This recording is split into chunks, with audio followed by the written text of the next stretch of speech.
Hey guys and welcome back to my channel. This is part 2 of what if Ash friends turned their backs on him after loss to Tobias at the Silver Conference in Johto. Before we begin, don't forget to like, share and subscribe, and also go and support the author, link in description. 3 days later, en route to Snowpoint City. Everyone was bundled up against the cold as they rested in a clearing near Snowpoint City. Most of the group was huddled around a large bonfire talking amongst themselves. Except for Ash, who was sitting slightly away from everyone else meditating with Lucario. This had become a common occurrence in the past weeks. Every chance he got, Ash would train his aura with Lucario. Now Ash's aura spheres were all but perfect, and his aim was much improved. He even kept his promise to Iris and managed to learn the technique he used on Entei and Raikou. All the girls had come to love Ash's loving touches, even Burgundy enjoyed them, but she would never admit it. If any of the girls were feeling down, Ash would pump some aura into his hands and touch their shoulders and they would feel warm and comforted. Or if one of them was being harassed, Ash would simply flash an aura sphere and they would take off running. As Ash sat meditating, he could feel the cold getting to him, and he shivered slightly. He was getting ready to call it a day when he heard Lucario speak up. "Ash, you must push away all outside influences and focus your aura," Lucario said as he sat unmoving in the freezing wind. Ash muttered a few choice words and refocused on his task. Lucario had been training him in few new abilities. He learned that if he focused his aura into his feet, he could walk on water for short periods of time. Also, Lucario was helping him improve his sensing abilities. Ash could now detect a person's or Pokemon's presence from much farther away, and now he could tell what certain Pokemon were simply by their aura signature. As a particularly nasty wind blew through, Ash felt an aura presence enter into his range. Ash couldn't help the grin that spread across his face as he felt the familiar aura signature. "Ash, do you feel that?" Lucario said, standing up. "Yes, I do, Lucario, and you can relax, he is harmless." Just as Ash said this, a figure burst out of the nearby bushes, landing right in front of Ash and Lucario. "Ash, do you know this Pokemon?" Lucario asked as he got into a fighting stance. "I said you can relax, Lucario. I know this little guy won't hurt us. Isn't that right, Riolu?" Ash said as he knee-led in front of the small Pokemon. Instantly Riolu jumped into Ash's arms and started barking happily. When Riolu started licking Ash's face, he burst into a giggling fit, attracting everyone else's attention. Soon everyone was gathered around Ash. Spotting the emanation Pokemon, Dawn gasped. "Ash, is that the same Riolu we encountered on our travels?" "Yep, I felt his presence a minute ago," Ash said as he picked Riolu up and hoisted him onto his shoulders. Pikachu gave Riolu a high five from on top of Ash's head. From Ash's shoulder, Riolu spotted Lucario standing amongst everyone else. Spotting the aura Pokemon sizing him up, Riolu visibly tensed. Lucario then gave Riolu a massive grin that said, "I'm better than you." Seeing this, Riolu started to glare at Lucario. Ash then took Riolu of his shoulder and gestured towards Lucario. "Here, Riolu, meet my Lucario. I meet him, Kalos. We share a very powerful bond. A lot like ours," Ash said, smiling down at Riolu. Ash then pulled down his coat sleeve and showed Riolu his Megaring. "Hey Riolu, wanna see something really cool?" Riolu nodded and looked towards Lucario.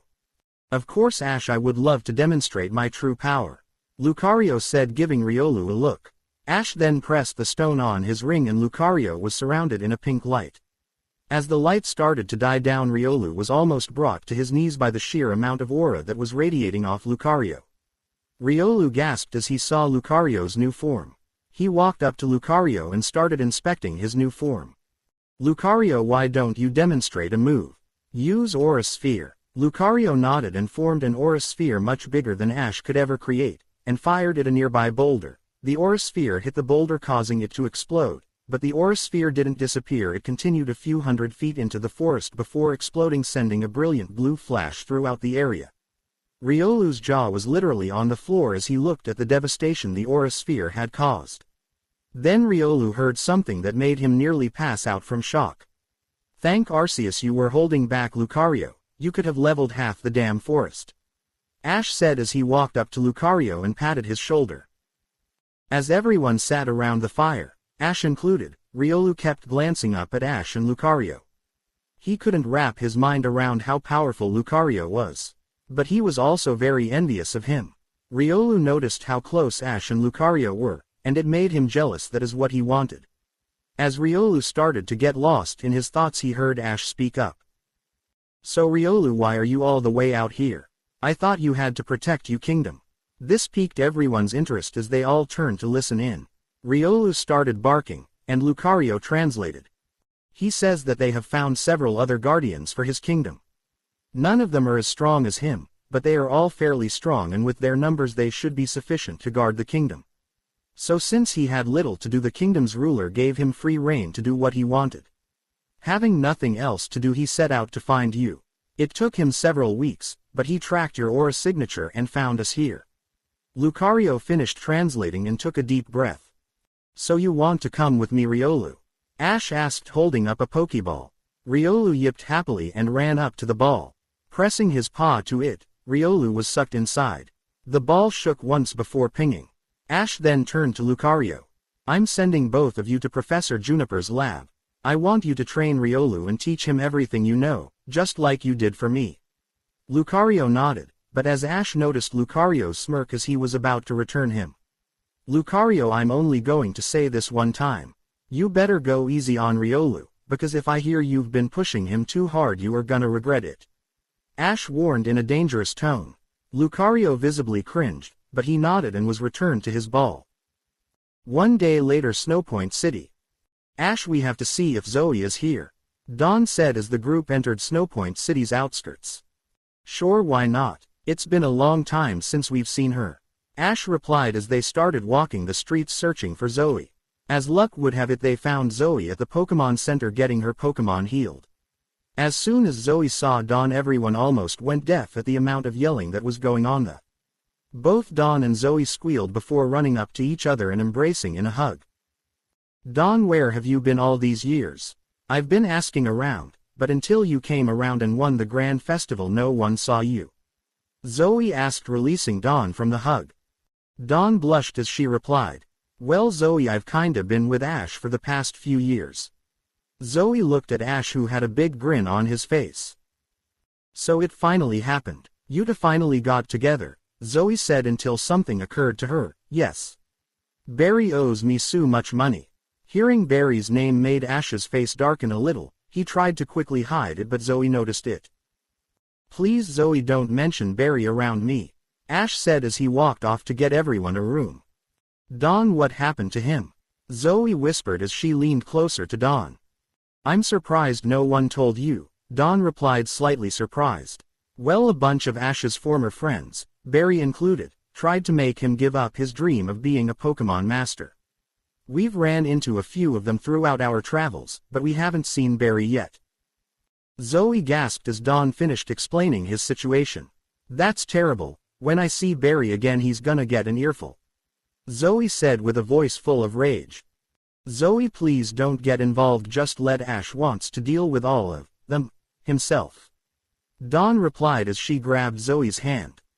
Zoe looked into Dawn's eyes, and she could tell she was pleading her to stay out of it. Fine Dawn, I won't do anything, but don't expect me to be nice to him after this. Zoe looked around and finally truly noticed Ash's large group. Dawn, why are there so many people traveling with Ash? Again Dawn blushed as she gestured to Ash's other girls who were sitting in a circle talking. You see those girls sitting over there? Seeing Zoe nod, Dawn continued. They're also with Ash. Dawn decided to just be blunt with Zoe and not dance around the topic. To say Zoe was shocked was an understatement. She knew Ash was secretly a ladies' man, but Arceus to have 5 girls at one time, that was just ridiculous. She never personally fell for his charms, but she could see how any girl would fall head over heels for the guy. How does that work? Shouldn't you all be trying to kill each other or Ash? Oh, Ash has plenty of love to go around, and he also makes time for all of us individually, Dawn said as she started to get lost in a daydream. Seeing Dawn get lost in her own world, a perverted grin spread across Zoe's face. So how is he in bed? Dawn, still lost in her dream, replied without even thinking. Oh, he is just fantastic. Hearing the words escape her mouth, Dawn quickly slapped her hands over her mouth, sporting a massive blush. So has he slept with all of you? Zoe asked as if it were a normal question. Zoe, you don't need to know that. Dawn nearly yelled as she tried to stop her whole face from turning red. Aw, come on Dawn, you already told me he fantastic in bed. Zoe said, using Dawn's words against her. Sighing, Dawn decided to just come out with it. Yeah, he has slept with all of us. Wow, I thought Ash was good with the ladies, but that is just ridiculous.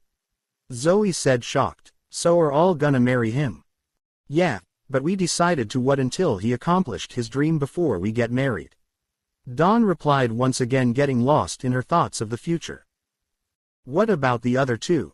Zoe asked, pointing towards Burgundy and Sylvan. Oh, those two are friends Ash made in Unova. Sylvan, the green-haired man, was one of the few people who stood by Ash as his other friends tried to crush his dreams. The girl is Burgundy, and she is his girlfriend. Zoe was happy to hear that not all of Ash's friends decided to betray him. So I'm guessing you guys are here to challenge Candace, and not just visit little ol' me. Zoe said with a smile on her face. Yeah, we came here so Ash could challenge Candace, but we decided to make a stop and visit you. Then Dawn got an idea. She shot up and ran over to Ash and whispered something in his ear. Ash looked at Zoe and a grin spread across his face. Dawn ran back and started pulling Zoe towards the training fields out back. Snowpoint City Pokemon Center training fields. Dawn, what are we doing out here? Zoe asked as Dawn continued to drag her to center of one of the training fields. Well, Ash and I wanted to show you something, Dawn said with a big smile. Zoe looked behind Dawn to see Ash walking over to them with what looked like a bunch of Pokeballs in his hands. When Zoe looked at Dawn, she saw that she had a similar Pokeball in her hands. Dawn, what do you want to show me? Zoe asked as she looked at the beautiful Pokeballs in Ash and Dawn's hands. Dawn didn't answer, she simply opened her ball, and out of it appeared Mesprit. Zoe went wide-eyed and looked from Dawn to Mesprit several times before she ran over to the floating Pokemon and started inspecting it. As Zoe inspected Mesprit, she heard the sounds of numerous Pokeballs opening behind her. When she turned around, she nearly fainted. Before her stood Ash, standing in front of most intimidating Pokemon she had ever seen. Zoe knew a few of them were legendary Pokemon, but most of them she had never seen before. Several of the smaller Pokemon floated or ran over to Zoe and tried to introduce themselves.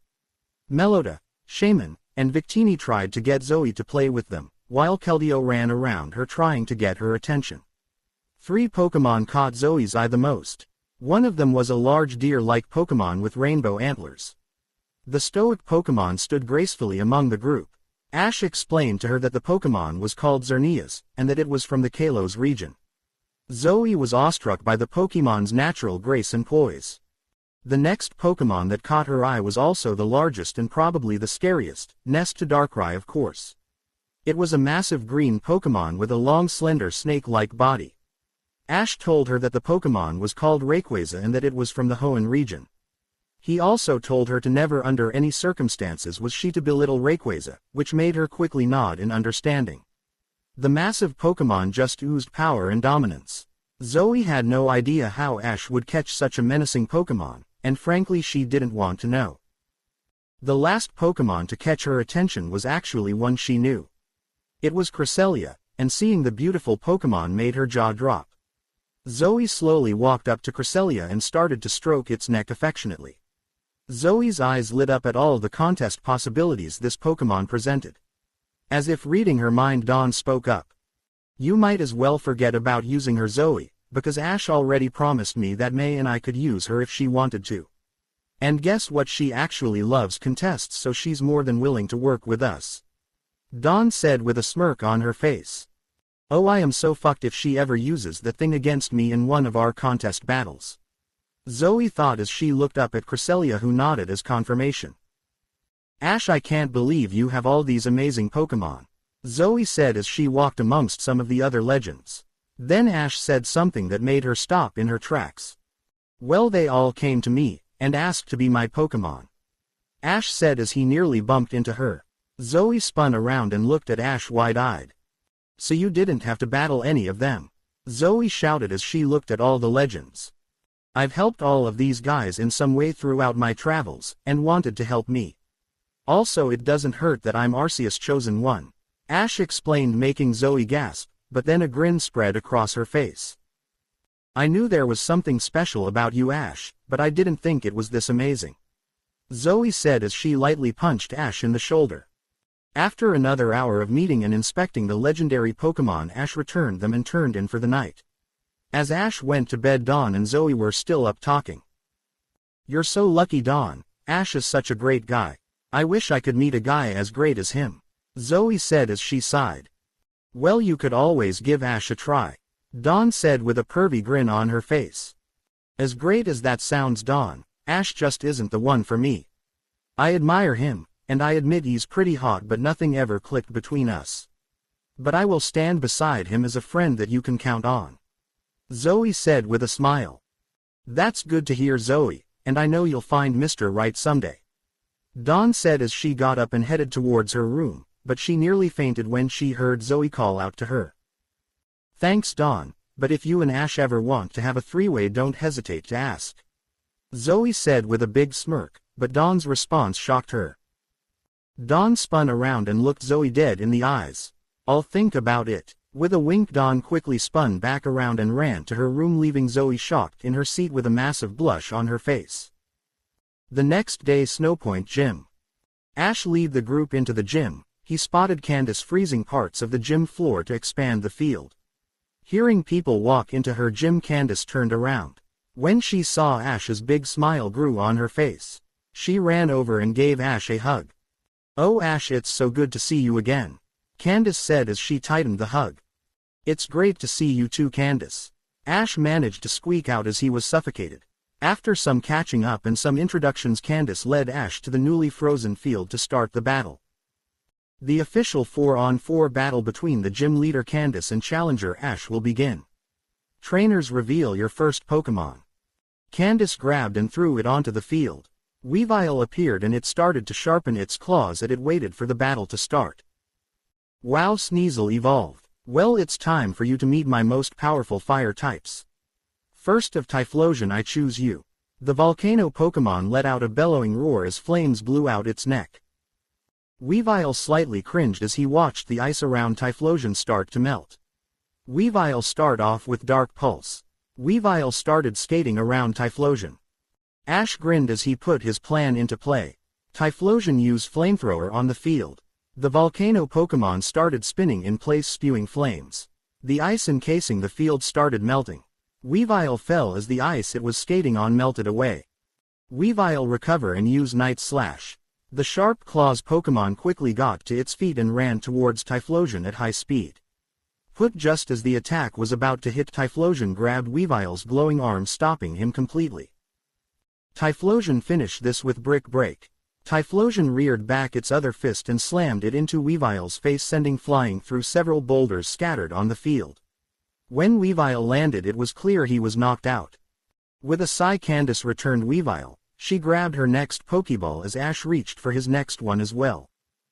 Medicham, I need your assistance. The Meditate Pokémon appeared on the ground, mediating. Its eyes opened and it stood ready to battle. Time for you to meet my most powerful fire type. Charizard, I choose you. The flame Pokémon let out a deafening roar as it spread its wings ready to destroy any opposition. Medicham almost fainted from fear as he watched Charizard appear on the field. Ash contemplated using his Mega Ring, but he thought that was a bit overkill right now. Medicham snapped out of it and used Thunder Punch. Medicham snapped out of its stupor and charged Charizard with its fist, crackling with electricity. Charizard get behind him and used Seismic Toss. Charizard took to the air, avoiding Medicham's Thunder Punch. The flame Pokémon flew behind Medicham and scooped him up. As Charizard reached a decent height, he started to rapidly descend. Mere feet from the ground, Charizard released Medicham, slamming him into the ground. Medicham struggled to stand as every part of him ached from the powerful Seismic Toss. Candace looked at her beat-up Medicham and Ash's Charizard. If his Charizard is that strong, I can't imagine how strong his other fire types are.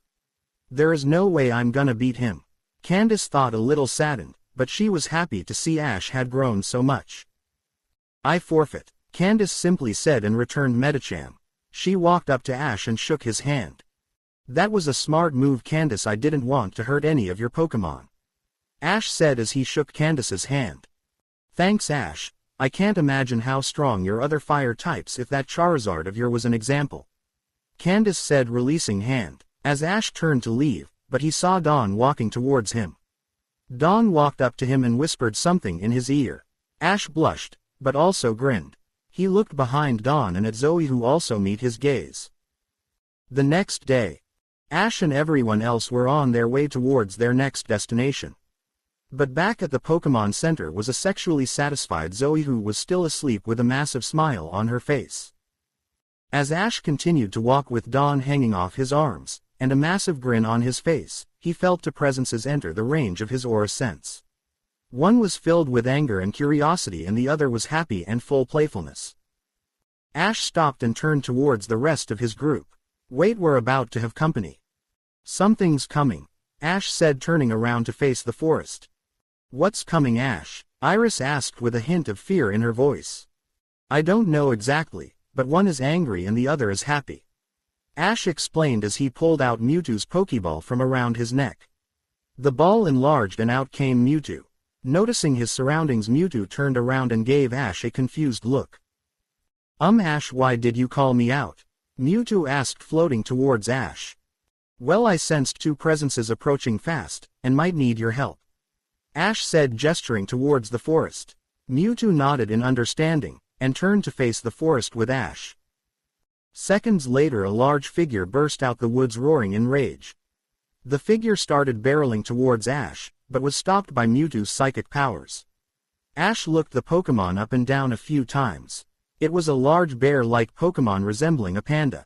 After a few seconds Ash recognized what the Pokémon was. What the hell is a Pangoro doing here in Sinnoh? Ash asked as he slowly approached the daunting Pokémon. As Ash came closer, Pangoro started to yell and roar as if it were trying to talk to him. Ash, this Pokémon is trying to speak to you, Mewtwo said as he released Pangoro from his psychic hold, but he still kept his guard up. Okay then Mewtwo, can you translate? Ash asked. Watched Pangoro slowly get lowered to the ground. Nodding, Mewtwo started to translate what Pangoro was saying. He says that he has come a long way to find you. He has heard of your Lucario's immense power, and he wishes to test his strength against him in a battle of fists. He also says that if he loses the fight he wants Lucario to train him, so that he can become stronger. Mewtwo said as he finished translating. Ash was shocked. This Pokémon traveled all the way from Kalos just to battle his Lucario. So you came all this way just to test your strength against my Lucario? Ash asked. Pangoro nodded as he got into a fighting stance. Wait, I don't have Lucario with me right now.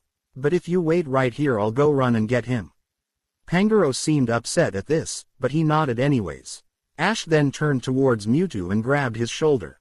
You know what to do, Ash said, and in an instant he was gone. What? Where did Ash go? Flannery asked, shocked at Ash's sudden disappearance.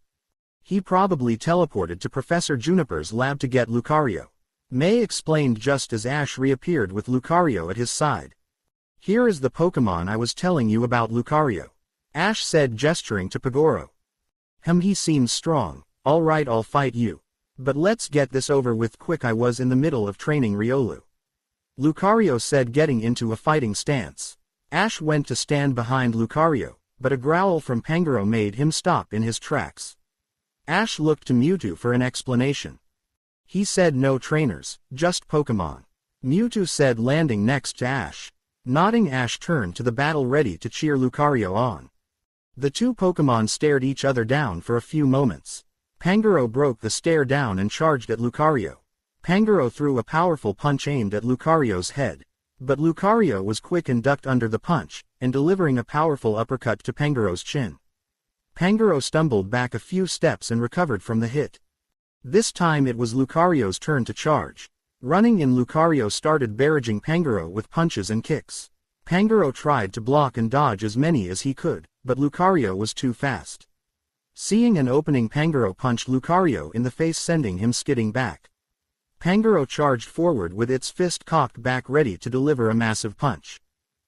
However, right before the fist connected, Lucario recovered and caught Pangoro's fist. Pangoro was stunned that Lucario had managed to grab his fist mid-punch. Lucario looked up at Pangoro and scowled. You're pathetic challenging me. You're slow, clumsy, and your timing is terrible. The only thing you have going for you is your massive strength. Lucario said, twisting Pangoro's arm and getting in his face. Pangoro yelled in pain as his arm was slowly twisted by Lucario. Lucario then held an aura sphere up to Pangoro's head. Give up. Roaring in defiance, Pangoro swung his other arm blindly at Lucario. Again Lucario simply ducked under the attack, but this time Lucario lifted Pangoro up by his arm and slammed him into the ground. Pangoro was now bleeding slightly and had bruises all over his body. Again charging another aura sphere, Lucario got in Pangoro's face. Give up now. You're at your limit and I can still go all day, Lucario said to a slightly cowering Pangoro. Instead of lashing out again, Pangoro sighed and lowered his head in defeat. Pangoro looked to the side, hearing footsteps, and saw Ash walking towards him. Lucario's right, you have a lot of work to do. But you do have lots of potential. Once you get faster, and your timing is better, you'll be a very powerful Pokemon, Ash said as he pulled out a Pokeball. All you have to do is trust me and Lucario. Pangoro looked at the ball for a moment, then nodded his head. Taking the ball from Ash's hand, Pangoro tapped himself on the head and let himself get sucked inside the ball. The ball shocked twice, then pinged. Ash then handed the ball to Lucario. You know what to do, train him right alongside Riolu. Oh, and try to work on his attitude. The last thing I need is another Terrakion on my team, Ash said as Lucario grabbed onto Mewtwo's shoulder. A second later they were gone. Ash then turned towards the forest and focused on a single tree. He spotted a pink tail jutting out from its side. You can come out now, I already know you're there, Ash said, making his way towards the tree. Just then Ash felt his hat lifted off his head. He turned around and saw a little, pink feline-like Pokemon floating with his hat on its head. Mew, it's so good to see you again. Mew quickly flew over and into Ash's arms. Ash hugged the little Pokemon tightly. Just as Ash released Mew from the hug, Mewtwo reappeared. Ah, hello sister, how are you? Mewtwo asked in a slightly annoyed tone as he floated over to Ash and Mew. Instead of answering, Mew started flying around Mewtwo, trying to get him to play with her. I see you're doing well. I presume you're here to accompany Ash on his quest. Mew stopped flying and nodded. Ash rummaged through his bag and pulled out a Cherish Ball for Mew. Floating over, Mew lowered her head and gave Ash his hat back. Then Mew used her psychic power and lifted the ball to her head. With a quick tap, Mew was sucked inside, the ball pinging instantly as it fell into Ash's hands. Ash then turned to Mewtwo, who was staring at him. You two won't be fighting a lot, will you? Ash asked as Mewtwo landed next to him. I won't make any promises, but I'll try my best to be civil around her. She just gets on my nerves sometimes, Mewtwo answered, rubbing his temples. I can already feel the headaches coming. As Ash was about to return Mewtwo, but he was stopped when Mewtwo raised his hand. One more thing, Ash, she may annoy me, but if you ever hurt or mistreat Mew, I will make you beg for mercy, Mewtwo said in an icy, cool tone. Ash quickly nodded before flashing Mewtwo a grin. Don't worry Mewtwo, you know I treat all my Pokemon like family. Mew is in good hands, I'll treat her right and make her even stronger. Mewtwo smiled as he was sucked into his ball. When Ash turned around, he saw that everyone else was packing and getting ready to move on towards their next destination. Wait, what? Aren't you guys surprised at what just happened? Ash asked, astonished, as everyone continued to get ready to move on. Hearing Ash, Sylvan just shrugged. Well, this sort of stuff happens all the time around you, so we're sort of used to it by now. It will take a lot to truly surprise us anymore. Everyone else nodded in agreement, as Ash hung his head in defeat, muttering things about them being no fun. Doing a complete 180, Ash started to pack his thing in excitement as he envisioned his upcoming gym battle. Alright everyone, let's get to it, Ash yelled as he took off down the path. Everyone sighed as they started walking in the opposite direction. Should we tell him he's going the wrong way? Dawn asked as she looked over her shoulder. Nah, he'll figure it out eventually, he has to learn some way, Iris said as she muttered something about, what a little kid. Ash was under her breath.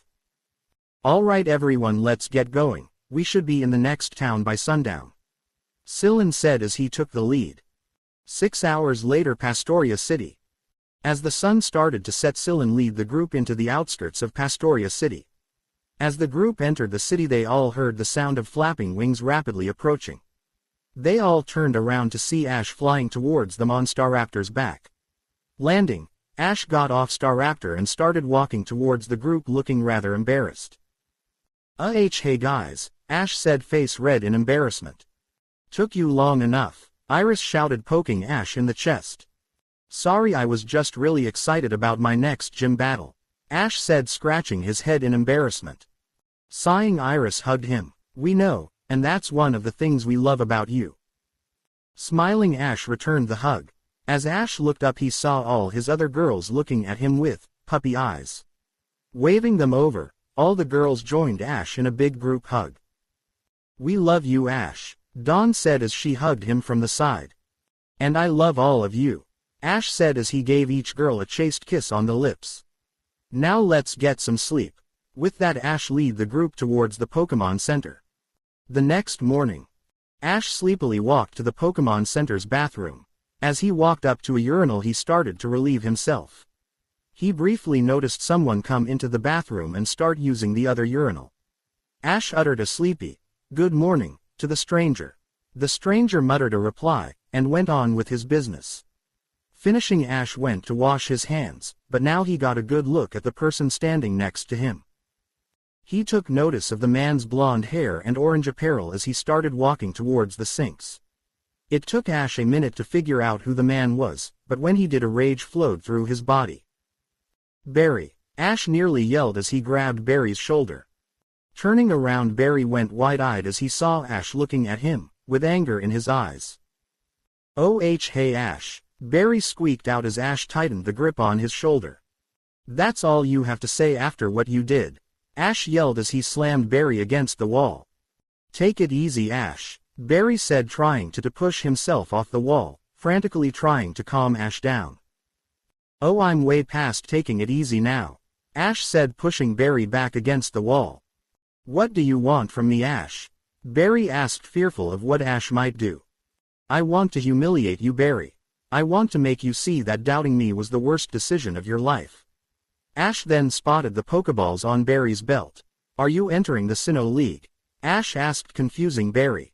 Yes, Barry replied, completely confused. Then when we battle I will utterly destroy you. I will make you wish you never became a trainer. Ash then shoved Barry to the ground. Sans stormed out of the bathroom. When Ash stormed down the hall he saw his girls looking at him. What's wrong, Ash? May asked as she tried to calm him down. I just ran into Barry, Ash said as he started to get ready for his gym battle. You didn't do anything to him, did you, Ash? Dawn asked, worried that Ash might have hurt Barry. No, I just gave him a warning, that when I meet him at the Sinnoh League he's in for one hell of a loss, Ash said, pushing past the girls and walking towards the door. But he was stopped when he felt hands on his shoulders. He turned around to see everyone looking at him with worried expressions. Ash, you need to calm down.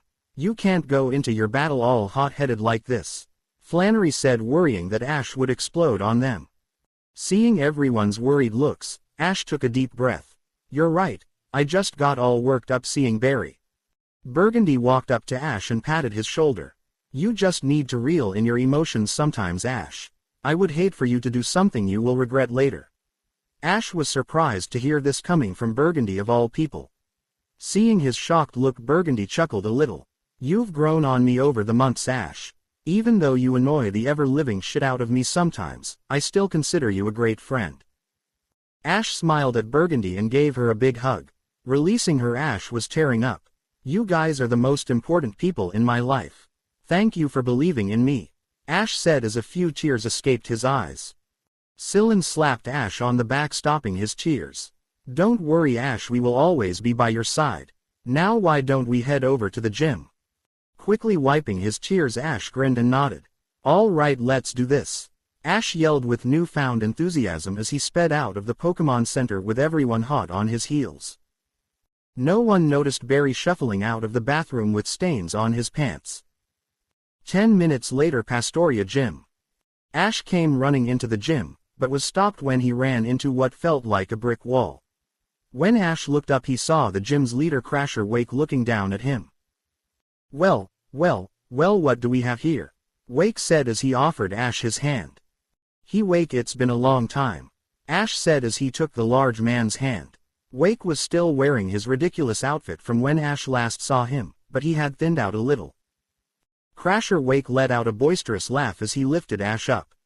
It sure has, Ash. Now why are you here? You already have this badge. I'm rechallenging the Sinnoh League and your gym was next on my list, Ash explained. Ah, that makes sense. So who do have left after me? Wake asked, leading Ash and everyone else towards the large pool, which was the battlefield. I still have to battle Volkner and Byron, Ash answered. I see. Well, Ash, Wake said as he pulled out a Pokeball. You ready, Rumble? I was born ready, Crasher. Ash said with a massive grin as Pikachu jumped off his shoulder. The official 3-on-3 battle between the gym leader, Crasher Wake, and challenger, Ash Ketchum will begin. Trainers, reveal your first Pokemon. Gyarados. Time to show Ash the power of water types. Crasher Wake threw the ball and the atrocious Pokemon came crashing into the pool, letting out a roar at Ash. Ash didn't even flinch. Most people would cower at the sight of a Gyarados, but Ash had seen enough of them to not fear them anymore. Pikachu, I choose you. Pikachu jumped from Ash's side onto one of the floating platforms. Pikachu didn't even blink as Gyarados tried its best to intimidate the small yellow rodent. That's one brave little Pokemon, I like it. Crasher Wake thought as he watched Gyarados try and fail to intimidate Pikachu. Okay, Pikachu, start with Electro Ball. Pikachu formed a ball of compressed electricity at the tip of its tail. With a quick flip, Pikachu launched the ball at Gyarados. Gyarados used Hyper Beam. Gyarados fired the powerful beam of energy, destroying the Electro Ball. The attack continued towards Pikachu, but the mouse Pokemon quickly back-flipped onto another platform to dodge it. Pikachu, quick while it's recharging, use a Electro Ball Thunderbolt combo. Again Pikachu launched an Electro Ball at Gyarados, but this time Pikachu hit the Electro Ball with a Thunderbolt, charging the attack up and making it more powerful.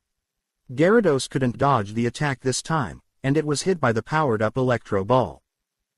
Gyarados screamed as the electricity flowed through its body. However, Gyarados didn't waver and it stood its ground defiantly.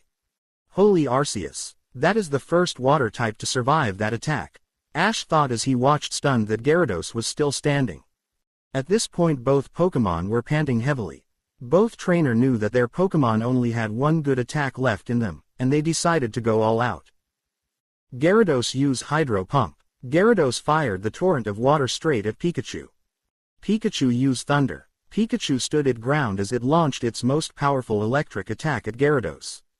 Both attacks hit simultaneously. Pikachu was sent into the wall by the force of the water, and Gyarados came crashing into the water as it was hit. Both Pokemon are. The official was about to call the match, but Pikachu stumbled out of the crater in the wall and caught itself on its knee. Gyarados is unable to battle. Pikachu is the winner. Leader, reveal your next Pokemon.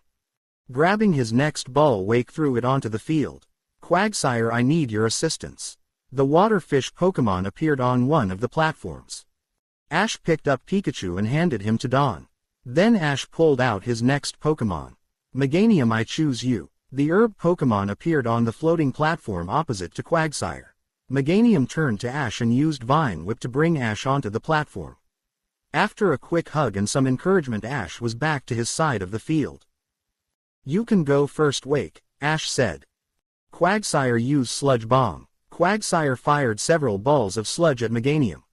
Meganium jumped to another platform and used Petal Blizzard.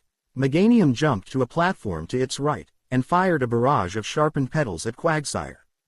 However, Quagsire just stood there and took the attack looking unfazed.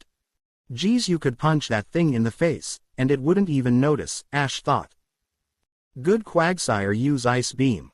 Quagsire fired a beam of freezing energy at Meganium. Anticipating its jump, Quagsire aimed at the platform that Meganium was jumping to. The attack hit, causing Meganium to screech in pain. Meganium recover and use Sunny Day, but keep moving. The flower on Meganium's neck started to glow, as the field was filled with a blinding light. Meganium was rapidly jumping platforms, making Quagsire have a hard time keeping up. Seeing his opportunity, Ash launched his attack. Now Meganium used Solar Beam. Stopping Meganium gathered the solar energy and launched the attack at Quagsire. Again Quagsire made attempt to dodge the oncoming attack. This time however Quagsire was knocked into the water, and when it resurfaced it had swirls in its eyes. Quagsire is unable to battle, the winner is Meganium. Leader, reveal your last Pokémon. You know who's coming up, Ash. Floatzel, I need you. The sea weasel appeared grinning at Meganium. Meganium isn't gonna last, I gotta do something quick. Ash thought as he watched Meganium start to pant. Meganium used Toxic. Meganium launched a single ball of sludge, the sludge hit Floatzel, poisoning it. Smart Ash, you noticed Meganium was on its last legs. Wake said as he saw Ash grin at him. You don't become the Kalos and Hoenn champion by being stupid, Ash said. Not, let's finish this. You got it, Ash. Floatzel use Ice Fang. Floatzel dove into the water and stared swimming towards Meganium. Meganium, let Floatzel attack you. Ash yelled, earning a nervous look from Meganium. Please trust me. Floatzel exploded out of the water and clamped its jaws into Meganium's leg. Meganium winced as its leg started to freeze over. Now Meganium used Solar Beam again. Floatzel looked up to see Meganium about to fire a point-blank Solar Beam. Wait, how is it already ready to fire? Crasher, Wake thought, but then he looked up and saw something that he had overlooked. Damn it, that sunny day is still in effect. That clever bastard. Wake couldn't help the smirk that spread across his face. Just then Floatzel was launched across the gym by the point-blank Solar Beam. It only took the official one look to call the match. Floatzel is unable to battle. Since all of the gym leaders' Pokémon are unable to battle, the winner is the challenger.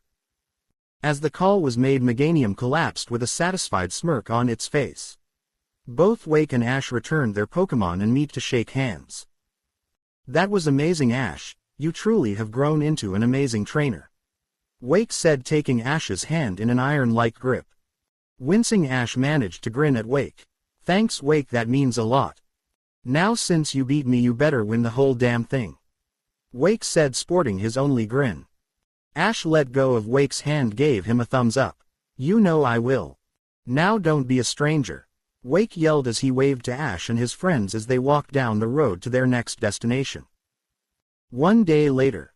Ash was leading our group towards Canalave City for his next gym battle.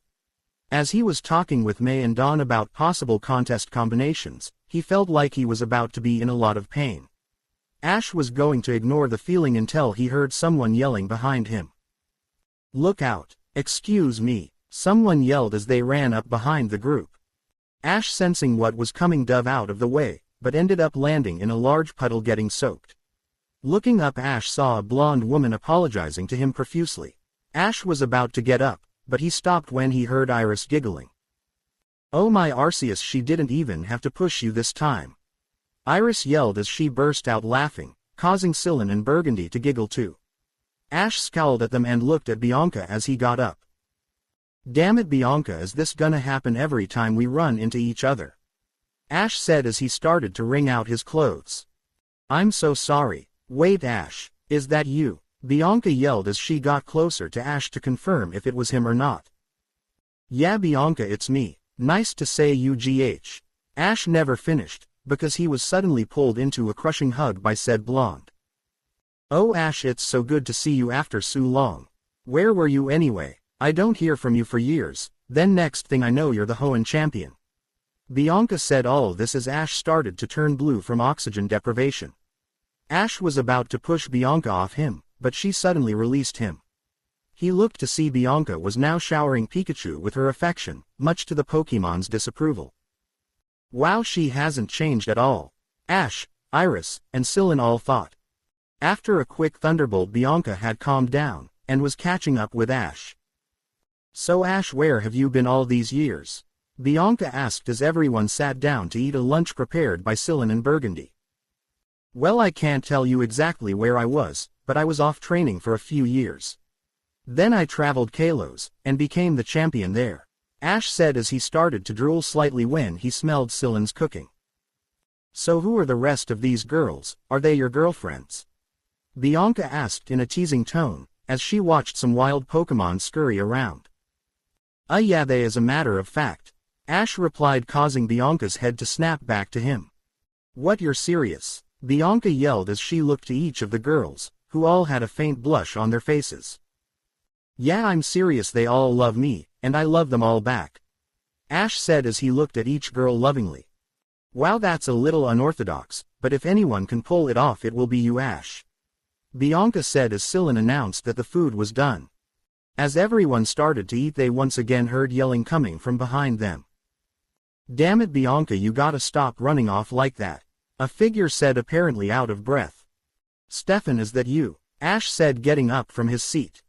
Oh shit, it's Ash, Stefan said as he walked up to the group. It is you, Stefan. Shit, how have you been? Ash asked as he gave Stefan a manly hug.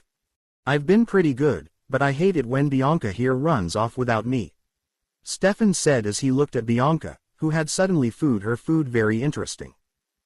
So you're traveling with Bianca, Ash teasingly as he nudged Stefan.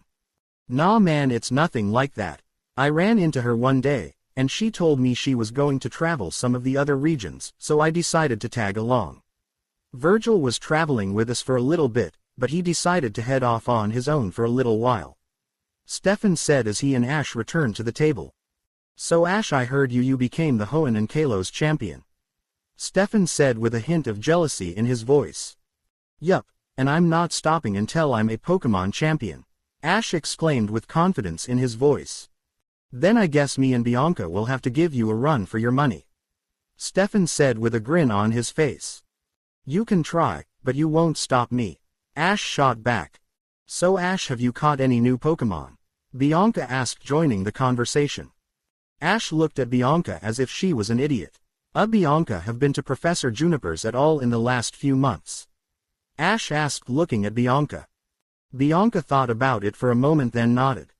So did you notice the large influx of Pokemon, especially some very special ones?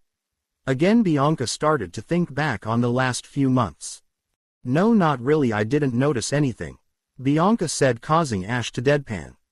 Really, you didn't notice the legendary Pokemon running around? Ash said, causing Bianca and Stefan's eyes to widen.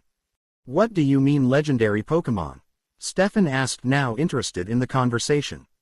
I've captured numerous legendary Pokemon since I've started traveling again, Ash stated as he pulled out his Pokédex and scrolled through his captured Pokemon. You gotta be shitting me, Stefan said as he looked over the list. What the hell, you have almost all of Unova's legendary Pokemon. Yep, don't be surprised if all the legendary Pokemon become mine one day, Ash said as he put away his Pokédex. Damn it, you lucky bastard, Stefan huffed as he crossed his arms. Ash was about to say a comeback, but 3 shadows flew overhead, making everyone look up. Hey look, there's 3 of them now, Ash said as got up and ran over to a nearby clearing. In the clearing the 3 legendary birds of Kanto stood waiting for him. Ah, Zapdos, Moltres, Articuno, it's so good to see you 3 again, Ash said as he approached the 3 legendary birds. All 3 nodded in agreement as Ash stood in front of them. By now everyone else had caught up to Ash.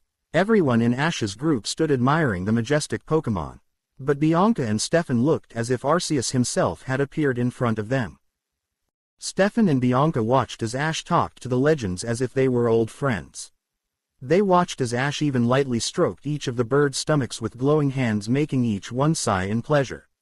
Then to their complete shock Ash pulled out 3 strange-looking Pokeballs and tapped each one the head. Each legend was sucked inside and without a struggle the balls pinged, signaling a successful capture.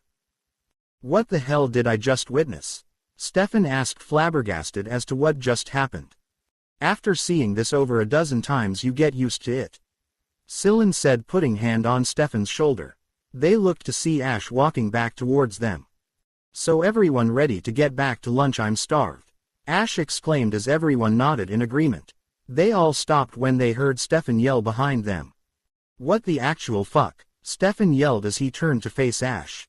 First I find out you're a champion, then I watch as you capture not 1 but 3 legendary Pokemon without a fight. Hey, you're the one who said it, I'm one lucky bastard, Ash said with a grin as he walked back towards the table. The next day, Canalave City. After a great day of catching up with Stefan and Bianca, Ash and his group had to bid them farewell. Bianca and Stefan were on their way to meet Virgil in Sunyshore City. Ash checked everyone into the Pokemon Center, then lead them towards the Canalave City gym. As they walked into the gym, everyone heard shouting coming from the battlefield. When Ash poked his head into the room, he saw the gym leader, Byron, and his son Rourke arguing. "My fossils are way better than yours," Rourke yelled at his father. "Oh yeah, well, prove it, you little shit," Byron yelled as he pulled out a Pokeball. The two of them were about to continue their little spat, but someone clearing their throat made them turn around. "If you two are done bickering, I believe I have a battle with your father, Rourke," Ash said as he walked towards the arguing father and son. "Who the hell do you think you are interrupting me and my son?" Byron yelled as he glared at Ash. "Dad, calm down, this is Ash," Rourke said, shaking Ash's hand. "What? No way, that's Ash. He's too tall and good looking to be Ash," Byron said, causing Ash to facefo while everyone in his group tried not to giggle. "Nice to see you again," to Byron, Ash said, slightly ticked off at the last comment. "Well, albeit is you, Ash," Byron said as he took Ash's hand, almost breaking it in the process. Ash tried not to wince as Byron slowly crushed his hand with his iron-like grip. "The gym's looking pretty good, Byron," Ash said as he looked around the gym. "You bet your ass it does," Byron said with a voice filled with pride. "So you can probably guess why I'm here," Ash said. Byron sighed, but he had a smile on his face. "Oh, I know why you're here. I know you're taking on all your old leagues. You don't become the new Hoenn champion without making a few headlines." Byron laughed as he took his side of the field. "Well then, you know you're going down," Ash said with a smirk on his face. "Don't expect me to go easy on you, Ash," Byron said as he slammed the shovel that was on his shoulder into the ground. "I wouldn't want it any other way," Ash said as he pulled out a Pokeball. The official 3-on-3 battle between the gym leader and the challenger Ash will commence. Trainers, reveal your first Pokemon. "Okay, Bronzong, time to show Ash the power of defense." Byron threw his ball and the Bronze Bell Pokemon appeared levitating in front of Byron. "Cool, your Bronzor evolved, that will make this more interesting." "Okay, Crocodile, I choose you." Ash threw his ball and the Intimidation Pokemon stood in front of Ash. Crocodile lived up to its name as it glared at Bronzong, making the Pokemon wince under its harsh glare. After adjusting his sunglasses, Crocodile took a stance ready to battle. Bronzong started with Iron Defense. Bronzong glowed briefly as its defense was significantly raised. Crocodile used Sandstorm. Crocodile slammed its foot into the ground and created a massive sandstorm that engulfed the field. Now follow it up with Crunch. Crocodile charged the confused Bronzong and bit into its arm. The attack hit, but it seems that Crocodile was hurt more as a sickening cracking sound was heard throughout the gym. Crocodile held its jaw as it spit out a few broken teeth. "Ha, that will teach you to bite, Bronzong," Byron laughed. Now Bronzong counter with Confuse Ray. Bronzong fired a glowing ball of ghostly energy at Crocodile. The Intimidation Pokemon was in too much pain to dodge and was hit with the attack. Crocodile tried to snap out of it and use Dig. Crocodile tried to carry out the command, but instead of digging into the ground he simply faceplanted into the floor. This seemed to snap Crocodile out of his confusion as he got up groaning and holding his throbbing head. Bronzong used Gyro Ball. Bronzong started to glow as it spun towards Crocodile at a very fast rate. Crocodile, time for some revenge again, used Dig. This time successfully dug into the ground. Bronzong stopped spinning and started scanning the field for Crocodile. Suddenly burst out of the ground. Crocodile quickly grabbed Bronzong by the handle on the top of its head and slammed it into the ground. This dazed Bronzong, leaving it open for another attack. "Okay, Crocodile, let's finish this with Sand Tomb." Crocodile raised its hand then lowered, causing a large amount of sand to surround Bronzong. Then Crocodile closed its hand and the sand quickly started crushing Bronzong.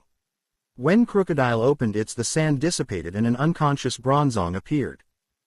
Bronzong is unable to battle. Crocodile wins. Gym leader, reveal your next Pokemon. "Okay, Steelix, time to win this." Byron threw his ball and the Iron Snake Pokemon appeared and let out a roar as it stood towering over Crocodile. By now Crocodile looked like a mess, its face was swollen and it was missing a few teeth. But he was determined to stick this out to the very end. "I know you want to stay, and so Crocodile, let's do this. Start off with Sandstorm again."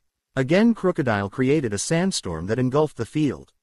Steelix finished that thing off with Iron Tail. Steelix swung its massive glowing tail through the raging sandstorm. Crocodile was waiting for a command from Ash, when he was suddenly sent through the air by Steelix's tail. Crocodile smashed into a nearby wall. He tried to get out of the wall, but as soon as he tried to, he fainted from exhaustion. Crocodile is unable to battle. Trainer, reveal your next Pokémon. Ash thanked Crocodile, then pulled out his next Pokeball. Blastoise, I choose you. Ash threw his ball and the shellfish Pokémon appeared and started down its opponent. Now time for a power increase. Ash then pressed the Megaring on his wrist and Blastoise started glowing pink. When the light died down, Blastoise had one large cannon on its back with two smaller ones on its wrists. What the fuck just happened? Byron thought as he watched Blastoise's transformation. Blastoise used Hydro Pump. Blastoise fired a massive stream of water. The attack hit, causing Steelix to grunt as it was pushed back by the force of the water.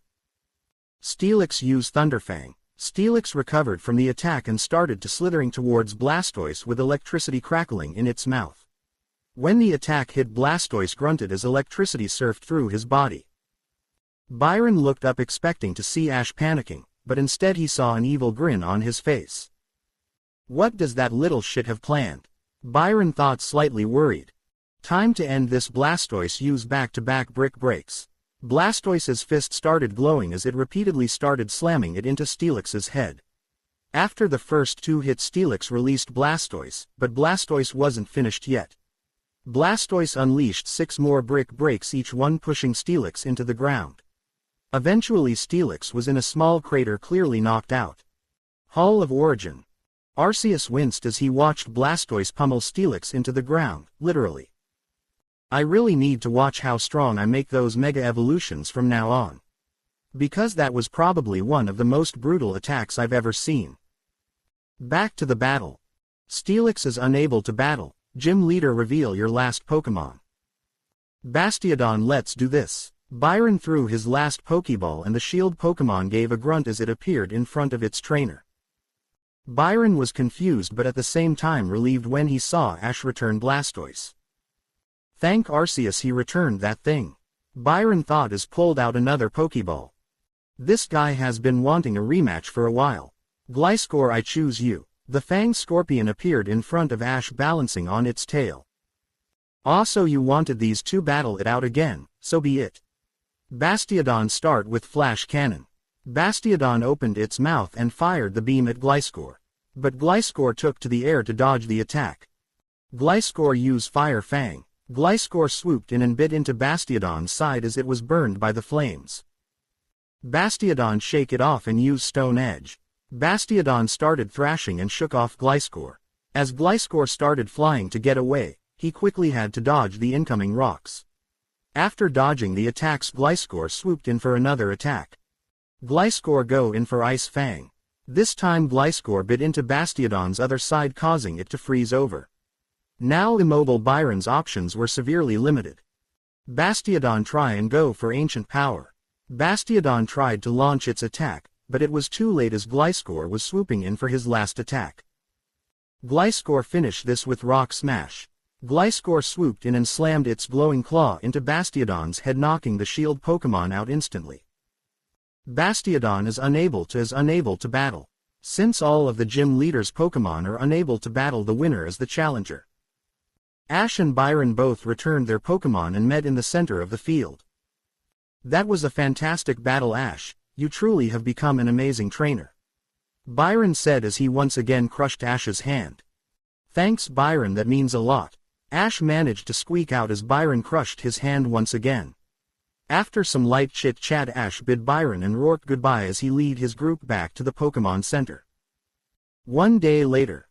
As Ash was in the Pokémon Center's cafeteria eating breakfast, Nurse Joy came with a package for him. Mr. Ketchum, this came for you. The nurse said in a cheerful voice as she handed Ash his package. Ash thanked her and read the return address. It's from Professor Birch. I wonder what it is. Ash opened the package and inside was a note and to his surprise a Megastone. Ash decided to read the note first. Ash, this Megastone is extremely rare. This is the only one in existence.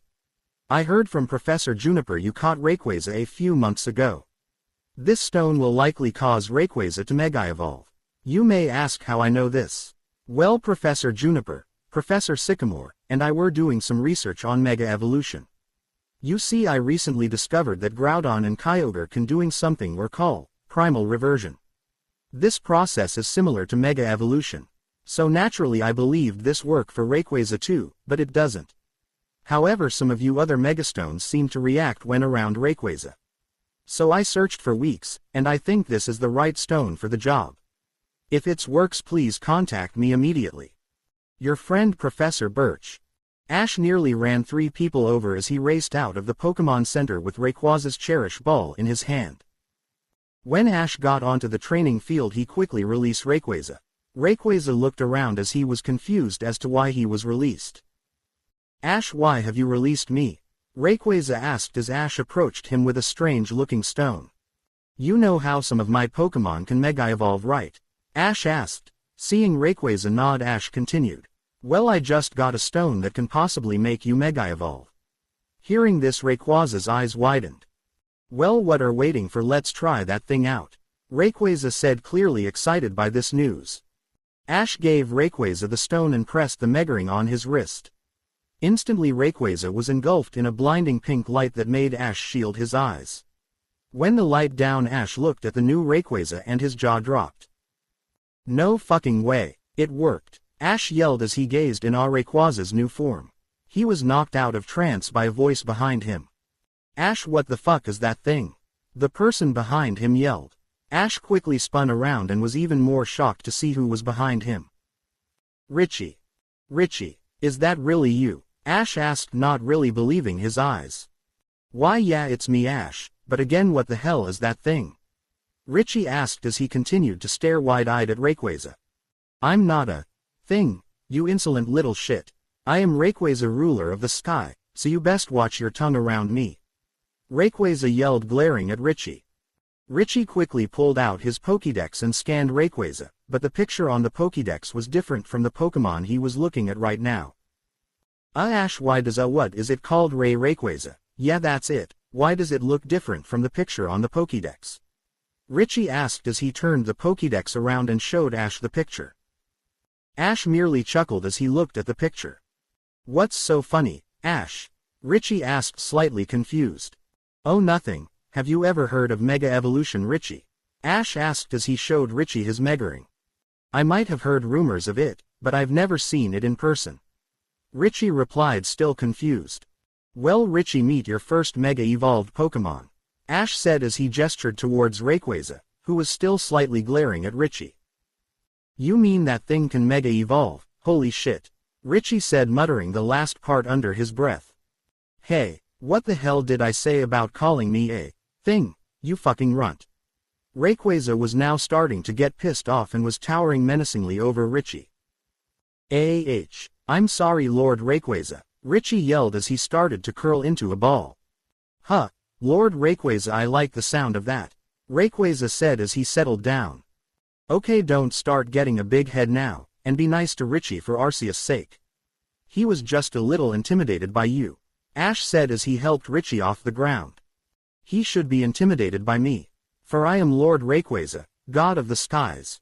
Rayquaza yelled as he gestured towards to open sky with his short arms. Ash and Richie both sweat dropped at Rayquaza's proclamation. Having enough of his antics, Ash quickly pulled out Rayquaza's Cherish Ball and returned him. Wait, I want to scare that little human more. Rayquaza tried to plead, but he was quickly sucked into his ball in a flash of red. Ash turned to see Richie with a dumbfounded expression on his face. Richie, you okay? Ash asked as he placed a hand on Richie's shoulder. Out of nowhere, Richie burst out laughing. Only around you, Ash, this type of shit only happens to you. Richie got out between fits of laughter.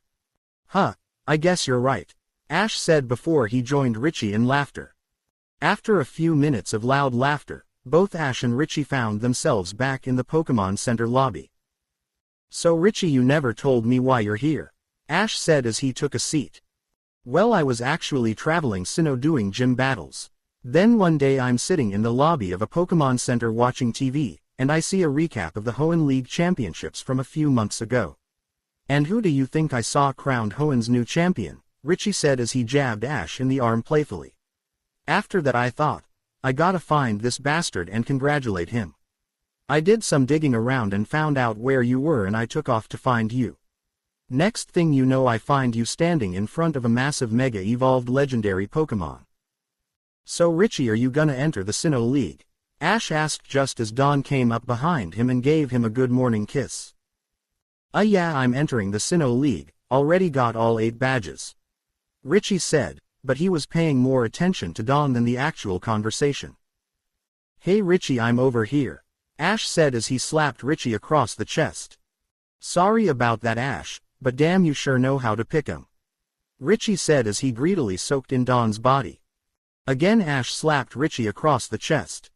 Hey asshole, stop staring at my girlfriend, Ash said, starting to get upset. Sorry, but yeah, I'll be heading to Lily of the Valley Island in a few days, Richie said as he saw a cute brunette come up behind Ash and give him a kiss as well. Morning Ash, May said in a sing-song voice as she kissed him, on her way to breakfast. Ash, you sly dog, Richie said when May was out of earshot.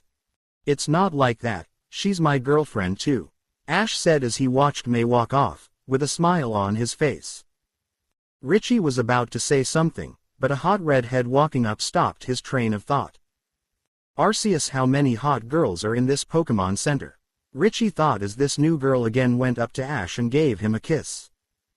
Now Richie had heard of guys dating 2 girls before, but 3 that was ridiculous. Then Richie watched on as 2 more girls, one with dark skin and wild purple hair and the other with pale smooth skin and lavender hair, come up and give Ash a kiss. Now Richie was totally confused. Okay Ash, what the fuck, 5 girls? Richie hissed as he watched the last of the girls go into the cafeteria. Hey, what can I say? They all love me and I love them. I would hate to see any of them heartbroken, Ash said as he gave a happy sigh. Again Richie burst out laughing. Only you lucky bastard, could manage 5 girls and not end up getting killed, Richie said as continued laughing. Suddenly Ash got serious. So Richie, you up for a battle? Ash said with a massive grin on his face. And miss a chance to battle a champion? No way. With that Richie took towards the battlefield with Ash, Pikachu, and Sparky following closely behind. Outside training field. Having drugged Sylvan out to officiate, Ash and Richie were both ready to battle. How about a 3-on-3, Richie? Ash asked, taking his side of the field. Sounds good to me, Richie replied as he took out a Pokeball. The unofficial 3-on-3 match between Richie and Ash will begin. Trainers, reveal your first Pokemon, Sylvan said, starting to match. Zippo, come on out. Richie threw his ball and a large and menacing Charizard appeared. The Pokemon let out a deafening roar. Cool, your Charmeleon evolved, Ash said as he eyed the impressive Pokemon. Well Pikachu buddy, I choose you. Pikachu hopped of Ash's shoulder and onto the battlefield. Zippo gave Pikachu a questioning look before it laid on the ground and started to sleep. No, not again, Richie shouted as he tried to get Zippo to battle. Ash just burst out laughing. No fucking way, this is exactly what happened back in the Indigo League, but in reverse, Ash said as he started to roll on the floor nearly in tears. However, Pikachu was not pleased. He didn't take kindly to Pokemon underestimating him. Ash looked up and saw Pikachu glaring at Zippo. Seeing that look quickly sobered Ash up. Okay Pikachu, let's teach him to never underestimate us, use Thunder. Pikachu grinned before it jumped in the air and gathered a massive amount of electrical energy. When it gathered enough electricity, Pikachu unleashed a massive thunder attack. Charizard was instantly awakened, but it had no time to dodge and was hit full on by the super effective attack. When Pikachu stopped shocking Zippo, the large Pokemon was out cold with swirls in its eyes. Ah damn it, this always happens. Zippo never listens to me, Richie said as he hung his head in shame. As Richie returned Zippo, he felt a hand on his shoulder. When did Zippo evolve? Ash asked. He tried to cheer Richie up. He evolved a few years ago, Richie said, shocking Ash slightly. My Charizard was the same way, Richie. You just need to show him that you truly care for him and will never give up on him.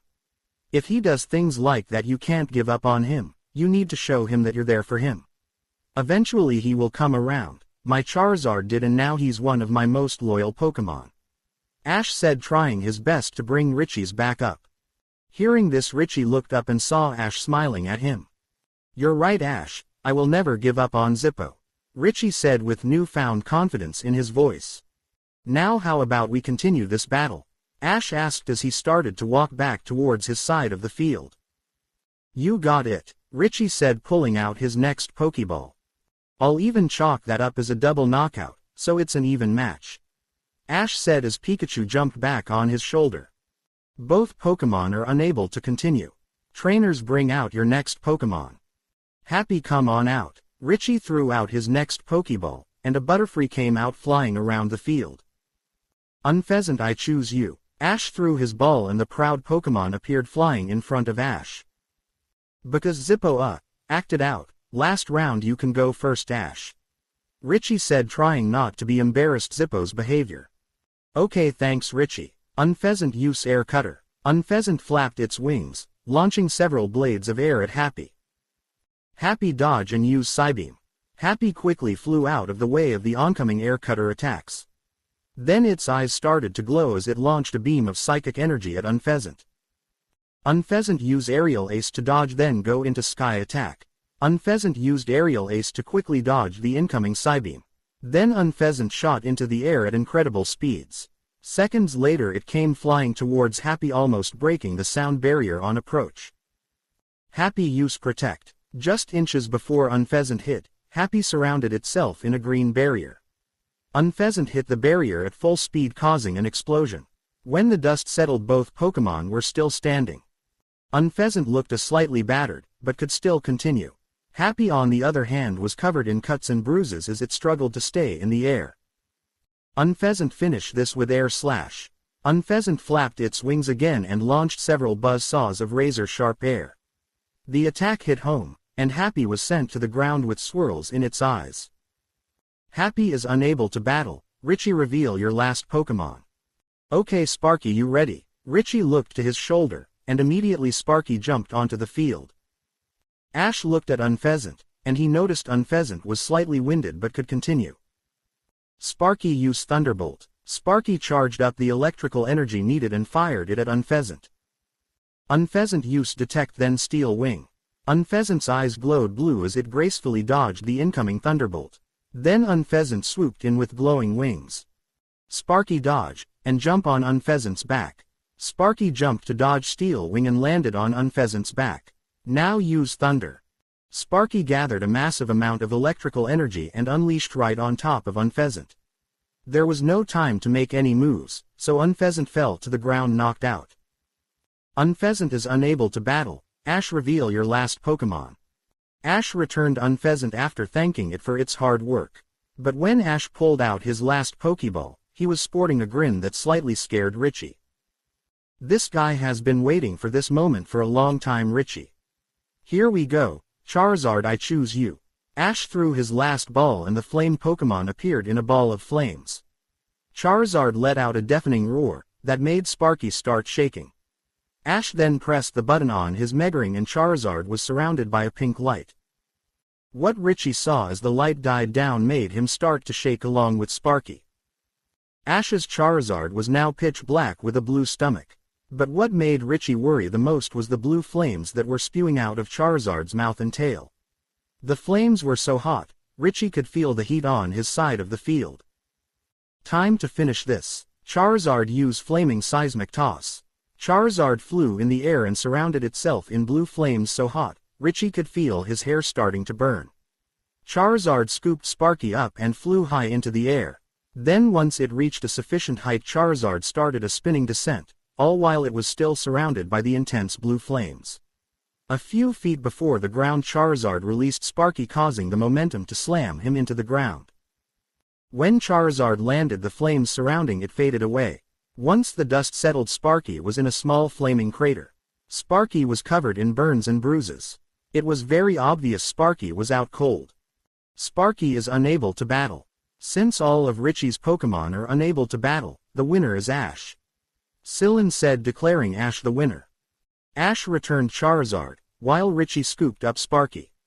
Great battle, Richie, Ash said, shaking Richie's hand. Yeah, no kidding, you're not a champion for nothing, Richie said, chuckling lightly. Hey Richie, Ash said, causing Richie to look at him. How about when your Pokemon are healed, you come watch my gym battle in Sunyshore City? Richie only had to think for a second before he answered. Hey, what kind of friend would I be if I didn't? Richie said with a smile. 5 days later, Sunyshore City Gym. After a long trip, Ash led his group plus Richie into the Sunyshore City Gym. As Ash walked through the doors, he could feel the electricity in the air, literally. He walked onto the battlefield to see Volkner training with several of his electric-type Pokemon. Hey Volkner, long time no see, Ash yelled as he ran up to Volkner. Ah well, if it isn't the champion himself, Volkner said as he went to meet Ash in the middle of the field. After a round of introductions, Ash got right to business. So you must know why I'm here, right? Ash said as Volkner nodded. Oh, I know why you're here. That's why I was training when you got here. I wanted to be as prepared as possible for when you arrived. Volkner said with a grin as gestured for Ash to take his side of the field. Well, I hope you're ready, Volkner, because I'm going all out. Ash said as he grabbed a Pokeball from his belt. I wouldn't want it any other way, Ash, Volkner replied as he pulled out his own Pokeball.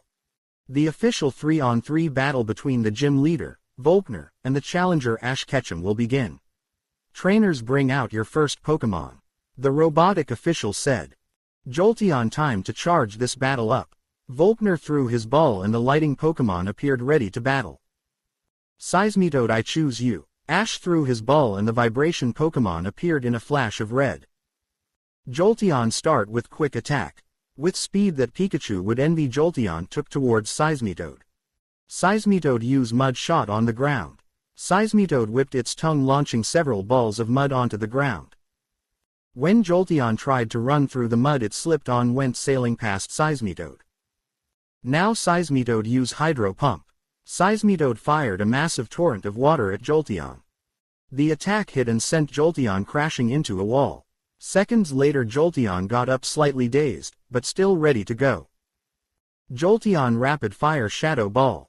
Jolteon opened its mouth and started firing of shadow balls. Seismitoad used Aqua Ring. Seismitoad raised its arms and several rings of water appeared around it. The Aqua Ring absorbed the brunt of most of the shadow balls, but Seismitoad still felt the concussive effects of the attacks. Now Jolteon run in and used Double Kick. Jolteon ran up to Seismitoad and delivered 2 powerful kicks to its stomach. Seismitoad staggered back, but it remained standing. Great job, Seismitoad, now use Earthquake. Seismitoad slammed its foot into the ground, sending shock waves throughout the gym. Jolteon was sent to its knees, as it struggled to stand. Seismitoad finished this with Drain Punch. Seismitoad rushed the still down Jolteon. Jolteon quick used Toxic. Just before Seismitoad attacked, Jolteon shot a ball of toxic goo at Seismitoad. The ball of toxic goo hit Seismitoad in the face. Seismitoad took a second to wipe the goo off its face before it punched Jolteon across the gym, draining some of its energy. When Jolteon landed, it had swirls in its eyes. Jolteon is unable to continue. Gym leader, reveal your next Pokemon. Electivire, time to turn this battle around. The Thunderbolt Pokemon appeared sporting a massive grin. Seismitoad used Sludge Wave. Seismitoad produced a massive wave of sludge and launched it at Electivire. Electivire dodge and use Ice Punch. Electivire ran up and jumped over the sludge wave and punched a freezing fist into Seismitoad's face. Seismitoad fell to the ground with half its face frozen. But Seismitoad got back on its feet, breaking the ice of its face. As Seismitoad got ready for its next attack, it was suddenly sent to its knees. What the hell is happening? Wait, shit, I forgot about the toxic. Damn it, Volkner planned ahead, Ash thought as Seismitoad struggled against the poison coursing through its veins. Seismitoad pushed through it and used Dig. Seismitoad pushed through the pain and dug into the ground. Electivire started scanning the field looking for where Seismitoad was likely to emerge. Seismitoad used Power Up Punch followed by Facade. Seismitoad burst out of the ground and punched Electivire in the chest. Then Seismitoad glowed briefly as its attack power was raised.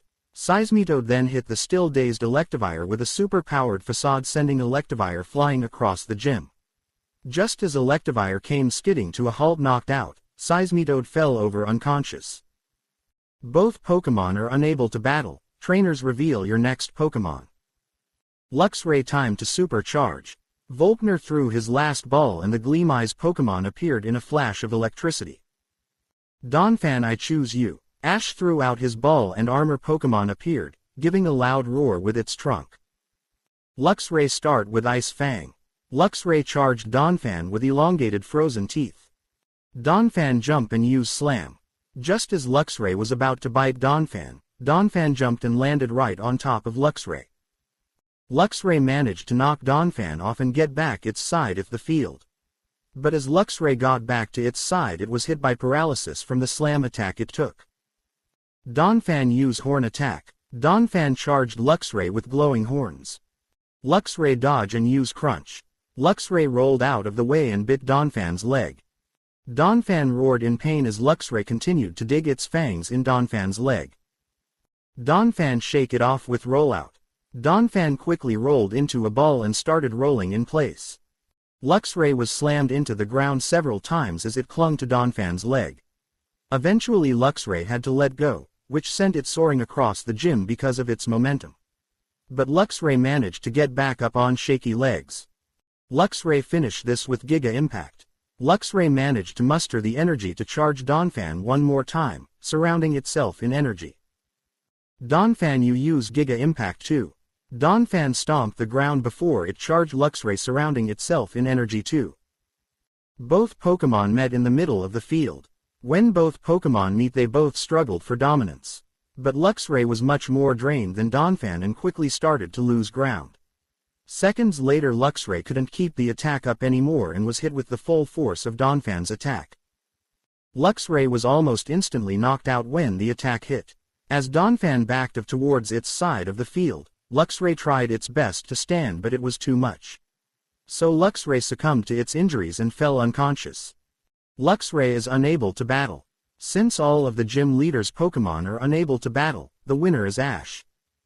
Ash ran up and gave Donphan a hug, and thanked it for its amazing battle. Volkner smiled as he watched Ash. With a sigh, Volkner returned Luxray and walked up to Ash, who had just returned Donphan. That was truly amazing, Ash. I look forward to you becoming Sinnoh's new champion. Volkner said with a grin as he shook Ash's hand. Thanks, Volkner. You are great too. And don't worry, I'll give Cynthia a run for her money. Ash said with his own grin. Ash then turned towards his group and saw Richie with an odd expression. That was amazing, Ash. Richie yelled as the group walked out of the gym. Ash just rubbed the back of his head in embarrassment while he grinned. So Richie want to travel to Lily of the Valley Island together? Ash asked, already knowing the answer. You bet your ass I do. With that the group took off towards the port to catch a ship bound for Lily of the Valley Island. 2 miles away from Lily of the Valley Island.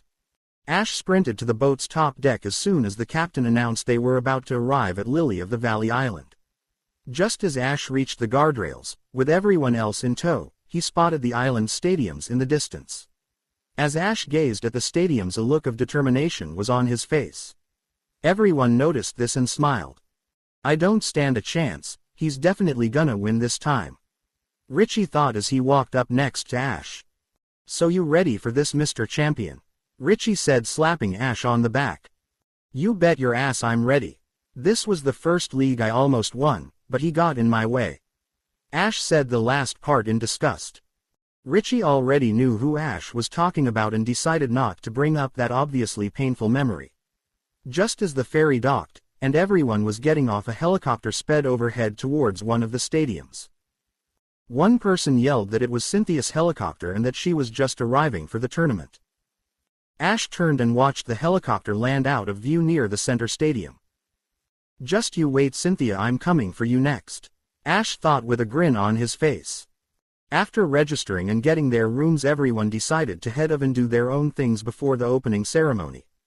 Ash decided to walk around the island and do some sightseeing. He had left Pikachu and the rest of his Pokémon at the Pokémon Center, so he was all alone. As Ash walked through the crowded shopping center on the island, he spotted someone he hadn't seen in a long time gazing in the shop windows. "Hilda!" Ash yelled as he ran over to the brunette. Hilda was looking at clothes in a window when she heard someone yell out her name. She quickly spun around and saw the boy who had been occupying her thoughts for years. "Ash," Hilda thought with a dreamy look as she watched Ash run up to her. "Hey Hilda, how have you been?" Ash asked, finally catching up to her. "Ash, it's so good to see you." "I've been great," Hilda said as she did something that shocked Ash. She hugged him. Ash was surprised that Hilda was hugging him, so he didn't immediately react. Hilda was afraid she had went too far too fast. But her worries were put to rest when she felt Ash's strong arms wrap around her. As Ash let Hilda go, much to her disappointment, he finally got a good look at her. Hilda was still wearing the same tantalizing outfit she wore when they first met. She had also grown taller, almost as tall as Ash, and had filled out nicely. Ash tried his best to stop it, but his eyes kept wandering to her rather large chest. Once again Ash was almost drooling as he looked Hilda up and down. What Ash didn't know was Hilda was doing the same thing. She was greedily eyeing Ash from head to toe. All this happened in a matter of moments before Ash decided to speak up. "So how have you been?" Ash asked Hilda, snapping her out of her stupor. "Oh, I've been great. You're looking at the new Unova champion," Hilda said with pride in her voice. "Wow, that's great Hilda. Since you're a champion you must know that I'm one now too," Ash said, causing Hilda to nod her head. "So Ash, you want to have that battle?" Hilda asked with a grin on her face. "No," Ash replied, shocking Hilda. "What? Why?" Hilda yelled, very upset. Ash chuckled as he watched Hilda tap her foot as she waited for him to answer. "Arceus, she's hot when she's angry," Ash thought as he put his hand on her shoulder to calm her down.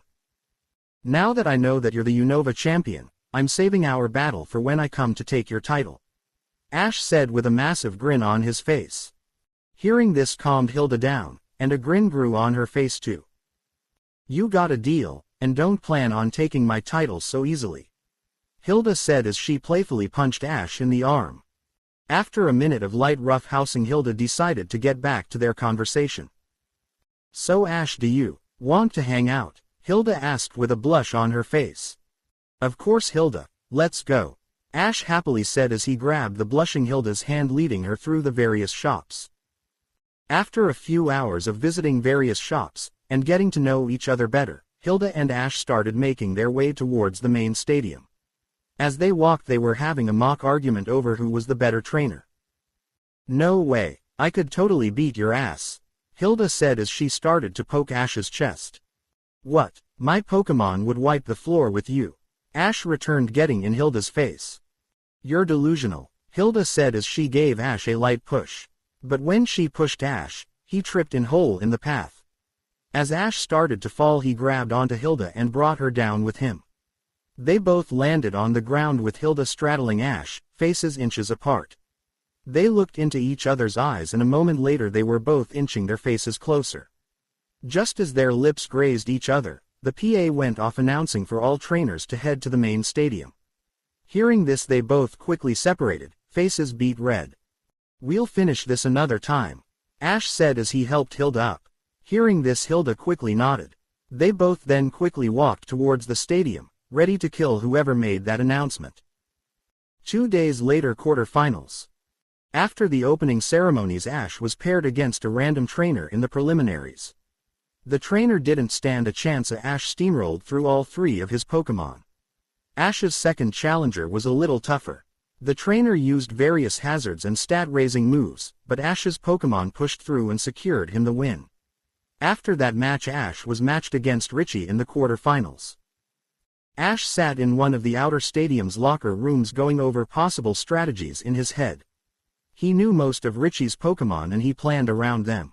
Ash was fairly certain he could beat his friend, but he didn't want to take any chances.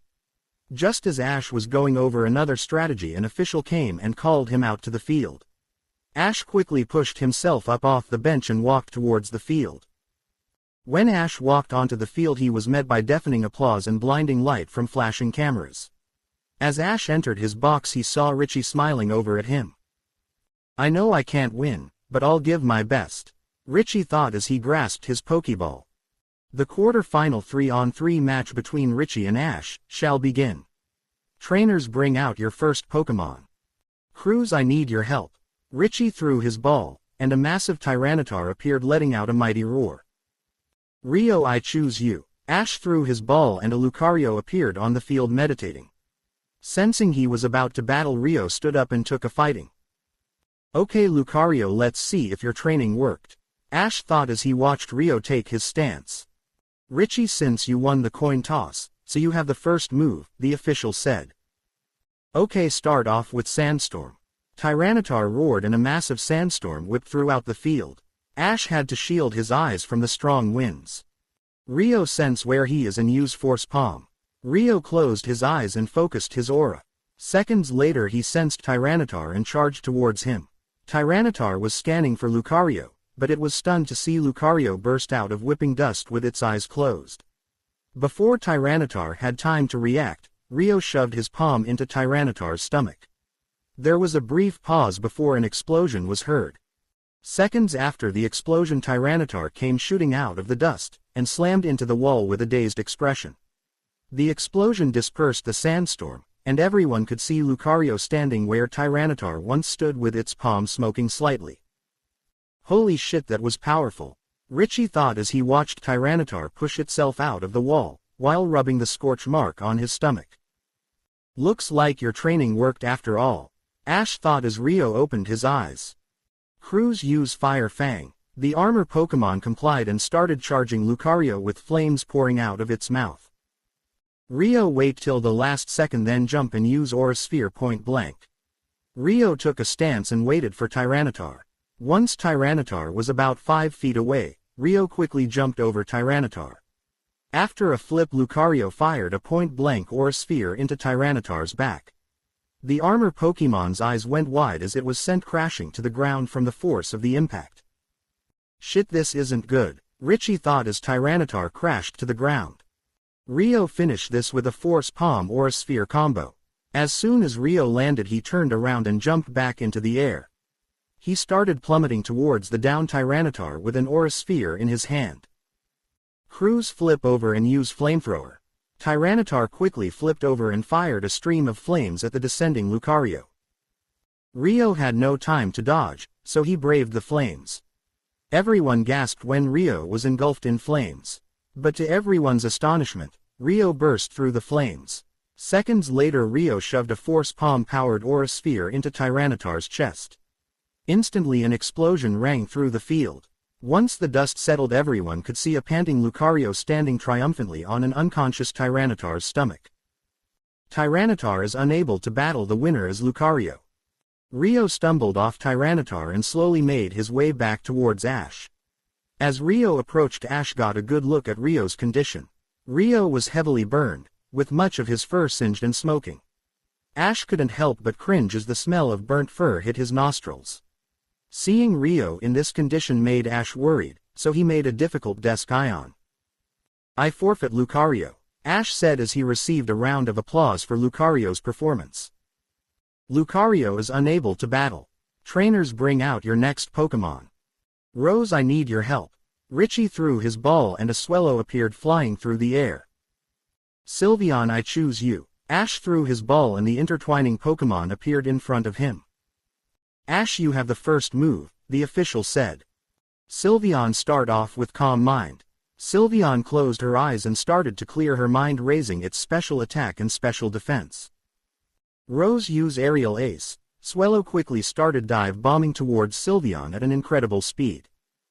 Sylveon, quick, use Double Team.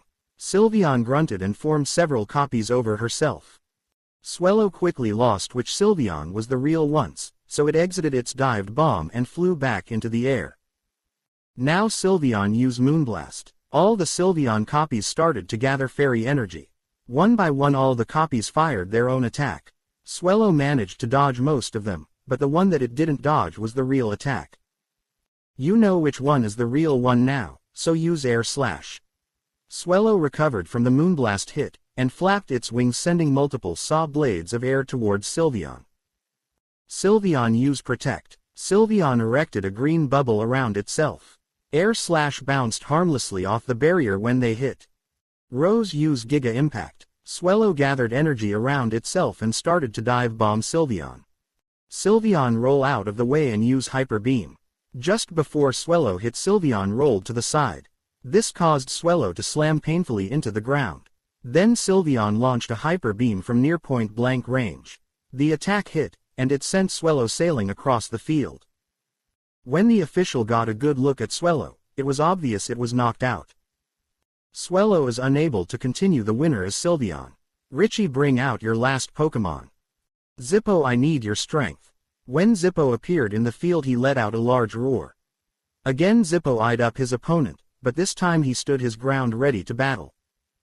So Richie must have gotten Zippo to listen to him. Nice job, Richie. Ash thought with a smile on his face. Richie, you have the first move. Zippo use Flamethrower. Zippo opened its mouth and sent a jet of flames at Sylveon. Sylveon take the hit, then use Toxic. Sylveon braced itself and let itself be surrounded by the flames. When the flames stopped, Sylveon was left with a severe burn, but it pushed through the pain and hit Zippo with Toxic. Zippo finished this with Flare Blitz. Zippo surrounded itself in blue flames before it started flying towards Sylveon. Sylveon used Facade. This earned gasps from everyone, as Sylveon started to glow. Then Sylveon started to charge Zippo. The two collided, causing a small explosion. When the dust settled, Sylveon was unconscious, but Zippo was bruised and beaten. Sylveon is unable to battle. The winner is Charizard. Ash, bring out your last Pokemon. Greninja, I choose you. Ash threw his ball and the ninja Pokemon appeared, taking a battle pose. Ash, you have the first move.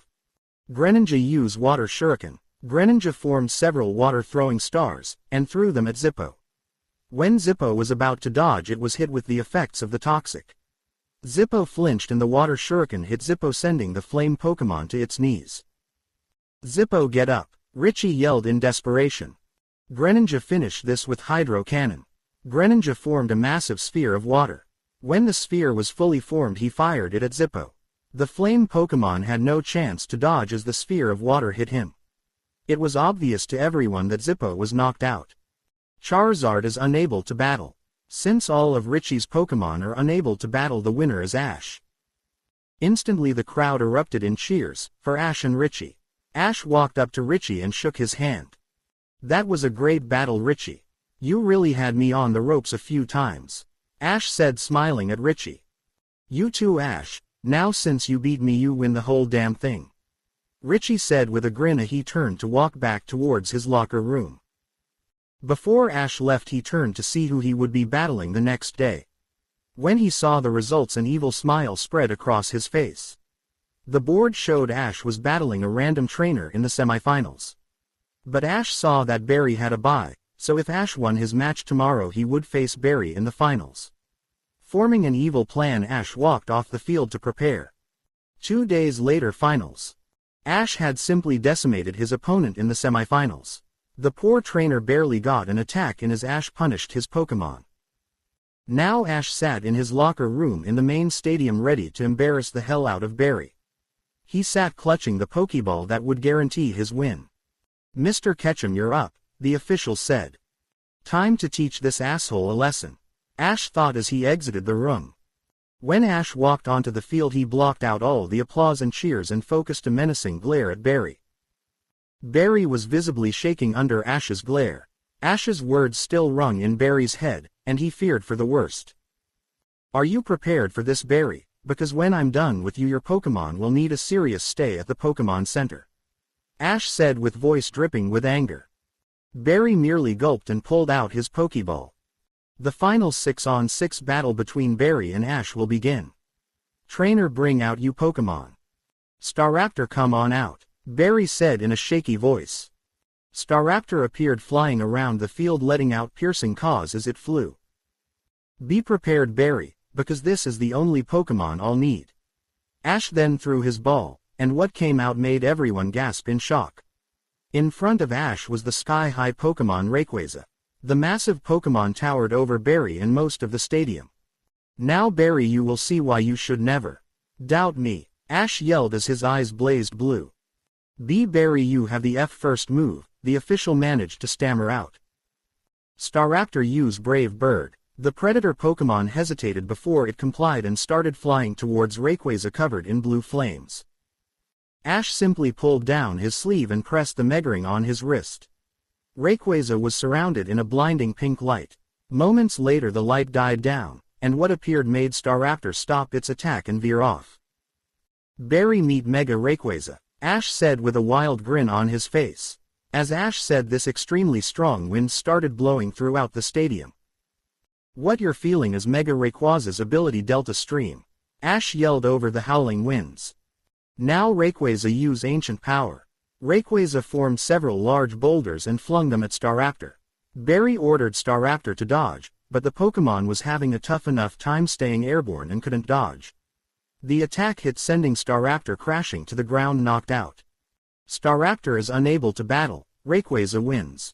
Trainer, bring out your next Pokemon, the official yelled over the winds. Roserade, I need you. Barry threw his ball and the bouquet Pokemon appeared on the field. But immediately Roserade stared to cower under the intense gaze Rayquaza was giving it. Rayquaza, use Fire Blast. Roserade had no time to dodge as the wall of flames hit it, instantly knocking it out. Roserade is unable to battle. Rayquaza wins. Barry, reveal your next Pokemon. Heracross, come on out. The single horn Pokemon appeared. Heracross tried to remain brave, but its brave front was quickly crumbling. Heracross, use Rock Tomb. Heracross raised its arms and 3 large rocks formed over its head. Then Heracross threw the rocks at Rayquaza. Let it hit you, then use Rock Slide. The Rock Tomb hit Rayquaza, but the sky-high Pokemon barely flinched. Then when the attack was over, Rayquaza created a barrage of rocks and sent them at Heracross. The rocks hits Heracross, knocking it out instantly. Why didn't that do more damage? Barry yelled over the winds. Oh, that's one of the effects of Mega Rayquaza's Delta Stream. It makes moves that would be super effective against flying types only do normal damage.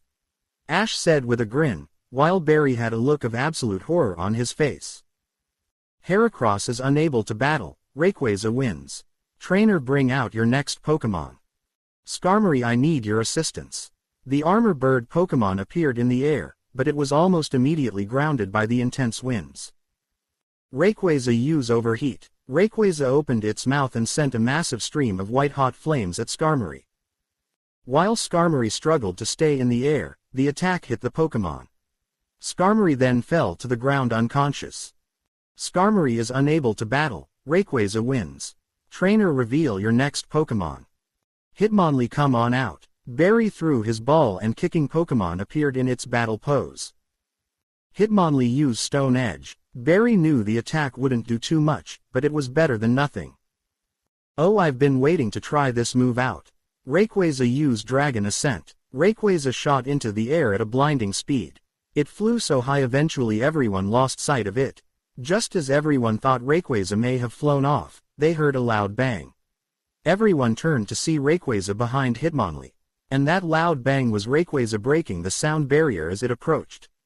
When Rayquaza hit Hitmonlee, a massive explosion rang out. Everyone already knew the results of the attack. Hitmonlee is unable to battle. Rayquaza wins. Barry, bring out your last Pokemon. Empoleon, come on out. Barry threw out his last Pokemon and the Emperor Pokemon appeared in front of him. Rayquaza finished this with Draco Meteor. Rayquaza raised its head and launched the ball of dragon energy into the air. When it reached the right height, the ball exploded into a dozen smaller balls. They each came crashing down on top of Empoleon with a loud whistling noise. When the dust settled, Empoleon was in a crater unconscious. Empoleon is unable to battle. Rayquaza wins.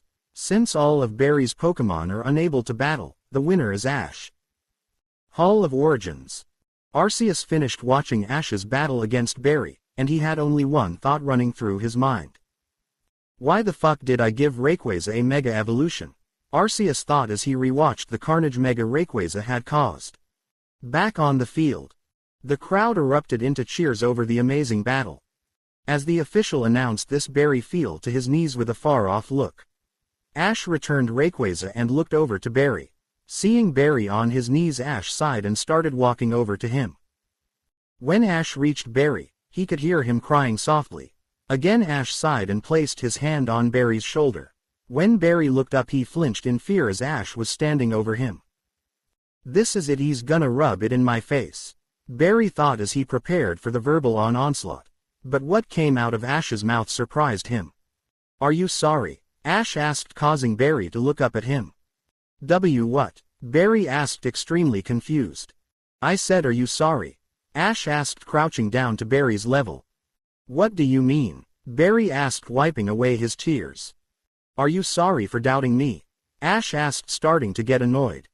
"Ash, that was probably the worst mistake I've ever made, and I am truly sorry for trying to make you give up your dream," Barry said as fresh tears fell from his eyes. "Then you're forgiven," Ash said, standing back up. What?" Barry asked as he too stood back up. "I said I forgive you, Barry, and this is the only chance you'll have to be forgiven, so don't waste it," Ash said as he walked off the field. "Thank you, Ash," Barry yelled at the retreating Ash. As Ash walked off the field, he looked up at the champion's box, and he saw Cynthia looking down at him. Seeing that she was spotted, Cynthia blushed and walked away from the window. This caused a grin to spread across Ash's face. "Cynthia, you better be ready because you're next," Ash thought as he walked back into his locker room. 1 month later, champion battle. Ash was sitting in his locker room, and he was scared. No, that was taking it lightly, he was scared shitless. He was about to battle Cynthia, a woman who was considered the greatest trainer alive. As he sat there, Ash replayed all his battles against Sinnoh's Elite Four. Aaron was the first Elite Four Ash faced, and to be honest, he was kind of a pushover. Ash had a wide array of very powerful flying and fire types that simply decimated Aaron's Pokémon. Especially Ash's Pidgeot, who he had recently found out could Mega Evolve. Pidgeot alone had taken out 3 of Aaron's 5 Pokémon, before Drapion managed to take the Mega Evolved Pokémon out. Typhlosion came in and cleaned up the rest of Aaron's Pokémon, leaving Ash with a decisive victory. Bertha was Ash's second opponent, and she was slightly tougher than Aaron. But since most of the Elite Four used the same type of Pokémon, Ash just planned around this and used Pokémon with a type advantage. Ash planned on using Sceptile against Bertha, but he felt that was a bit overkill. So instead he used Quilladin and his 2 Serperior. Quilladin, to Ash's surprise, had taken out Bertha's Quagsire and evolved after its victory. With his new strength after evolving, Chesnaught managed to take out another of Bertha's Pokémon before being taken down. Trip's Serperior, who Ash had named Viper, managed to take out 2 more of Bertha's Pokémon before being knocked out, with Ash's own Serperior finishing off her last Pokémon. Flint was next on Ash's battle against the Elite Four, and damn if Flint didn't put up a damn good fight. Ash had designed his whole team around Flint's, but Flint's Pokémon just wouldn't go down. Ash had managed fairly well against Flint's first 4 Pokémon, but each one put up a tough fight. But Flint's last Pokémon was the one Ash was dreading to fight. Flint's Infernape managed to take out 3 of Ash's Pokémon. Just when it looked like Ash was on the ropes, his own Infernape was sent out against Flint's. Ash's Infernape and Flint's kicked the shit out of each other. But after a brutal 20-minute battle, Ash's Infernape stood tall, covered in burns and bruises, over Flint's Infernape. Lucian was Ash's last opponent, before facing Cynthia. But compared to Flint, Lucian was a joke. Ash only used 2 Pokémon, Scrafty and Crocodile. Lucian's team was completely vulnerable to dark types and he suffered for it. Crocodile alone managed to take out 4 of Lucian's Pokémon before being taken down by his Medicham. Scrafty then came in and finished of Medicham, earning Ash an overwhelming victory. Now Ash is sitting in his locker room, virtually shaking. You would think that after virtually steamrolling the Elite Four, Ash would have more confidence. But that was not the case. Cynthia was not the Elite Four, she was on a different level. Ash had watched Cynthia battle several times before, and what he saw scared him. Cynthia was ruthless on the battlefield. She was calm and efficient, showing no mercy to her opponents. Her Pokémon were practically legends on their own, especially her Garchomp, who was rumored to be able to go toe-to-toe against Rayquaza. Ash didn't want to test that theory at all. Garchomp was Ash's biggest threat. The rest of Cynthia's team was gonna be a cakewalk compared to that monster. Ash had 3 Pokemon alone just to deal with Garchomp, Glalie, Sylveon, and his own Garchomp who could Mega Evolve. But Ash didn't even know if that was enough. He needed an ace in up sleeve. He didn't want to use Rayquaza, Latias, or Xerneas because he felt that would be sort of unfair, but it was very tempting. Just when Ash started to have a mini panic attack, he heard a few soft knocks. "Come in," Ash said, trying to control his breathing. Ash turned to see all his friends walk into the room, even Barry and Kenny were among them. "Hey guys, what are you doing here?" Ash asked as he stood up. Ash then noticed that Dawn was holding a package. "Dawn, what is that?" Ash asked, pointing towards the package. "We don't know. A Nurse Joy just handed it us and said it was for you," Burgundy explained as Ash took the package from Dawn. Ash looked at the small package and scanned it for any return address. But he found none, did however see that the package was from his guardian angel. Ash opened the package and his eyes widened. Inside was a Cherish ball with a note on top of it. Ash picked up the note and started reading it. "Hello Chosen One, I'm sorry this one took so long to reach you, she can't move very fast. P.S. Before I forget, this Pokemon can Mega Evolve, Latias as well, but after what I saw when Rayquaza Mega Evolved, I think I'll hold off on you receiving those stones. Good luck my Chosen One, I believe in you. Your guardian angel, Arceus." Ash smiled as he folded the letter and put it in his pocket. Ash then grabbed the Cherish ball, and eyed it for a moment. He then released the Pokemon that was inside. What came out made everyone gasp. But Ash only grinned as he looked at the Pokemon. "You're just what I was looking for." The sound was absolutely deafening. Ash could barely think. The stadium was completely sold out. Every seat was occupied, with thousands more watching at home on their TVs, including Ash's mother, who had been up all night praying that her son would win his match. Every was watching and waiting for the same thing. They wanted to see if Ash would be the first person to ever beat Cynthia. Ash stood on his side of the field, no longer nervous. He watched the other side of the field waiting for Cynthia to emerge. After 5 minutes, music started to play, and smoke started to bellow out of Cynthia's side of the field. In a brilliant flash of light, Cynthia appeared standing on the other side of the field smiling at Ash. Cynthia was actually slightly taller than Ash now. She still wore the same black outfit that she wore when Ash saw her in Sinnoh. Her hair was as long as ever, reaching to the middle of her calves. It still covered half of her face, exposing only one gray eye to everyone. Ash only had one thought as he looked at Cynthia. "Arceus, she's so beautiful." Ash had to shake his head to stop the flurry of erotic images that flooded his mind. Cynthia on the other side of the field was having similar thoughts. Her cheeks turned pink as she thought of all the naughty things Ash could do to her. What very few people knew was that Cynthia was still a virgin, something that would haunt her if it got out. She had been waiting for the right man to come into her life and whisk her off her feet. As she gazed at Ash, her mind started to wander. "Maybe he's the one," Cynthia said as she watched Ash start to shake his head slightly. "Hey, I bet he's thinking about me." Deciding to play with him, Cynthia gave Ash a very sexy wink, causing the poor man's cheeks to turn red. Seeing that she had succeeded in teasing him, Cynthia started to speak. "So Ash, we meet again. I hope you don't plan on taking my title from me today," Cynthia said with a small smile. Hearing Cynthia's voice snapped Ash out of his trance. "Of course I plan on winning today, Cynthia. I'm gonna beat you, then continue on my journey to be Pokemon Master. Then I'm gonna ravish that sexy body of yours for teasing me like that." Ash said the last part under his breath as his fingers hovered over the Pokeballs on his belt. "We'll see about that, Ash. I don't plan on losing any time soon," Cynthia said as she looked towards the official. "Let the fun begin. The championship battle between the current champion Cynthia and the challenger Ash will begin. This will be a full 6-on-6 battle with no substitutions. Trainers, bring out your first Pokemon." With that, the official signaled for the battle to begin. Ash grabbed his first ball and enlarged it.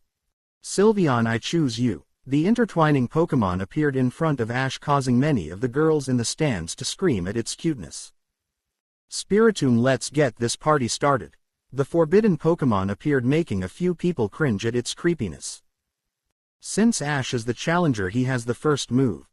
Sylveon start off with Calm Mind. Sylveon closed its eyes and cleared its mind as it raised its special attack and special defense. Spiritomb use Ominous Wind. A ghostly wind started howling around Spiritomb, before it started heading towards Sylveon. Sylveon take it and use Moonblast. Sylveon braced itself and let the winds hit. After a few seconds the winds died down, and Sylveon started immediately gathering fairy energy. Once it gathered enough, Sylveon fired the ball of fairy energy at Spiritomb. Spiritomb take it then use Hypnosis. Spiritomb took the hit, and was panting slightly, but it managed to fire off the ball of energy. Hypnosis hit Sylveon instantly, putting the Pokémon to sleep. Now use Dream Eater. Ghostly tendrils shot out of Spiritomb and latched themselves Sylveon. Instantly Spiritomb started sucking out Sylveon's energy, and restoring its health. Sylveon, you have to wake up. Ash yelled, trying to wake his sleeping Pokémon up. Hearing her trainer's voice, Sylveon started to stir. Shaking off the tendrils, Sylveon was now fully awake, but extremely drained. On shaky legs, Sylveon stood ready to continue fighting. Spiritomb finished this with Shadow Sneak. Spiritomb instantly vanished from the field. Sylveon, you have to wait for it to reappear, then dodge it. Sylveon again closed its eyes and tried to sense where Spiritomb was. After a few moments, Sylveon sensed a presence behind her, and she rolled to the left, causing Spiritomb to fly past her. Now Sylveon used Dazzling Gleam. A blinding light caused by fairy energy surrounded Sylveon. The light hit the still flying Spiritomb, sending crashing into the wall. Finish it with a Moonblast Iron Tail combo. Sylveon fired off the Moonblast, then started charging Spiritomb with a glowing tail. Moonblast hit, causing Spiritomb to grunt in pain. The end Sylveon slammed its glowing tail onto Spiritomb. The forbidden Pokémon wobbled for a moment before it fell over unconscious.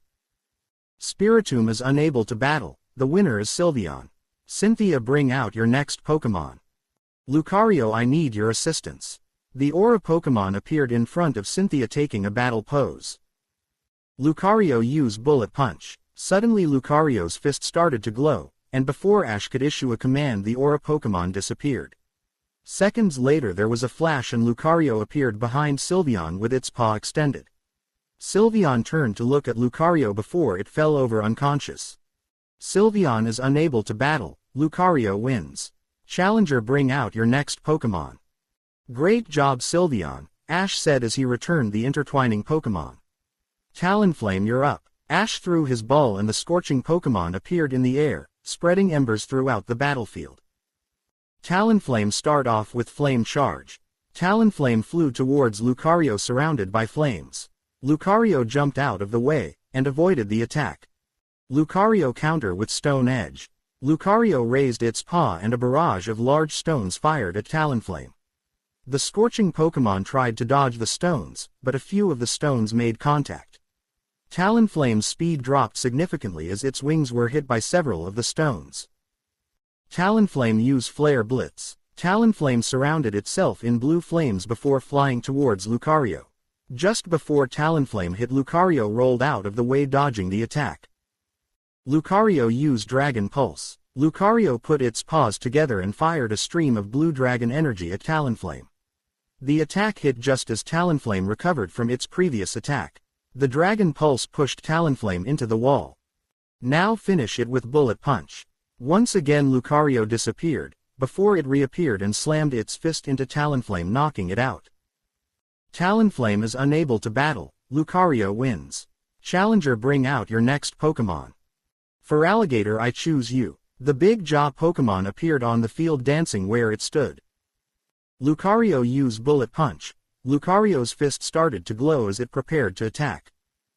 Feraligatr used Aqua Jet. Feraligatr surrounded itself in water before it took off after Lucario. Both attacks collided in the middle of the field. Feraligatr and Lucario both fought but both were evenly matched. Eventually both Pokémon backed off, and both were slightly dazed from the head-on collision. Feraligatr used Hydro Pump. Feraligatr shook its head, before it fired a massive stream of water at the still dazed Lucario. When Lucario recovered from its dazed state, its eyes widened when it saw the stream of water heading towards it. Lucario had not time to dodge and was struck and was hit head-on, getting sent back several feet by the force of the water. Lucario recovered and used Poison Jab. Lucario shook its head, getting the water off its face. Then it started charging Feraligatr with a purple glowing fist. Feraligatr tried desperately to dodge the attack, but Lucario was too fast and landed the hit on Feraligatr.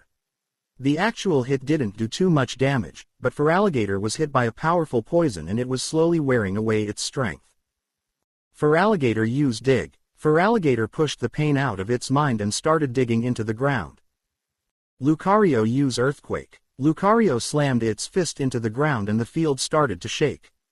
Instantly Feraligatr was shot out of the ground, dazed and confused. Finish with Aura Sphere. The Aura Pokémon gathered Aura in its paw before firing it at the stunned Feraligatr. The attack hit and Feraligatr was sent to the ground, knocked out. Feraligatr is unable to battle. Lucario wins.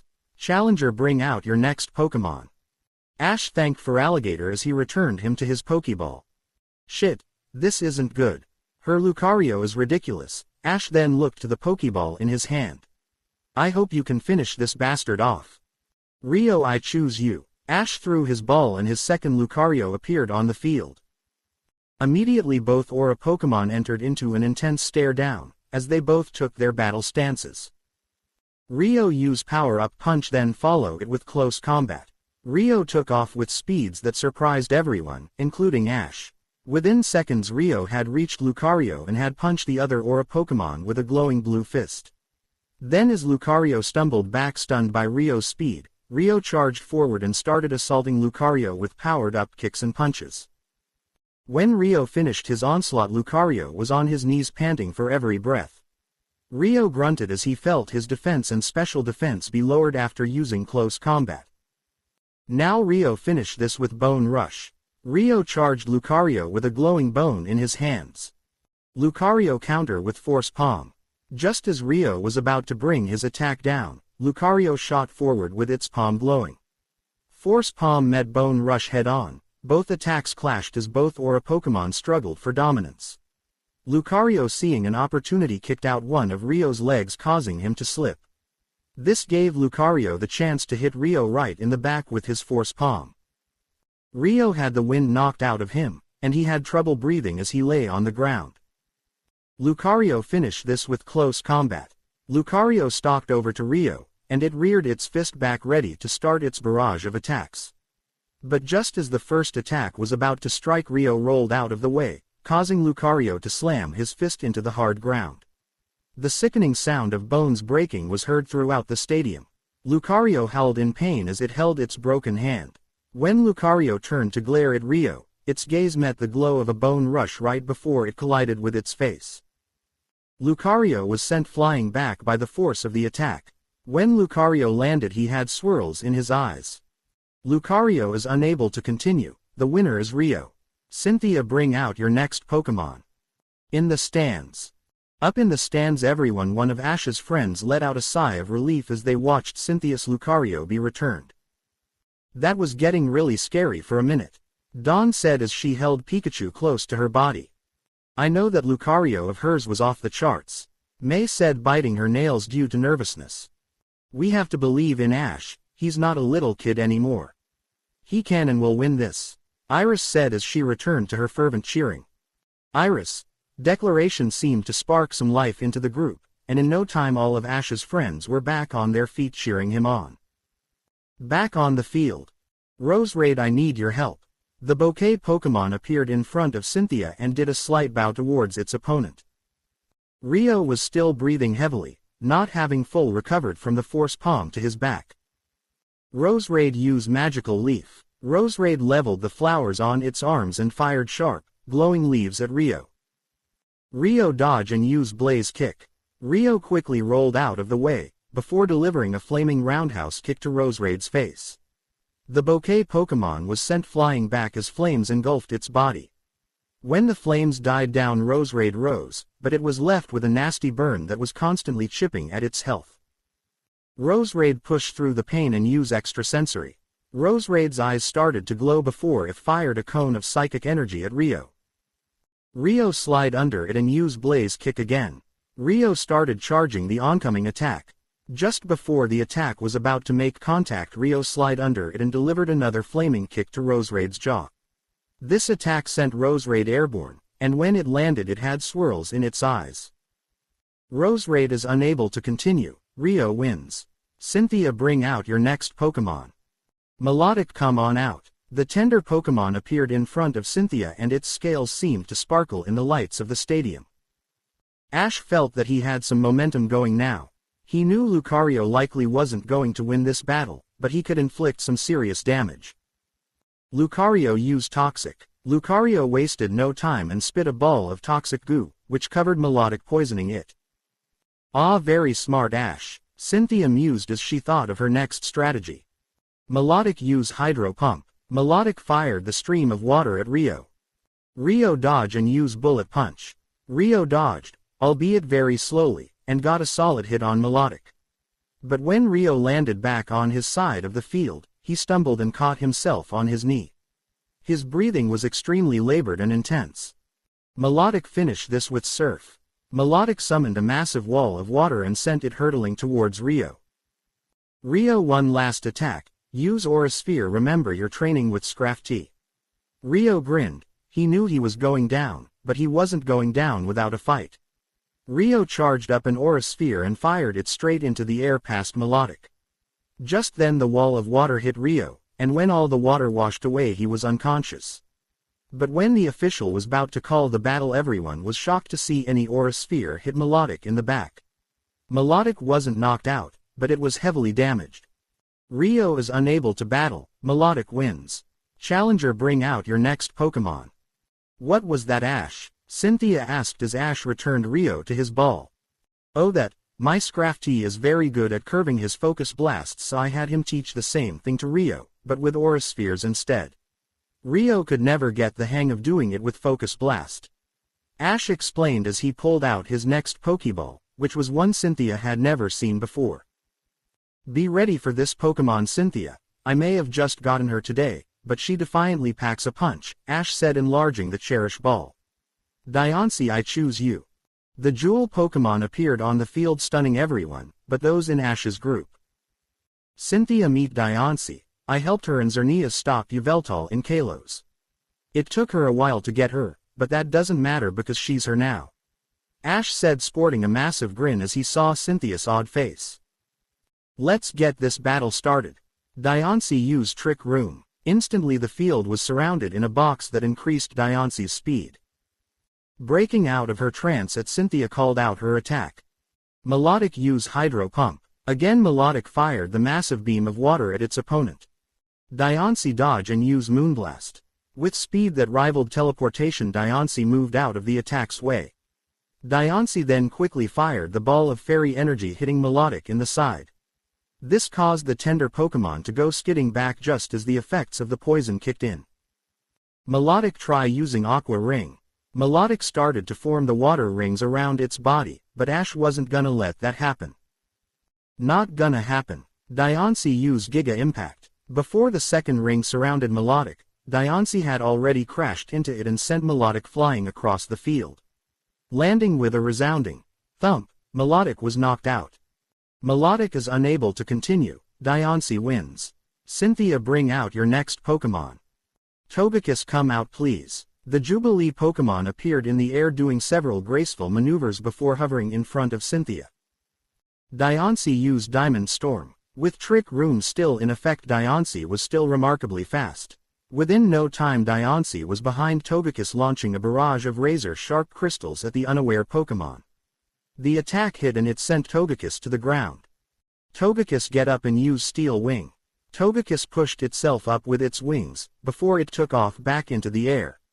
Then Togekiss flew towards Diancie with glowing wings. Diancie quickly dodged the attack, but Togekiss predicted this. Doing a quick U-turn, Togekiss hit Diancie in the back.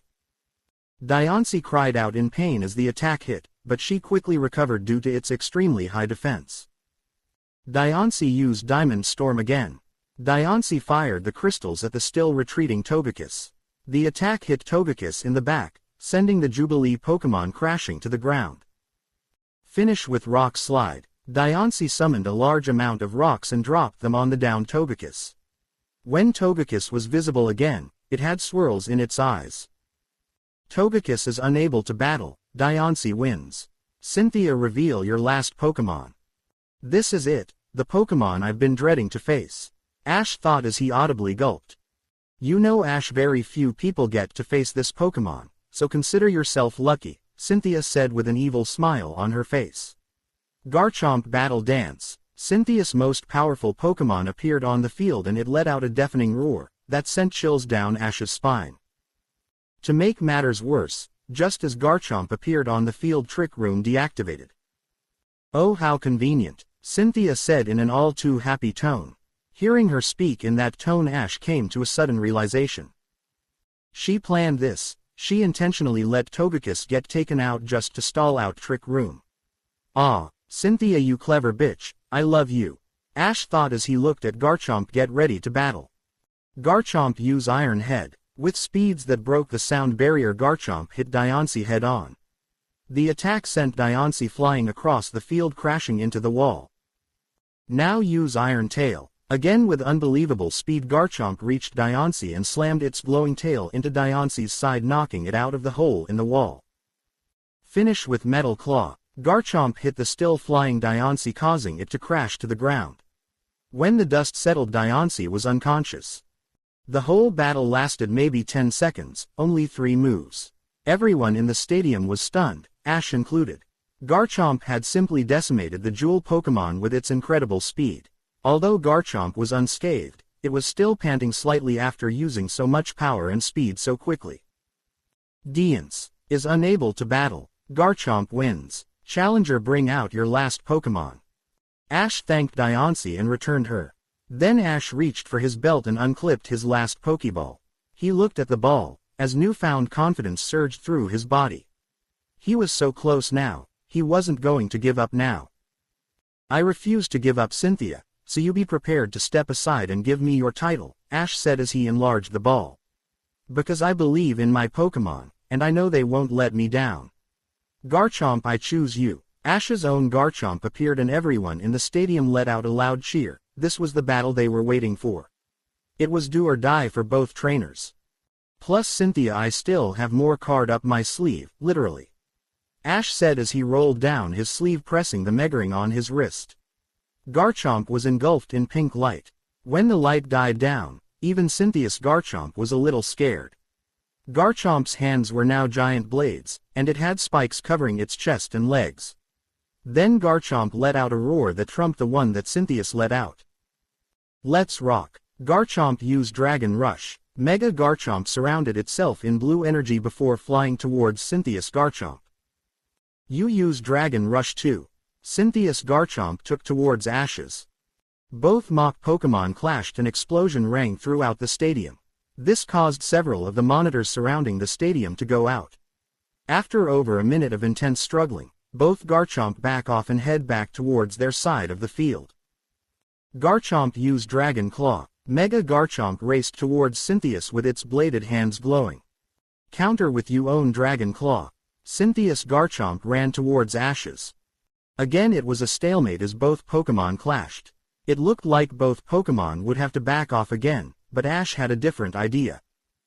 Use Crunch. Mega Garchomp clamped its massive jaws onto the other Garchomp's arms, causing it to scream in pain. Shake it off. Cynthia's Garchomp thrashed around and eventually got the other Garchomp to let go. Ash had officially scored the first effective hit. This carried on for almost 15 minutes. Both mock Pokémon would exchange moves and counter each attack. During all of this, Ash was devising a strategy, and now he had it. After another clash, Ash enacted his plan. Garchomp used Dig. Mega Garchomp quickly dug into the ground and out of sight. Just as Cynthia was about to call out her next move, Garchomp emerged and slammed the other mock Pokémon into the ground. Now use Crunch. Mega Garchomp bit into the other Garchomp's tail. Throw her in the air. Mega Garchomp used its massive jaw strength to throw the other mock Pokémon into the air. Now finish this with Draco Meteor. Everyone's eyes widened when they saw the most powerful dragon-type move hit Cynthia's Garchomp right in the chest. The attack carried Cynthia's Garchomp into the air, before it exploded, raining miniature meteors around the field. Everyone watched as Cynthia's Garchomp fell to the ground limp. When the official saw the Pokémon, he gasped. I don't believe it. Garchomp is unable to battle. Ash's Garchomp wins. Since all of Cynthia's Pokémon are unable to battle, the new champion is Ash Ketchum. The silence that followed was nerve-wracking. But a full 10 seconds later, the crowd exploded in cheers. The sound of the cheers dwarfed anything Ash had heard before. Ash ran to his Garchomp and tackled him with a hug. Ash had tears of joy running down his face as he hugged his Pokémon, and showered him with praise. Cynthia returned Garchomp, and when she saw Ash, a smile spread across her face. Yes, he's definitely the one, Cynthia thought as she started walking towards Ash. By now Ash had returned Garchomp. When he looked up, he saw Cynthia walking towards him. He extended his hand for her to shake it, but what she did shocked everyone in the stadium or watching at home. Instead of shaking his hand, Cynthia grabbed Ash's wrist and pulled him into a passionate kiss. Everyone was silent as Ash and Cynthia locked lips. When they parted, Ash had a dreamy look on his face, while Cynthia had a mad blush on her face. Seconds later, loud whistles broke out, and the cheering continued, everyone happy that someone had finally tamed Cynthia. As Ash just stood there, he felt Cynthia put something in his hand. Opening his hand, Ash saw a key in it. Then he felt Cynthia's hot breath on his ear. Meet me in my room after the ceremony. With that, Cynthia walked off towards her locker room, to prepare for the ceremony, putting a sway in her hips. Ash couldn't help his eyes as they stayed glued to Cynthia's swaying hips, a fact that wasn't missed by Ash's girls. Oh boy, here comes another one. They all thought in unison. Snapping out of his trance, Ash raced towards his locker to get ready for the ceremony. The quicker he was crowned champion, the quicker he could get to the real prize, Cynthia herself. Coast of Unova 4 days later. Ash took a deep breath of the salty sea air, as he gazed out at the ocean. They were set to dock within the hour, and Ash wanted to catch a glimpse of Unova before they docked.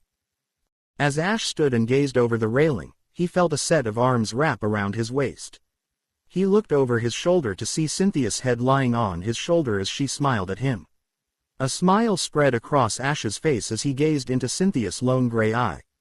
After a moment, Ash leaned in and gave Cynthia a chaste kiss on the lips. Ash had been overjoyed when Cynthia had agreed to come with him on his journey, as he had always had a crush on Cynthia that evolved into love as he got to know her better. Good morning, Cynthia, Ash said as he turned fully around to wrap Cynthia in his arms. Good morning to you, Ashy, Cynthia said, making Ash cringe slightly. His reaction didn't go unnoticed and it caused Cynthia to start to giggle. Ash wasn't a big fan of nicknames or pet names. All his girls had tried to give him one, but they were all quickly shot down and forgotten. Cynthia just loved to tease Ash and see his reactions. He may have greatly matured, but he was still a little kid in many ways. What brings you up here so early? Cynthia asked as she and Ash held onto each other. I just wanted to catch a glimpse of Unova from the ocean before we docked. But I've found something I'd much rather look at, Ash said as he started to lightly trail kisses down Cynthia's neck. Cynthia moaned lightly as she felt pleasure from Ash's butterfly kisses. She was however brought of this when she heard the captain come over the PA.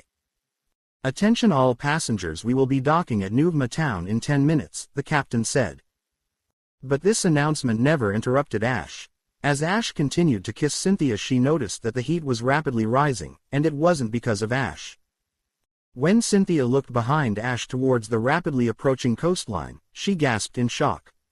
Ash, thinking it was because of him, continued his kisses. Ash, I think you should turn around, Cynthia said, trying to force Ash to look towards the coast. Why, I don't want to, Ash said, not turning around. Huffing, Cynthia grabbed Ash's face and forced him to turn around. When Ash finally looked towards the coast, his eyes widened in shock. Ash could see 2 large figures along the coast, and 2 more flying in the air. Ash instantly recognized the 2 flying figures as Zekrom and Reshiram, and the 2 along the coast were Groudon and Kyogre. The presence of the two remaining members of the weather trio was causing the weather along the coast to fluctuate from intense heat to intense rains. When the boat docked, the weather was extremely sunny and there was an intense heat. Groudon, Kyogre, why are you here? Ash asked, trying to remain cool. Well, chosen one, Father Arceus feels you are ready for our power. Groudon said, leaning down to look Ash in the eyes. Yes, you are now worthy to wield the power of the weather. Kyogre said, approaching the docks where everyone was standing. An intense pride flowed through Ash as he looked at the two imposing legends standing before him. I promise I won't abuse your power, and I will treat you with respect. Ash said as he took out two Cherish balls. You better keep this promise, chosen one, because you don't want Arceus on your bad side. Groudon said as he was sucked inside his ball. Yes, chosen one, you don't want the wrath of Arceus to come down upon you. Kyogre said as Ash captured him. Ash looked at the Cherish balls and smiled, as tears almost threatened to fall from his eyes. You really trust me, don't you, Arceus? I can't thank you enough. Ash thought as he turned to the other two legends floating above them. Zekrom, Reshiram, it's so good to see you guys again, Ash said as he looked at the two massive Pokémon flying above, but he noticed something on Reshiram. N, is that you? Ash asked, spotting the familiar green-haired man. Why, yes, it is Ash. I wanted to see Reshiram and Zekrom off. N said as Reshiram landed on the ground, letting him off. This is too much, Cynthia said, not used to this type of situation. Well, Zekrom, Reshiram, you ready? Ash asked as the legend approached him. Both Zekrom and Reshiram grunted, and lowered their heads for Ash. Ash walked up and tapped both legends on the head with Cherish. Seconds later both balls pinged, signifying a successful capture. When Ash turned around, everyone was smiling at him except Cynthia, who looked astonished. Wow, Ash, you told me you were a legend magnet. But I never knew it was this strong, and I gotta admit it's pretty hot. Cynthia said the last part as she walked up to Ash and started to rub his chest. Not now, Cynthia, Ash said as he started to chuckle. And if you like that, wait till we get to Professor Juniper's lab. When Ash turned around, he saw said professor looking at him with a huge smile on her face. You sure do know how to make an entrance, Juniper said, walking up to Ash. Ash, it's been too long, Juniper said as she hugged him. Professor Juniper had become the aunt Ash always wanted, and she loved him like a son. Hey Professor Juniper, it's so good to see you. I thought before we do anything in Unova, I had to stop by and see all my Pokémon. Ash said as he hugged Juniper back tightly. Well, let's get going then, Juniper said, releasing Ash and leading everyone towards her lab. While walking, Professor Juniper started talking. Well, Ash, with the rate you're catching Pokémon, I'm gonna need to expand the lab again. Good thing you send me most of your winnings, because it's hard to keep track of and feed all your Pokémon. And after that little display, I better call Professor Birch so he can fly over and study Groudon and Kyogre, Juniper said as she slapped Ash in the arm. Ash just scratched the back of his head in embarrassment. Well, you know me, Professor, I'm kinda a Pokémon magnet, Ash said as he chuckled. Then Juniper looked back at the rest of Ash's group, mainly Ash's girls, who were all talking amongst themselves. Sure looks like you've been busy, Ash. I also saw that kiss you and Cynthia shared on live TV, Juniper said, nudging Ash. Hearing this, Ash's entire face turned beet red. Seeing that she had embarrassed Ash enough, Juniper kept quiet, and the rest of the walk was filled with a peaceful silence. 15 minutes later, Professor Juniper's lab.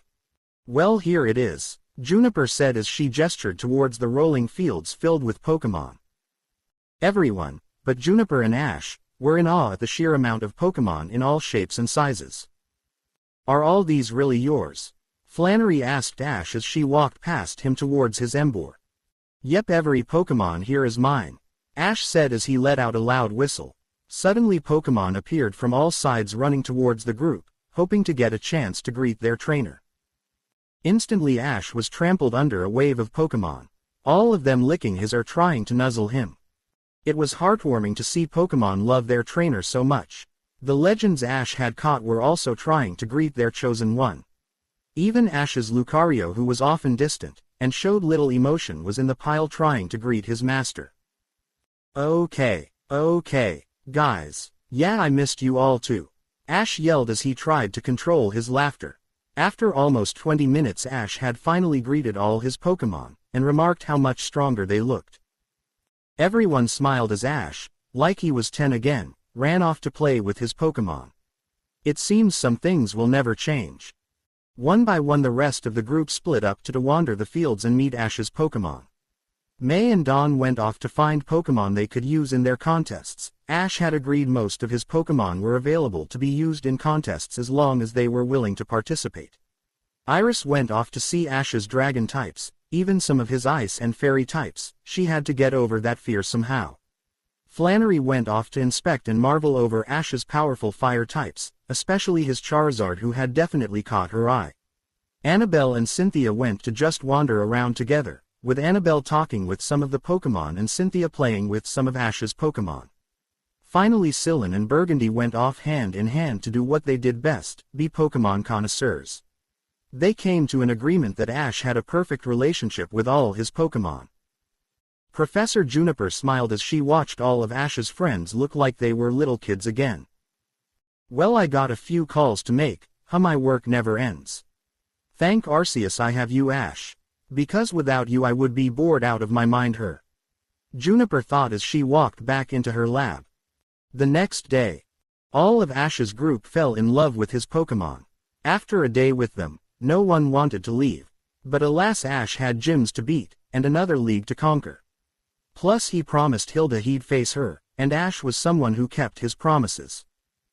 As Ash waved goodbye to Juniper and walked out the door, he felt a familiar chill run down his spine. But he didn't pay it any attention, and that would come back to bite him in the ass. Because when he opened the door to the lab, he was met with the full force of Bianca running full sprint into the lab. Ash was sent flying back from the force of the impact, landing flat on his back, and Bianca was knocked flat on her ass. Everyone burst out laughing as Sylvan helped Ash up, and Iris helped Bianca up. Some things will never change, they both thought as they helped them both up. Bianca, what are you doing here? Ash asked, rubbing his sore back. Well, I heard you were in town, and I wanted come say hi. Bianca said in her usual chirpy tone. Thank you for wanting to come see, but please watch where you're going next time. Ash said as he walked up to Bianca. Okay, Bianca said, giving Ash a hug. Feeling Bianca suddenly pull him into a hug, caused Ash to gasp in pain as she crushed his back. Damn it, this girl is gonna kill me, Ash thought as he put on a smile and endured the pain. So Bianca, where is Stefan? Ash asked as everyone walked out of the lab. We split up for a bit when we got back to Unova, but he said we'd met up again soon. Bianca said, walking next to Ash. So Bianca, we were just getting ready to head to Castelia City, Ash asked. I'd love to come with you guys, Bianca said, thrilled at the idea of traveling with Ash for a while. Well then, it's settled, let's head to Castelia, Ash said as he took off down the path. Everyone smiled and took off running after Ash. 5 days later, Castelia City. As the group walked through the bustling city admiring the skyscrapers and modern buildings, they came to the Castelia gym and walked inside. When Ash walked into the gym, he spotted someone he hadn't seen in a while. Cameron, long time no see. Castelia City Gym. Cameron, it's good to see you, Ash said as he spotted his forgetful friend. While Cameron had grown since Ash last saw him, he was still on the short side. Ash had him beat by several inches. At Cameron's side was his Lucario. Cameron spun around when heard someone call it his name. Ash, Cameron yelled as he ran up to Ash with his faithful Lucario close behind. With a smile, both friends shook hands, then shared a manly hug. So how have you been, Cameron? Ash asked as everyone took a seat in the lobby, as they waited for Burgh to heal up his Pokémon. Well, I'm gonna give the Unova League another shot. I tried other regions, but I didn't do so hot. But this time I'm gonna win, Cameron said excitedly. Cool, I'm taking on the Unova League again too. But you're wrong, this time I'm gonna win it, Ash said as he returned Cameron's enthusiasm. So how have you been, Ash? Cameron asked as he calmed down. Everyone looked at Cameron as if he was an idiot. Well, he was one. Cameron, have you watched TV, like at all? In like the past 8 months? Iris asked, seriously confused. Yeah, why? Cameron asked, surprised by the random question. Then you should have noticed that Ash is the champion of 3 leagues. Cynthia said, surprised that Cameron seriously didn't know this. Cameron turned to Cynthia, with a stunned expression. As Cameron got a good look Cynthia, he finally recognized who she was. Wait, you're Cynthia, Sinnoh's champion. Cameron almost yelled. Former champion, Cynthia corrected. Cameron then turned to Ash. Then it's true, Cameron asked, completely stunned. Yep, you're looking at the Kalos, Hoenn, and Sinnoh champion, Ash said proudly. Wow, Cameron breathed out, as he let this new information sink in. Cameron then looked at Ash with a twinkle in his eyes. Can I get your autograph? Cameron yelled as he pulled out a pad and pen from his pack. Everyone just sweat dropped at this sudden proclamation. Ash grabbed the pen and paper with an embarrassed expression on his face. Quickly signing his name, Ash handed the paper back. Cameron looked at the paper as if it was his most prized possession. Thank you, Cameron said as carefully slipped the paper in this backpack. After that awkward exchange, Ash and Cameron started some small talk. So Ash, what's with all the girls? Cameron asked, as he looked at all the beautiful girls following Ash. They're all kinda with me, Ash replied. Cameron gave Ash a confused look. With you? Cameron asked. Oh my Arceus, you have to be fucking kidding me. There is no way he is this fucking dense. I wasn't even this bad, and I was pretty fucking bad. Ash thought as he deadpanned. You know, with me, like we're together. Ash said, hoping Cameron would catch on. Cameron lifted his sweatband and let it slap his head, as he tried to think. But to Ash's dismay, Cameron still looked as confused as ever. They're my girlfriends. Ash all but yelled, getting upset at Cameron. What? No way, Cameron yelled in total shock. Yes, way, now calm the fuck down, Ash said as he rubbed his temples. Arceus, Cameron, you're a great guy, but you can really get on a guy's nerves. Ash thought as he tried to calm himself down. As Ash and Cameron continued talking, Cynthia snuck up behind and placed her head on his shoulder. What's up, Cynthia? Ash asked as he turned to look at her. Can I talk to you in private, Ash? Cynthia asked. Seeing Ash nod, she led him around a corner. So what's up? Ash asked as he leaned against the wall. Well, Cynthia said as her face flushed red. I was wondering if, after your gym battle, we could go on a date. Ash looked at Cynthia for a minute before a big smile crossed his face. Of course we can, Cynthia. What did you have in mind? Ash asked as Cynthia wrapped her arms around his neck. I was thinking we could have dinner at this rooftop restaurant I saw, that has an amazing view. Then we could go get some ice cream at this little ice cream shop I saw on the way here. Then lastly we could end the night by walking along the pier and watching the sunset. Cynthia said as she leaned closer. Sounds perfect, Ash said with a smirk as he leaned in and kissed Cynthia. The kiss started out innocent enough, but it quickly evolved into a full-blown make-out session. Just as Ash was about to start groping Cynthia's ass, he heard someone cough. Well, if you two are done, I believe Ash and I have a gym battle, Burgh said with a grin. Quicker than a ninjask, Ash and Cynthia separated. Both were flushed red and breathing heavily. Hey Burgh, Ash said, thoroughly embarrassed. Why hello Ash, shall we get to it? Burgh said, gesturing towards the gym. Why yeah, lead the way, Ash stuttered out. Burgh smiled and walked back around the corner. But before Cynthia could walk around the corner, Ash gave her ass a firm slap. Oh Ashy, you naughty boy, Cynthia said in a husky voice. That's just a preview of what's gonna happen tonight, Ash said with a massive grin. Then I'm definitely looking forward to tonight, Cynthia said with a wink, as she rounded the corner. 5 minutes later, battlefield. Ash and Burgh both stood on opposite sides of the battlefield, facing each other. The official 3-on-3 battle between Burgh and the challenger Ash will commence. Trainers, bring out your first Pokemon. Crustle, come on out, Burgh said as he threw his ball. The Stone Home Pokemon appeared ready to battle. Floatzel, I choose you. Ash threw his ball, and the Seaweasel Pokemon appeared on the field with a front flip. He may love battling, but he still likes to show off like he's in a contest. Ash thought with a smile on his face. Well, that was quite the entrance, Burgh said, impressed. But it's gonna take more than a fancy entrance to win this battle. So Ash, show me what a champion can do. Okay Floatzel, let's show him what we can do, Ash said, pumping his fist. Start with Whirlpool. Floatzel raised its arms and giant whirlpool of water formed over its head. With a grunt of effort, Floatzel hurled the raging torrent of water. Crustle used Protect. Raising a protective barrier, Crustle was able to deflect the whirlpool. But when the whirlpool stopped, Crustle was shocked to see Floatzel flying toward it surrounded by water. Crustle was hit by the surprise Aqua Jet, sending it skidding back several feet. The whirlpool was just a distraction. Very good, Ash. Burgh thought as he thought out his next move.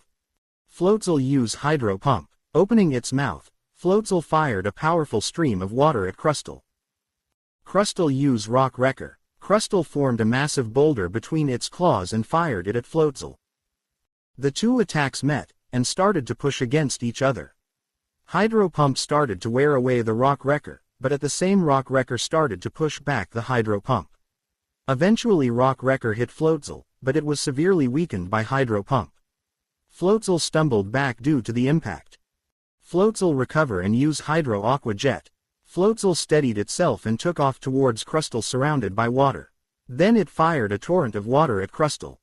Use Protect Crustle. Crustle formed the protective barrier, and awaited the attack. Now spin. Floatzel started to spin rapidly, turning the Aqua Jet into a water drill, further powered up by the Hydro Pump. Floatzel hit the Protect head-on. The barrier managed to repel the attack for a few seconds, before Floatzel broke through and hit Crustle. The Stone Home Pokémon was sent flying back by the force of the attack, but it wasn't knocked out yet. Time to finish this, Ash thought as he called out his next move. Aqua Jet again. Floatzel again took off towards Crustle. Crustle quick use Rock Blast. Managing to recover, Crustle started to fire rocks at Floatzel. Dodge them. Floatzel started to fly and dodge the rocks. Now spin and use Ice Fang.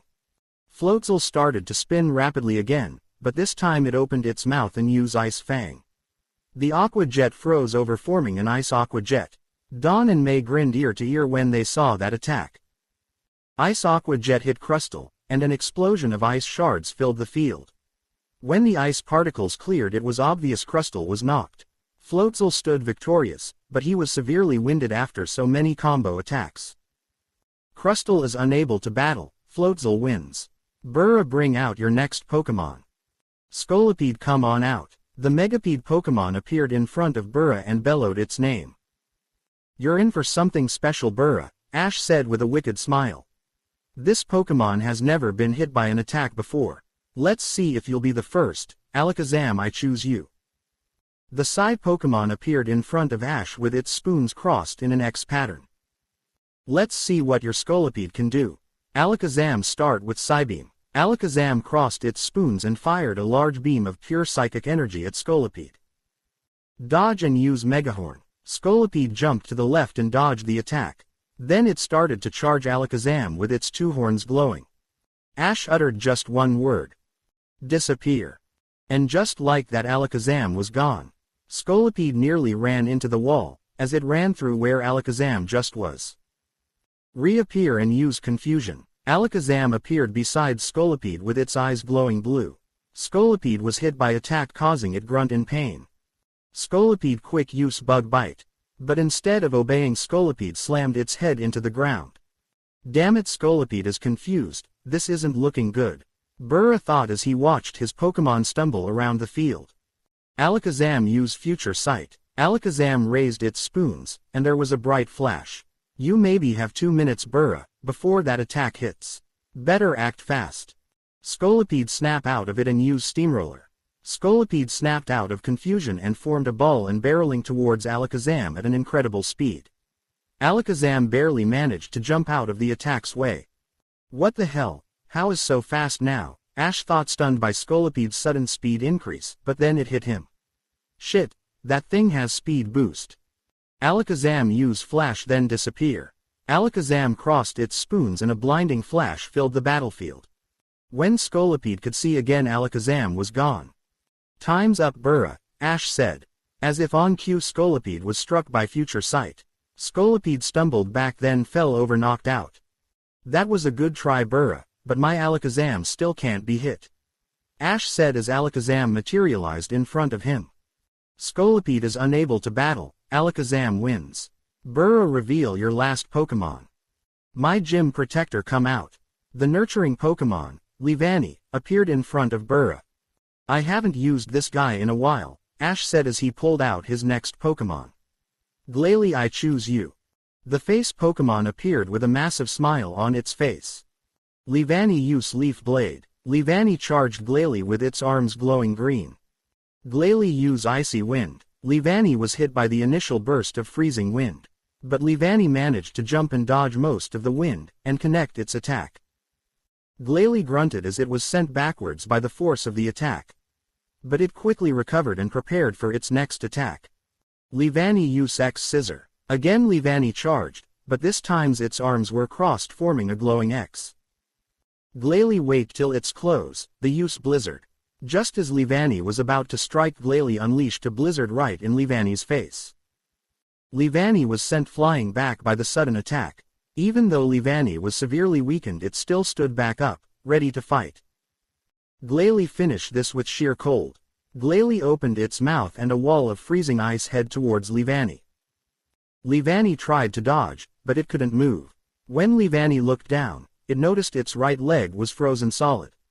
Seeing no way out, Leavanny just closed its eyes and braced for the attack. Seconds later the attack hit and Leavanny was frozen completely solid, knocked out. Leavanny is unable to battle, Glalie wins. Since all of Burgh's Pokemon are unable to battle, the winner is the challenger, Ash. Arceus, Ash completely destroyed me. No wonder he's a champion, Burgh thought as he returned Leavanny. That was an amazing battle, Ash, Burgh said as he shook Ash's hand. Thanks, Burgh, you weren't so bad yourself, Ash said with a grin. After some small talk, Ash and everyone else walked out of the gym. As they entered the street, Cameron caught up to Ash. "So Ash want to battle?"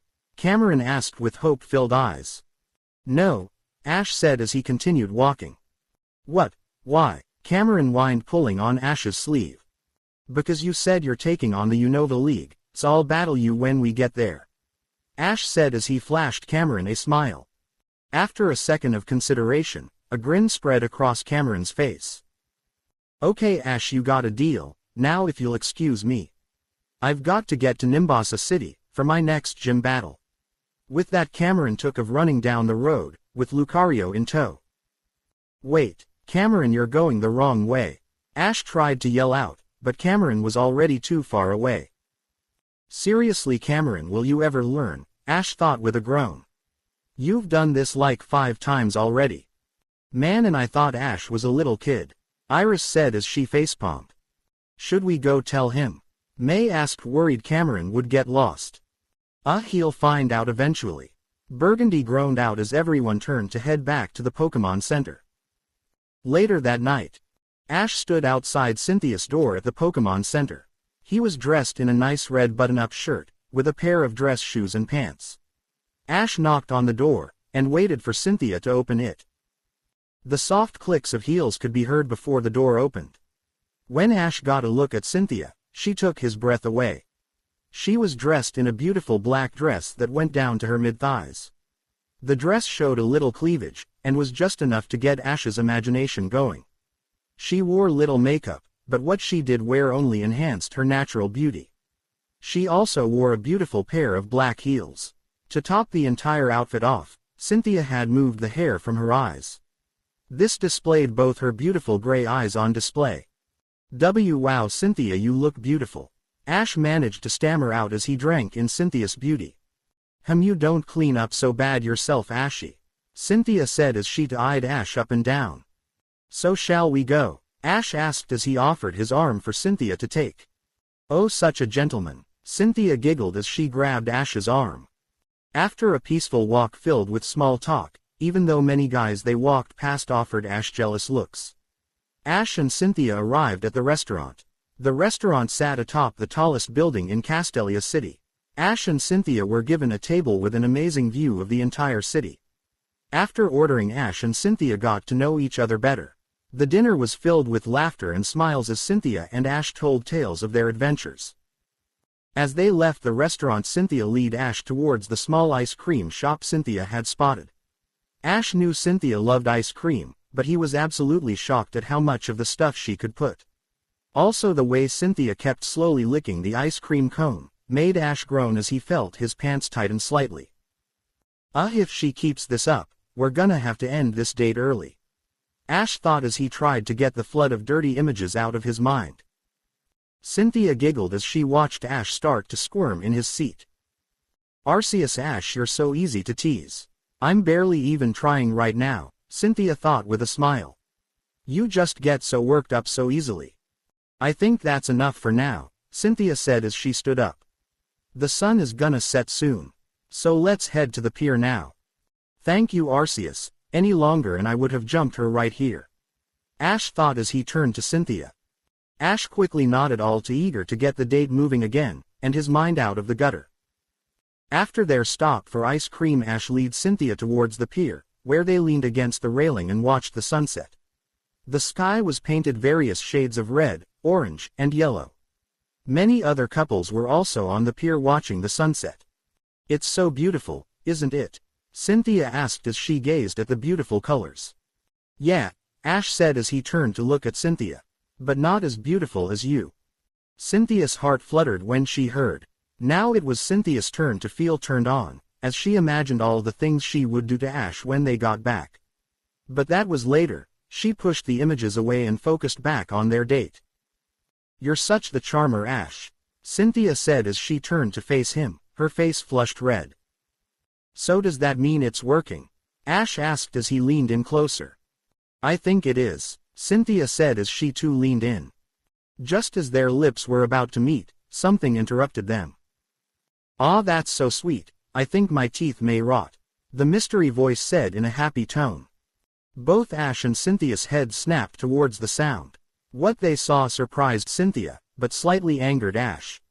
Celebi, could you have picked a worse time to show up? Normally Ash would be ecstatic about catching another legendary. But at this moment, he was about to tell Celebi to piss off and come back later.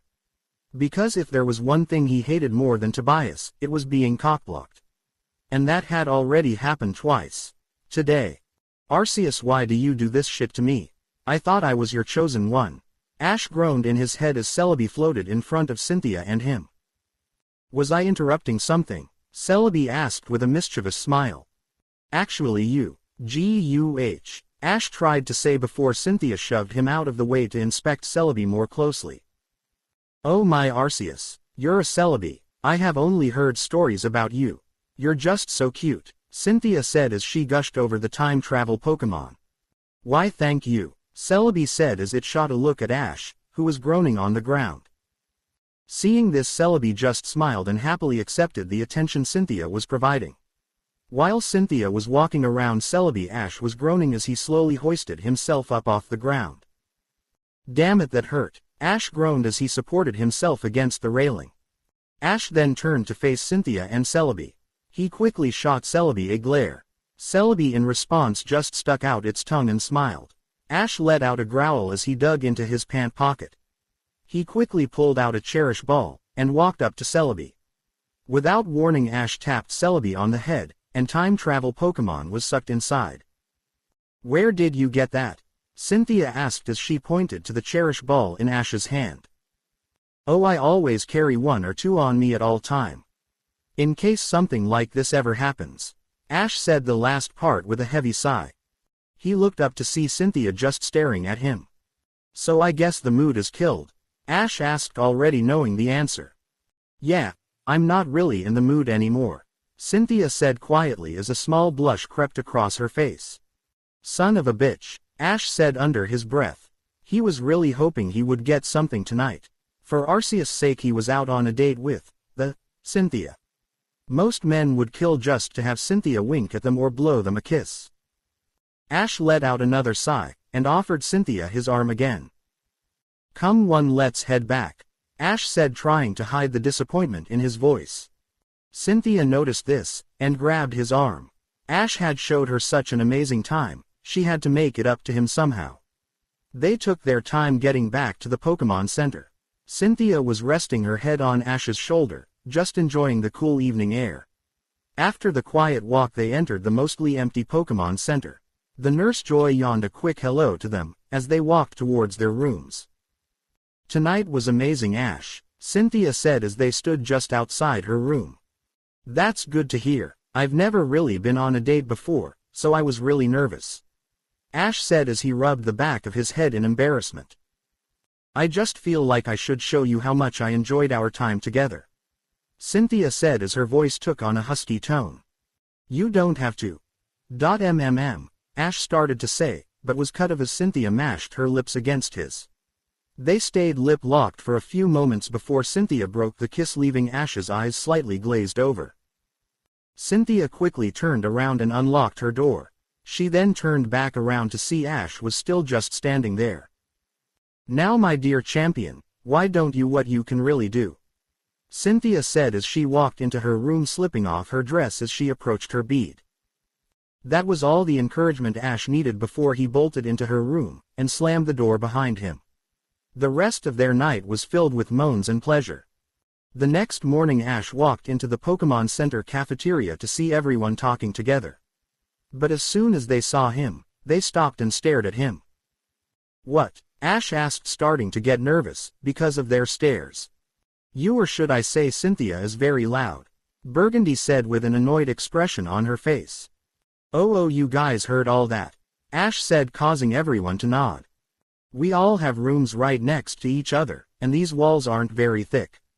Flannery as she rubbed the sleep out of her eyes. "Shit, I'm sorry guys," Ash said as he took a seat next to Dawn. "Don't worry about it, Ash, we were just as bad our first time," May said with a bright red blush. "Yeah, I wasn't much better either," Annabelle said as her own cheeks flushed red. Just then Dawn started to giggle next to Ash. "What's so funny, Dawn?" Ash asked as he turned to face her. Instead of answering, she just pointed to Ash's next. When everyone looked, they were shocked to see several hickeys on Ash's neck. "Oh yeah, those. You think those are bad? Check these out," Ash said, red-faced as he pulled his collar back, revealing 2 dark red bite marks. "Holy shit, Ash, was she trying to eat you?" Sylvan said as he cringed slightly, seeing the marks. "She did this when I told her she was being too loud. So she bit into my shoulder to keep herself from screaming out," Ash said as he pulled his collar back up. "Next time just let her scream, Ash. Those bites are pretty bad," Iris said, slightly worried. Just then Cynthia decided to walk in with a stretch and yawn. "Morning everyone," Cynthia said sleepily as she went to get herself some coffee. As she poured the coffee, she could feel several sets of eyes drilling into her back. She turned to see everyone, but Ash and Sylvan looking at her. Did I do something?" Cynthia asked in a confused tone. "Couldn't you have bitten into a pillow or something?" Flannery asked out of the blue. "Huh." Flannery just sighed and walked over to Cynthia. She grabbed the former Sinnoh champion and led her over to Ash. Then Flannery grabbed Ash's collar and pulled it down, revealing the bite marks. Cynthia couldn't help but gasp when she saw this. "Shit, I didn't think I was biting that hard," Cynthia said as she put down her coffee and examined the bites. "I'm so sorry, Ash." "It's all right, Cynthia, don't sweat it," Ash said with a big smile. "I've dealt with pain a lot worse, trust me." Cynthia didn't look too convinced, but she nodded and sat down at the table. "So Ash, where are we going next?" Sylvan asked, breaking the somewhat awkward silence. "I think Cameron had the right idea, so we're going to Nimbasa City," Ash said excitedly. "All right, that sounds like a plan. Once we're done eating we'll head out.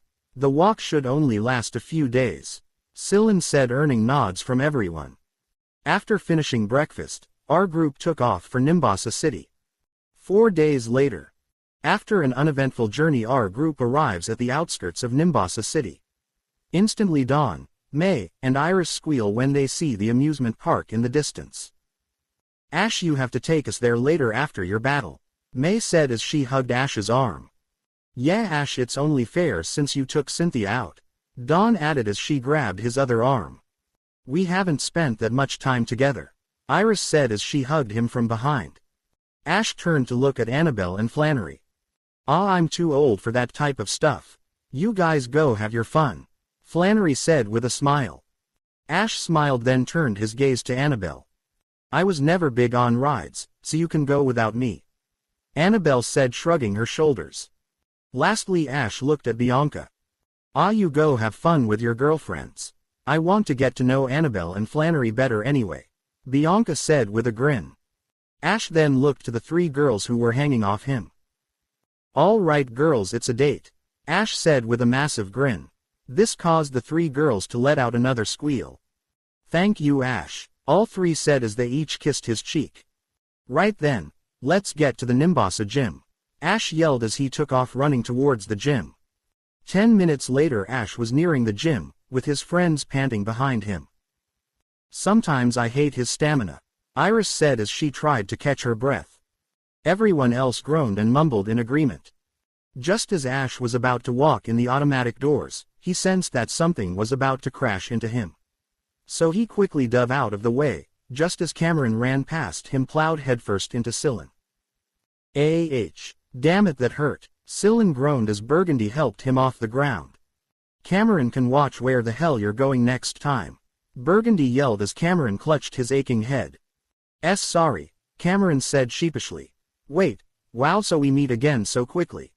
Yeah, we thought it was best for me to come here for my next gym battle, Ash said as Lucario and him helped pull Cameron off the ground. Well, I'm battling Elesa first, Cameron said as he tried to race past Ash. But he was quickly stopped when Ash grabbed his shoulder. I don't fucking think so. I was here first, and you ran over one of my friends. I'm battling Elesa first, Ash said in a slightly annoyed tone. I guess you're right, again I'm sorry Scylla, Cameron said as he rubbed the back of his head. Don't worry about it Cameron, just be more careful next time, Scylla said with a smile. Okay, now that we're all buddy again, let's head inside, Ash said earning nods from everyone. The automatic doors opened and everyone walked inside the gym. Everyone but Ash went off to the stands, while Ash walked on to the bright catwalk that led towards the battlefield. Ash could see Elesa at the end of the catwalk. Cameras were constantly flashing around her as she posed for photos. But as soon as Ash got closer she whirled around to face him. Well, it seems we have a challenger. Welcome to the Ash. Elesa was in front of Ash so fast if he blinked he would have missed her. Which surprised him, because she was wearing bright yellow heels. Yeah, it's me Elesa, Ash said with his usual grin. Oh my, look how big and handsome you've become, Elesa said as she looked up and down, and she liked what she was seeing. Elesa looked the same as when Ash last saw her, and he definitely wasn't complaining. Elesa was still one of the most beautiful Ash had ever seen, and with her yellow clothing she seemed to glow. Ash was surprised when Elesa wrapped her arms around him, and pulled him into a hug. It's been too long Ash. I wish Skyla was here, she would have loved to see you too, Elesa said as she breathed in Ash's scent. And what's this I hear that you're the champion of 3 regions? Sorry I couldn't visit Elesa, but I've been so busy traveling and training, Ash said as Elesa released him from the hug, and he stared into her blue eyes. And yeah, I'm the champion of Kalos, Hoenn, and Sinnoh. Elesa squealed and hugged Ash again. Oh, I knew you were something special Ash, Elesa said as she hugged him, feeling his muscles tense against her. Thanks Elesa, Ash said as he hugged her back. Well, I think I know why you're here. So let's see if you still shine as bright as before, Elesa said with a grin as she waved her hand, and suddenly the battlefield was illuminated in blinding light. Let's get this shit rolling, Ash yelled excitedly as he ran onto the field. Up in the stands Ash's girls had watched the interactions between Ash and Elesa with rapt attention. Do think she'll be joining us? Dawn asked as she watched Ash run onto the field. I don't know, but she's definitely interested in Ash, that's for sure. Who knows, maybe with some time, she'll join us, Flannery said. Yeah, I can't get a good read on her. She definitely likes Ash, but I don't know if she's ready to be with him yet, Annabelle said, earning nods from the rest of the girls. Cameron just stared at Ash's girls with a confused look. What the hell are they talking about? Cameron asked as he nudged Sillin. It's best not to get into that, Sillin said with a sweat drop. Cameron was still confused, but he shrugged and turned back to watch the battle. The official 3-on-3 battle between Elesa and the challenger Ash will commence.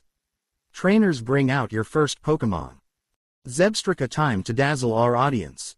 The Thunderbolt Pokémon appeared in a flash of red, stamping its hoof on the ground. Gigalith, I choose you. The compressed Pokémon landed on the field with a loud thump. Elesa, you have the first move, the official said. Zebstrika, start off with double kick. Zebstrika took off towards Gigalith with amazing speed. Gigalith met it with headbutt. Gigalith stood its ground, and as soon Zebstrika was close enough it lowered its head and charged forward. The two attacks met, but Gigalith's immense power won, and Zebstrika was sent flying back. Zebstrika recover and use Flame Charge. When Zebstrika landed, it steadied itself and surrounded its body with intense flames. Then Zebstrika took off towards Gigalith. Gigalith use Earthquake, then use Mud Slap. As Zebstrika neared, Gigalith raised its two front legs and slammed them into the ground. The whole stage shook as Zebstrika stumbled and fell forward right into Gigalith's Mud Slap. Again Zebstrika was sent across the field. Zebstrika, please get up and use double kick again. Zebstrika struggled to its feet and with a snort of defiance charged Gigalith again. You know what, Elesa, let's let both our Pokémon shine. Gigalith, use Explosion. Elesa gasped as Gigalith started to glow bright white. Then suddenly a blinding explosion shook the entire building. When the light died down, Zebstrika was on the other side of the field, knocked out, while Gigalith was face down unconscious as well. Both Pokémon are unable to battle. Trainers, bring out your next Pokémon. Emolga, time to shine. The Sky Squirrel Pokémon appeared floating in front of Elesa before it landed on her shoulder. Torkoal, I choose you. The Coal Pokémon appeared, then let out a cloud of ash from its nostrils. Challenger, you have the first move. Torkoal, use Iron Defense. Torkoal quickly retreated into its shell and raised its defense. Emolga, use Nuzzle. Emolga swooped in and rubbed its sparking cheek against Torkoal. Torkoal let out a slight grunt as the electricity coursed through its body. Time to dazzle. Emolga, use Discharge. Bright blue electricity started shooting out of Emolga in every direction. Torkoal counter with Heat Wave. Torkoal unleashed a wall of searing hot air. The two attacks met and cancelled each other out. Emolga follow it with Acrobatics. Emolga did several flips and rolls in the air before it swooped in towards Torkoal. Torkoal, use Iron Defense. Again Torkoal retreated into its shell. But this time Emolga crashed into the hard shell, with a nasty thud. Emolga landed next to Torkoal and clutched its head in pain. Torkoal, time for the big finish. Use Shell Smash, then use Rapid Spin. Torkoal retreated into its shell as it started to glow. Then Torkoal started to spin at an incredible rate. Now finish this with Overheat. White-hot flames started to spew out of Torkoal's spinning shell. The powered-up Overheat hit Emolga head-on. The Flying Squirrel Pokémon stood no chance, as it scorched by the intense flames. When Torkoal stopped spinning and the flames died down, Emolga was unconscious, burned to a crisp. Emolga is unable to battle. Torkoal wins. Elesa, bring out your last Pokémon. Now my Electric Queen, time to shine bright. Electros, come on out. The L-Fish appeared in front of Elesa. When the eel-like Pokémon appeared, the crowd burst into cheers. Leavanny, I choose you. The nurturing Pokémon appeared in a flash of red, and bowed towards its opponent. Elesa, the first move is yours. Electros, use Acid. Electros shot a ball of purple sludge at Leavanny. Leavanny dodge and use Swords Dance. Leavanny gracefully dodged the attack and stated to do an elegant dance, greatly raising its attack. Electros quick use Flamethrower. Electros started spewing bright orange flames at Leavanny. Leavanny simply jumped out of the oncoming flames way. Electros had a hard time keeping up with Leavanny's quick movements. Looks like Electros lost a lot of its speed in exchange for its new power. Leavanny charge in and use Leaf Blade. Leavanny danced around the flames and charged forward. It quickly jumped and slashed its green glowing arms. Electros grunted in pain as it was sent backwards by the powered-up Leaf Blade. Electros use Rock Slide. Eelektross shook its head and summoned a barrage of rocks and dropped them on Leavanny. Leavanny dodged and used Sunny Day. Leavanny quickly dove out of the falling rock's path. Then Leavanny raised its arms and the field was bathed in bright light. Quick Eelektross used Flamethrower again. Eelektross once again starting shooting flames out of its mouth. Dodge and use Solar Beam. Leavanny rolled to the right and quickly charged the Solar Beam. After a few seconds Leavanny fired the powerful Grass-type move, hitting Eelektross square in the chest. The force of the attack sent Eelektross flying across the gym into the wall knocked out. Eelektross is unable to battle. Since all of Elesa's Pokémon the winner is Ash. Ash let out a loud cheer as he ran up and hugged Leavanny. Elesa smiled as she returned her Pokémon. She walked up to Ash and shook his hand. Wow, Ash, that was the most overwhelming loss I've ever had. Elesa said with a smile. Thanks Elesa, I've really been training hard these past few years. Ash said as he returned Elesa's smile. Suddenly Elesa pulled Ash into another hug. You make sure to come visit me again. Elesa said as she again inhaled Ash's scent. Sure thing Elesa, I'll come visit soon. Ash said returning the hug. Ash then released Elesa from the hug, and walked back towards his friends. Keep in touch, Elesa yelled as she waved to Ash. I will, Ash said as he turned around and waved back. As Ash turned back around a small frown formed on Elesa's face. She looked at Ash longingly, and she already missed him. But she didn't fully understand why. As soon as Ash had stepped out of the Nimbasa gym, he was grabbed by Dawn, May, and Iris. Dawn and May each grabbed an arm, while Iris pushed him from behind. Hey girls, what are you doing? Ash asked as he was being dragged against his will. We're hurrying your slow ass up, so we can get to our date. Iris grunted out as she continued to push Ash from behind. Pick up the pace you slowbro. May yelled as she continued to tug Ash's arm. Yeah, I want to get our first actual date started, Dawn chimed in as each girl picked up their pace. Everyone else sweat dropped as they watched the display. Man, they're sure excited, Burgundy said as she watched Ash trip and faceplant after the girls dragged him into a curb. Shit Ash, we're so sorry. Iris yelled as she scrambled to help him up. Oh, that had to hurt. Flannery said trying to suppress her giggles. Hey, if it were me I'd be just as excited as them. Annabelle said just as Ash stood up and dusted himself off. Girls, I get you're excited, but can we just walk the rest of the way?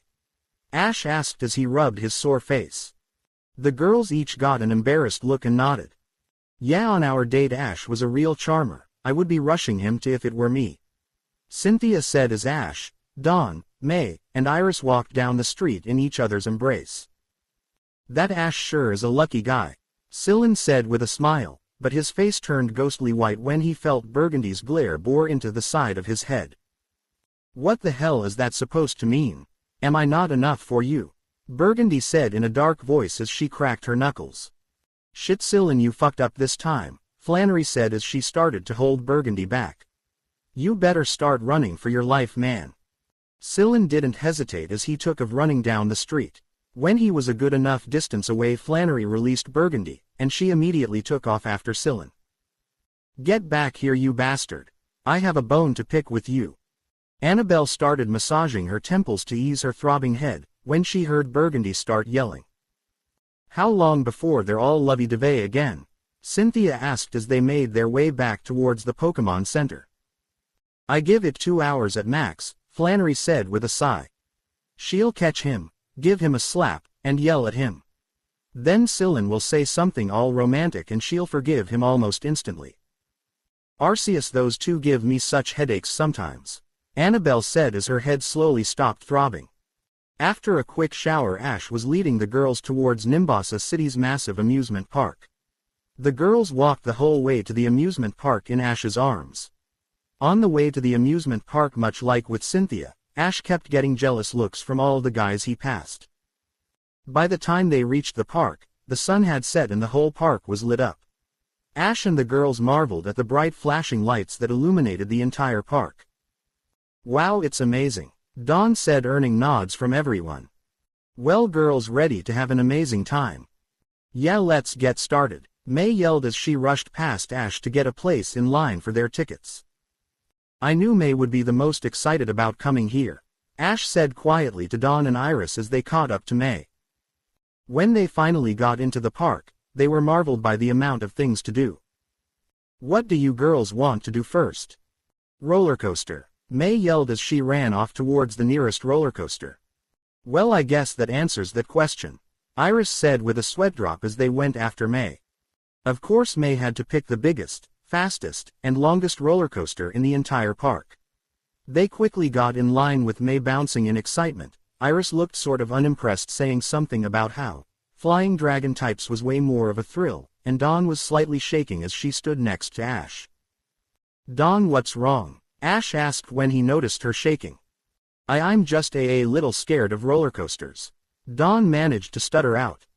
Ash immediately grabbed Dawn and held her close, causing her shaking to stop. Hey, it's all right Dawn, you can sit next to me. I'll keep you safe, Ash said with a big smile. Thanks Ash, Dawn said as she rested head against Ash's chest. May and Iris looked at Ash and Dawn and smiled warmly at the display. When it was finally their turn to get on, Ash was true to his word and let Dawn sit next to him his car, while May and Iris shared one in front of them. Let's get this shit started. Yeah, May yelled as the cars started to moving. Iris just rolled her eyes and looked rather bored. Dawn was clinging to Ash for dear life as they started to slowly ascend the first slope. When the first car came to the top of the hill, it stopped momentarily, before it shot downwards at speeds that would make a ninjas jealous. Hell yeah, May yelled at the top of her lungs with her hands in the air. Iris was trying her best to stay awake as the roller coaster entered its first loop. Dawn was trying not to pee her pants in fear as the coaster went through loop after loop. 2 minutes later the cars came to a stop at the end of the ride. May was grinning ear to ear. Iris just looked back at the coaster and yawned. Dawn was ghostly white and clinging to Ash's jacket. Ash, like Iris, was kind of unimpressed, but he had rode on flying Pokemon numerous times before. That type of stuff didn't faze him anymore. So how was it, you guys? Meh, was Iris' reply. That was awesome. Let's go again, May yelled, ready to get back in line. And never again, Dawn said, looking ready to puke. What's next? The next few hours was spent going on various other rides and playing games. Ash had even gone in the Tunnel of Love 3 times, one for each girl. This earned him a weird look from the man running the ride, as Ash walked up for a third time, grinning like an idiot, arm in arm with May. Each girl came out of the ride looking rather satisfied. As the night dragged on, Ash stood with his girls in front of their last ride for the night. They stood in front of the bright flashing light of the Ferris wheel. A small smile tugged on each of the girls' face as they got in line. Arceus, a Ferris wheel ride to end a date, can you get in cheesier, Ash? Iris said as all the girls hugged Ash. But we love it, Iris said, whispering into his ear. All 4 of them shared a car, as they slowly started to ascend. After going around a few times, Ash and the girls' car stopped at the very top of the wheel. All the girls gasped as they got a view of the whole city lighting up the night sky. Wow, it's beautiful, Dawn said breathlessly as she took in the view. Yeah, but not as beautiful as you girls. Arceus, Ash, you're such a dork, Iris said as she leaned in and pressed her lips against Ash's. After making out for a minute, Iris released Ash from the kiss and May took her place. Thanks for showing us a great time, Ash, May said before she started kissing Ash. Again after about a minute, May pushed away from Ash and allowed Dawn to have a turn. Ash, tonight has been amazing, I love you, Dawn said as she pressed her lips against Ash's. After Dawn released Ash, he looked at each girl with a smile on his face. I love all of you, Ash said as he pulled all 3 girls into a hug. We love you too, Ash, they replied simultaneously as they tightened their grip. When they separated from the hug, their car started moving again. But before their car reached the ground, the entire Ferris wheel came to screeching halt. Ash immediately looked out the window to see what stopped him, and what he saw shocked him. Holy shit, it's Deoxys, Ash yelled, causing all the girls to rush to the windows. There just a few feet away was the DNA Pokemon, its eyes glowing blue as it held the Ferris wheel in place. Why do you think it's here? May asked, remembering her last encounter with the legendary Pokemon. It probably has something to do with Ash. Dawn said, turning to May. Hey, let us down, Ash said, tapping on the glass to get the Pokemon's attention. Deoxys turned its head and looked at Ash, but didn't move the wheel. He doesn't understand, Ash, Iris said with a sigh. Ash then made a circular motion with his hands. Deoxys seemed to understand this and the Ferris wheel started moving once again.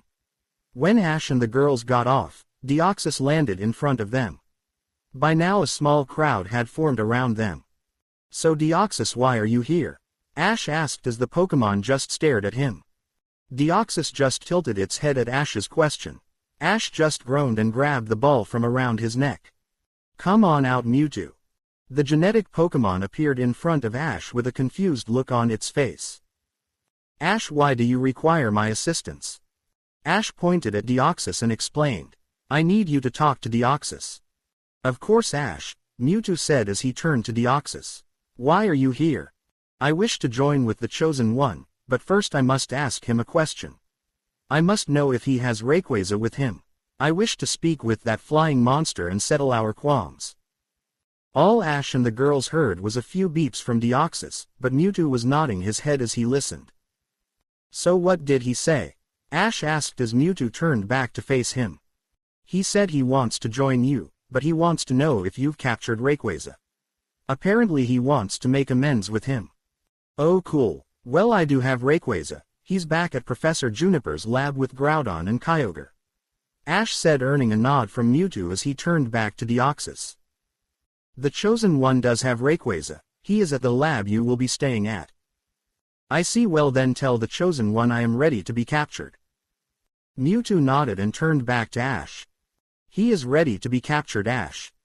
Thanks a lot, Mewtwo, you really helped us out here, Ash said with a smile as he returned Mewtwo. Ash then pulled out a Cherish Ball and walked up to Deoxys. Are you ready? Deoxys simply nodded its head. Ash then tapped Deoxys with the Cherish Ball. The DNA Pokemon was instantly sucked inside in a flash of red. The Cherish Ball shook once in Ash's hand before it pinged, signaling a successful capture. Alright everyone, break it up, nothing to see here, Ash yelled, waving for the crowd to leave. Well, that was an interesting way to end a date, Dawn said as they made their way back to Pokemon Center. It sure was, but I still had a great time, May said as she hugged Ash's arm. Thanks for an amazing time, Ash, Iris said as she hugged Ash's other arm. It was my pleasure, girls, I had a great time too, Ash said with a big smile. As soon as Dawn, May, and Iris walked into the Pokemon Center, they were grabbed by Annabelle, Flannery, and Cynthia and dragged off, probably to talk about how the date went. Ash watched the other girls drag Dawn, Iris, and May off, and his sweat dropped. As Ash sat in the lobby watching TV, he saw Sylvan and Burgundy laughing and holding hands as they walked to their room. Ash noticed that Sylvan's face had a bright red handprint on it when he walked past. I have no idea how he can get her to forgive him so quickly, Ash thought with a chuckle as he stood. Ash didn't feel like going to sleep yet, so he decided to go out for a walk. As Ash walked, he eventually found himself in a small park. Ash walked through park watching Pokemon run and play through the trees. But Ash stopped when he saw someone sitting on bench ahead of him. He couldn't make out exactly who it was, but he recognized the hat the person was wearing. The person was sitting there gazing into the night sky. Ash slowly made his way towards the bench. As he got closer, he finally recognized who the person was. Lyra, is that you? Ash asked quietly as he stood next to the bench. Lyra jumped slightly when she heard Ash speak, but she quickly recovered. Oh hi Ash, yeah it's me, Lyra said in a sad tone as she turned away from him. Lyra, what's wrong? Ash said as he sat next to her. He always remembered Lyra being bright and chipper, seeing her so down worried him. It's nothing you have to worry about, Ash, Lyra said as she choked back a sob. Lyra, talk to me, you can tell me whatever is bothering you, Ash said in a soothing voice. Lyra took in a shaky breath and looked at Ash, tears threatening to fall. I really can tell you anything, can't I? She said with a sad smile. Yes, Lyra, now please talk to me. I hate to see my friends sad. It's about Cowrie, Lyra said after taking a deep breath. We got into a big fight, some things were said that can't be taken back, now he wants nothing to do with me. Hearing this made Ash go wide-eyed. He never thought this would happen. Sure, Cowrie and Lyra had their little spats, but they always made up. This one must have been really bad. I'm sorry this happened, Lyra. I know this had to be a really bad fight, so I won't push the subject. But if you want, you can stay with me and my group for a while, Ash said as he placed his hand on Lyra's shoulder. It might do you some good to be around your friends for a while, help take your mind off Cowrie. Why, you're right, Ash, thank you. Lyra finally broke down and started to cry into Ash's chest. Come, let's head to the Pokemon Center, he said as he stood them up. Ash let Lyra cry into his chest for a few more minutes. When he heard her stop crying, he looked down and saw that she had fallen asleep. With a sigh, Ash picked Lyra up bridal style and carried her to the Pokemon Center. When he arrived in his room, he set Lyra down on his bed. Ash looked at Lyra for a moment before he sat down in a chair and let his eyes close. He knew the next few days were gonna be rough helping Lyra through her time of need. He hoped that he and the girls could get her through this. Nimbasa City Pokemon Center. Light filtered in through the window and hit Lyra's sleeping face. She groaned as she opened her eyes, but immediately she shot up. Where am I? She thought as she scanned the room. It was when she spotted Ash asleep in a chair across the room that things fell in place. That's right, I got in a big fight with Cowrie and then Ash said I could stay with his group for a while. With a sigh, Lyra laid back down on the bed and stared at the ceiling. After a minute she turned her head and stared at Ash. Ash is such a great guy, he's always willing to help his friends. I wonder if Dawn and him ever hooked up. Before Lyra could think more on this subject, she heard Ash groan. Damn it, Ash groaned out as he stretched out his back. I'm never sleeping in a chair again. It was then that Ash noticed that Lyra was staring at him with a slight blush on her face. Oh hey Lyra, you're up. Did you sleep well? Ash asked as he stood up and stretched. Yeah, I slept fine. Thanks for letting me have the bed, Ash, Lyra said as she rubbed her arm nervously, averting his gaze. Hey, don't worry about it, you're a friend going through a rough time, so I wanted you to be comfortable, Ash said with a big smile.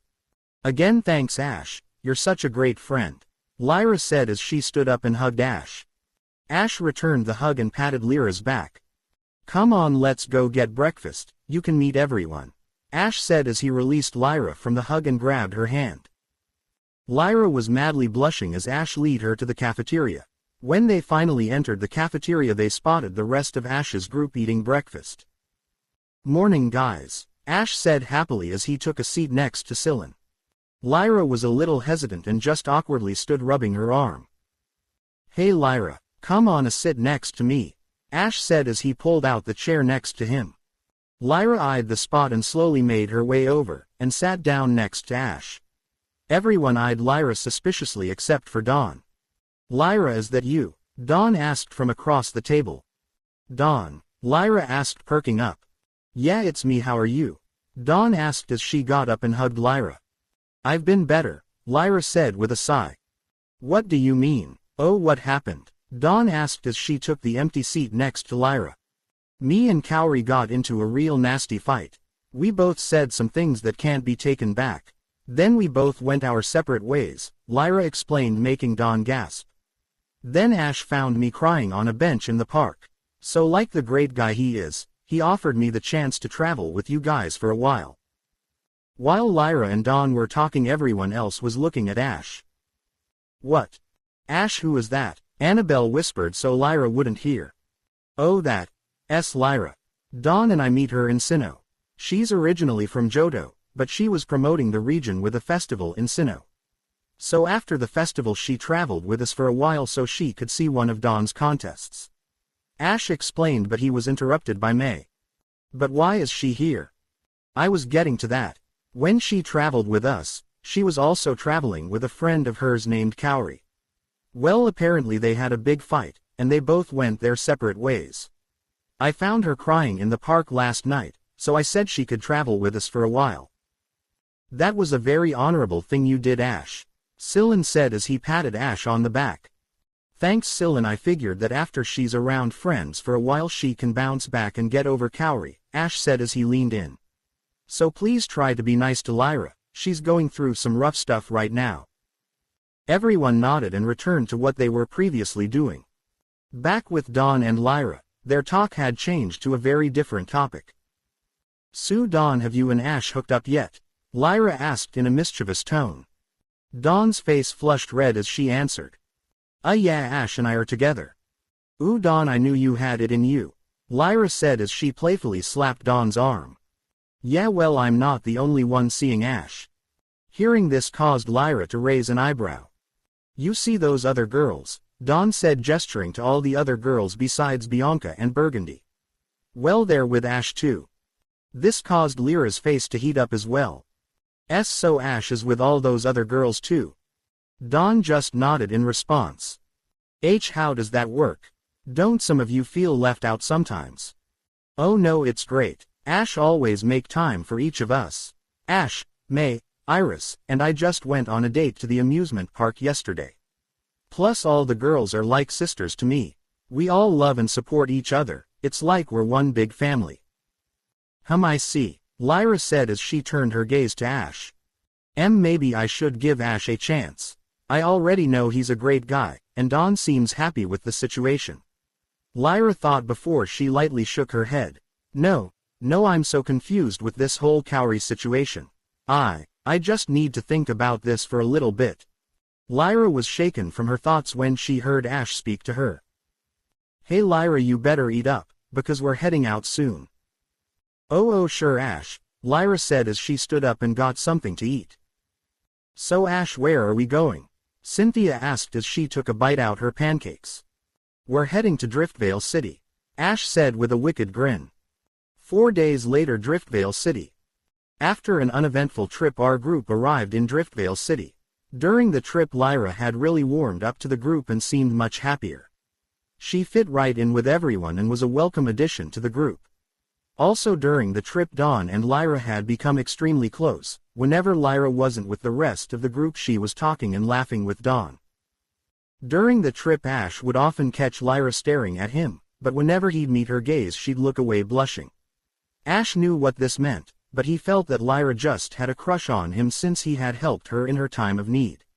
Although Ash had to admit that Lyra was quite appealing. She was very attractive and Ash liked her bubbly personality. But he'd let her make her own decision on what to do with her feelings for him. Well, we're here, Sylvan announced as he put his digital map away.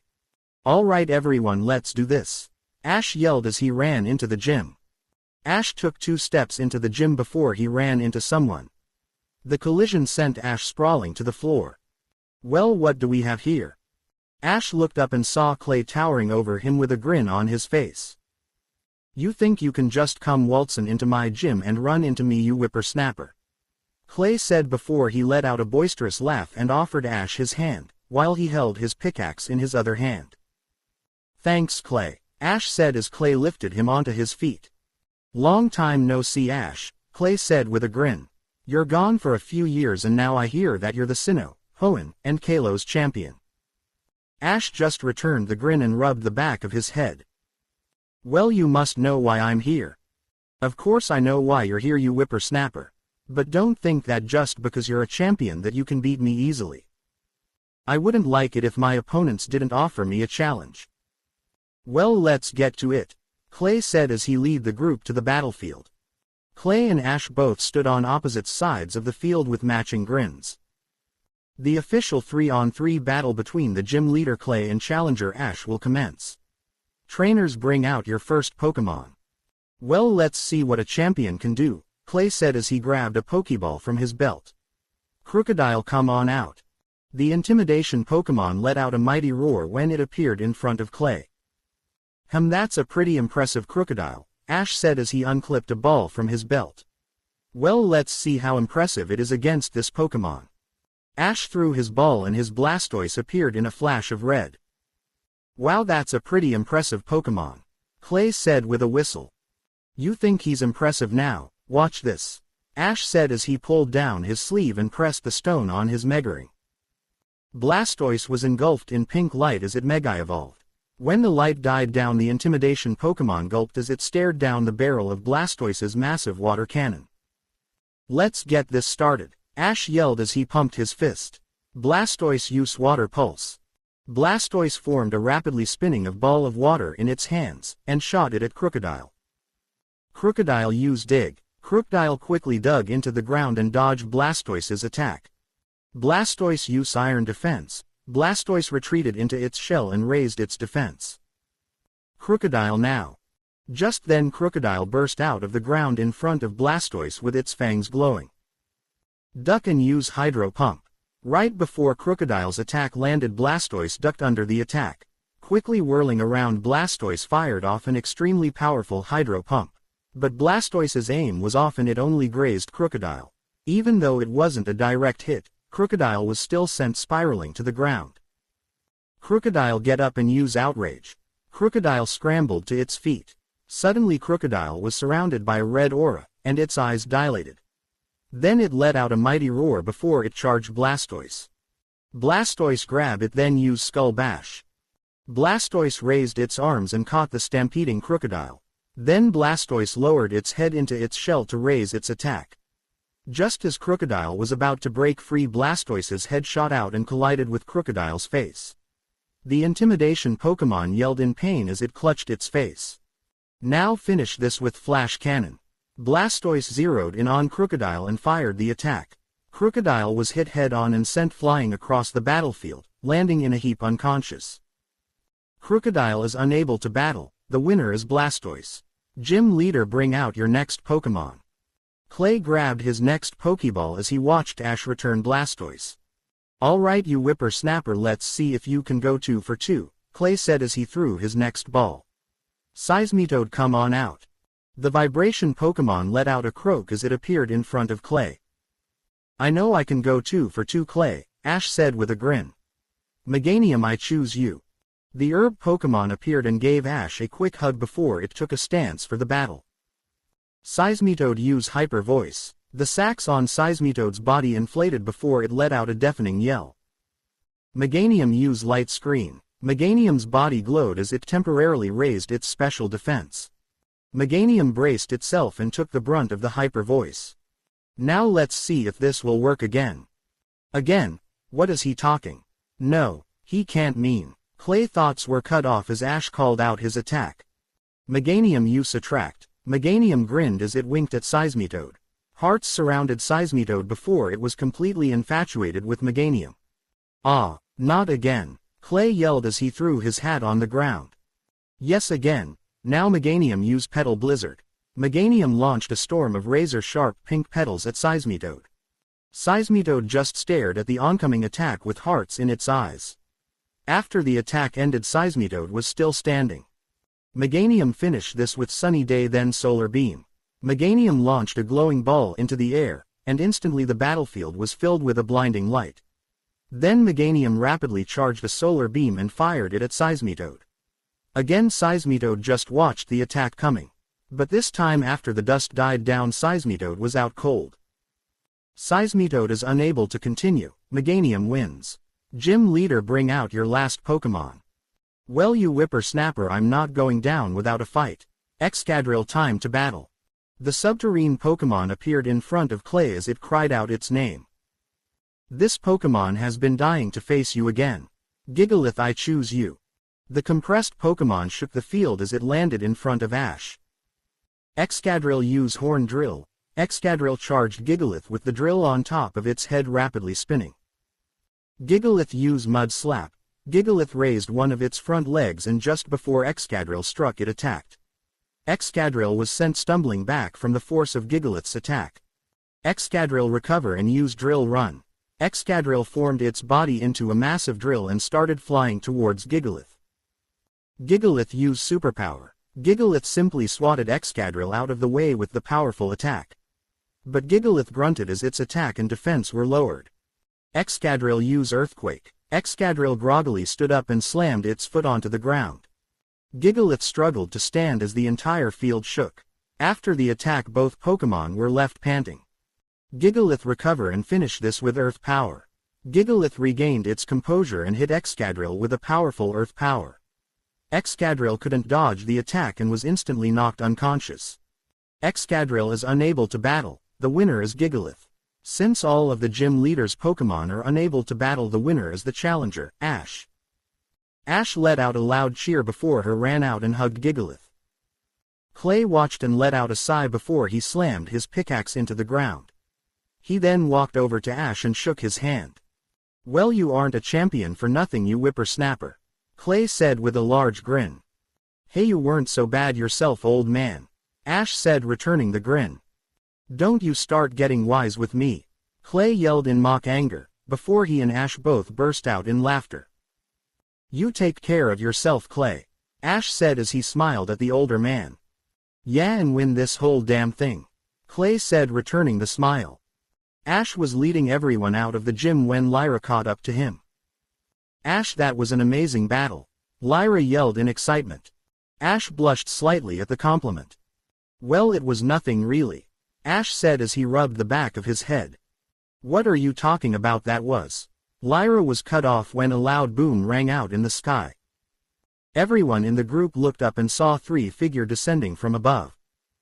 Chosen One, we have come to test your strength, the middle figure said as they appeared in front of the group. The forces of nature had arrived, and they were ready for a fight. Thundurus, Tornadus, and Landorus all floated in front of Ash in their incarnate form. Each of the forces of nature had their arms crossed as they stared at Ash. What? Ash squeaked out as Thundurus approached him. I said we've come to challenge you, Chosen One. If you manage to defeat us in battle, we will gladly join you and offer you our assistance. Yes, you must show us your strength in battle before we will give you our power, Landorus said in a deep and menacing voice. Ash stared at the forces of nature in front of him, who were waiting for his response. He gulped as sweat formed on his brow. Okay, Ash, calm down, you can do this. You've dealt with a lot worse, Ash thought as determination flashed in his eyes. Yeah, I've dealt with far worse. I can take these three no problem. All right, you're on, Ash said as excitement coursed through his body, before a wicked grin spread across his face. So who's first? The three forces of nature looked at each other and nodded. Landorus was the first to approach. Are you ready, Chosen One? Landorus asked as he cracked his knuckles. Dawn, what the heck is going on? Lyra asked in a hushed tone. Those are legendary Pokémon, they've come to challenge Ash to a battle. If he beats them, they'll let him capture them, Dawn said as she watched Ash pull out a Pokeball. But why would they do that? Lyra asked, slightly confused. Well, Ash is the Chosen One, Dawn replied as if it was common knowledge. Huh, what do you mean by Chosen One? Lyra asked as she scratched her head. Arceus named Ash his Chosen One, which mean that Ash is destined to achieve great things, and he's been given the challenge of beating Tobias, Dawn said as she turned to face Lyra. Tobias? Do you mean Tobias, as in the Johto champion? Lyra asked with a shocked look on her face.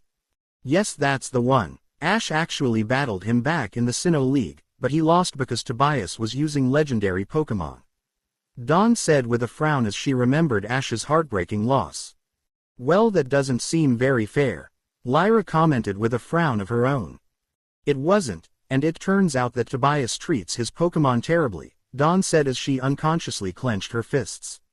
So Arceus tasked Ash with the job of defeating Tobias and freeing his Pokémon.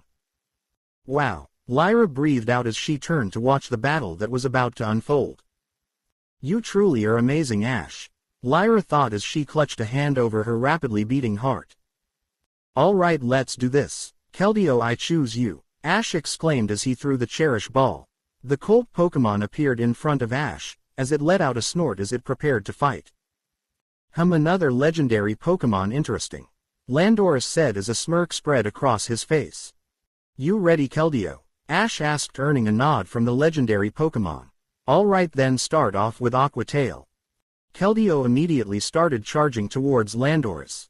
But before Keldeo could attack, Landorus burrowed into the ground. Keldeo, he used Dig, Ash said, getting Keldeo's attention. Remember your training with the other swords of justice. Sense where Landorus is going to come up the use hydro pump. Keldeo nodded and closed his eyes. He cleared his mind and tried to sense vibrations in the ground. Suddenly Keldeo jumped into the air, leaving a surprised Landorus swiping at air. Then Keldeo fired a powerful hydro pump hitting Landorus right in the chest. The Abundance Pokémon was sent sprawling to the ground by the torrent of water. Did we win? Ash asked as he looked at Landorus, who was a heap on the ground. Ash was surprised when he started to hear chuckling. That was a pretty good strategy, Chosen One. Landorus said. It lifted itself off the ground. Then Landorus cracked its neck and grinned at Ash. But it will take a lot more than that to earn my power. Okay Keldeo, let's keep going. Use Aqua Tail again. Keldeo again charged Landorus. But before Keldeo could attack, it was tripped up by grass wrapping around its legs. Shit, that's grass not. Ash thought as he watched Keldeo struggle to try and untangle its legs from grass. Let's see how you like this. Landorus said as he charged a focus blast and fired it at the struggling Keldeo. Keldeo, stop trying to untangle yourself and use focus blast too. Keldeo stopped trying to get rid of the grass and fired off its own focus blast. Both attacks collided and fought to overpower the other. But both attacks were even, so after a few seconds they created a massive explosion. The force of the blast sent both Keldeo and Landorus tumbling backwards. Keldeo, are you alright? Ash exclaimed as Keldeo slowly lifted itself to its feet, signifying that it was okay. You are truly full of surprises, Landorus said with a chuckle. Now I understand why Arceus likes you so much. Landorus' hands then started to glow as it flew towards Keldeo. That's gotta be Brick Break. Ash thought as he tried to think of a strategy. Keldeo meet Landorus head-on with Sacred Sword. Keldeo immediately obeyed and charged Landorus. Both legendaries met head-on, causing their attacks to clash. Seems we are about evenly matched, Landorus said as both Pokémon fought for dominance, but then Landorus saw Keldeo smirk. What are you smirking for? Keldeo use Hydro Pump. Landorus went wide-eyed when it saw Keldeo opens its mouth and fire a point-blank torrent of water. Landorus was sent flying backwards by the force of the water. Okay, let's finish. Keldeo use Aqua Jet. Just as Landorus was about to get back up, it was hit head-on by Keldeo's Aqua Jet. The other two forces of nature looked at their fallen comrade and saw that it had swirls in its eyes. Very well done, Chosen One. You may capture him now, Thunderous said as it gestured to its fallen comrade. Thank you, Ash said as he walked up to Landorus and tapped him on the head with a Cherish Ball. The Abundance Pokémon was sucked inside, causing the ball to ping instantly. Okay, which one of you is next? The question caused the two remaining forces of nature to look at each other. An unspoken conversation went on, until Tornadus approached. I will be your next opponent, Chosen One, the Cyclone Pokémon said as he stopped in front of Ash. Ash turned to Cynthia, who was holding Pikachu. You up for a battle, buddy? Ash asked with a grin, already knowing the answer. Pikachu exclaimed as he hopped out of Cynthia's arms. So this rodent is to be my opponent. I was expecting more of a challenge. Tornadus said with a grunt as it rolled its shoulders. Pikachu just let out a low growl as electricity sparked off its cheeks. You just made a big mistake, Ash said in an angry tone. Now you've got me pissed. No one disrespects my friends, not even punk legendaries like you. Ash's tone surprised Tornadus, but it quickly recovered and a smirk spread across its face. Well, Chosen One, show me what your puny rodent can do. Now you've done it, you bastard. Ash yelled out in rage. Pikachu use Volt Tackle and Quick Attack. Pikachu shot towards Tornadus at blinding speeds. That rodent is pretty fast, Tornadus said as he dodged Pikachu's attack. But the Cyclone Pokémon was unprepared for what happened next. Pikachu turned around and used Thunder. Tornadus went wide-eyed when it saw Pikachu do a 180 and fire off an extremely powerful thunder. Having no time to dodge, Tornadus took the attack head-on. The Cyclone Pokémon let out a loud scream as electricity coursed through its body. Not bad, you runt, you even managed to paralyze me, Tornadus said as electricity sparked off its body. Tornadus opened its mouth and spewed a wall of flames at Pikachu. That's Incinerate, not good, Ash thought as he watched Pikachu get hit by the flames. Pikachu counter with Electro Ball. Pikachu brushed the flames off its body and charged a ball of electricity off its tail. Pikachu spun around and flung the ball of electricity at Tornadus. Before Electro Ball could hit, Tornadus created a protective barrier. Pathetic, Tornadus said as he lowered the barrier. Pikachu let out an angered growl. "Ah, am I upsetting the little mouse?" Tornadus said in a condescending tone. Pikachu yelled out as electricity started to gather around its hand. Is that? Ash never finished, because Pikachu used Quick Attack and charged Tornadus. Caught off guard by the sudden attack, Tornadus couldn't dodge the attack. Pikachu's electrified fist hit Tornadus in the face, sending the Cyclone Pokémon hurtling towards the ground.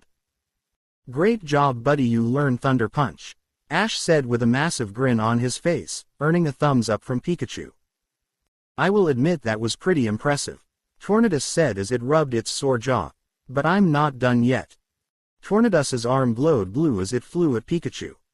"That's Hammer Arm," Ash thought as he prepared a strategy. Pikachu jump over and use Iron Tail. At the last moment Pikachu jumped over Tornadus, making the legendary gasp in surprise. Pikachu's tail glowed before he slammed it onto Tornadus's back. The Cyclone Pokémon went wide-eyed as it was slammed into the ground. "For a rat you're pretty strong," Tornadus said as it struggled to lift itself off the ground. Pikachu finished this with Thunder Punch.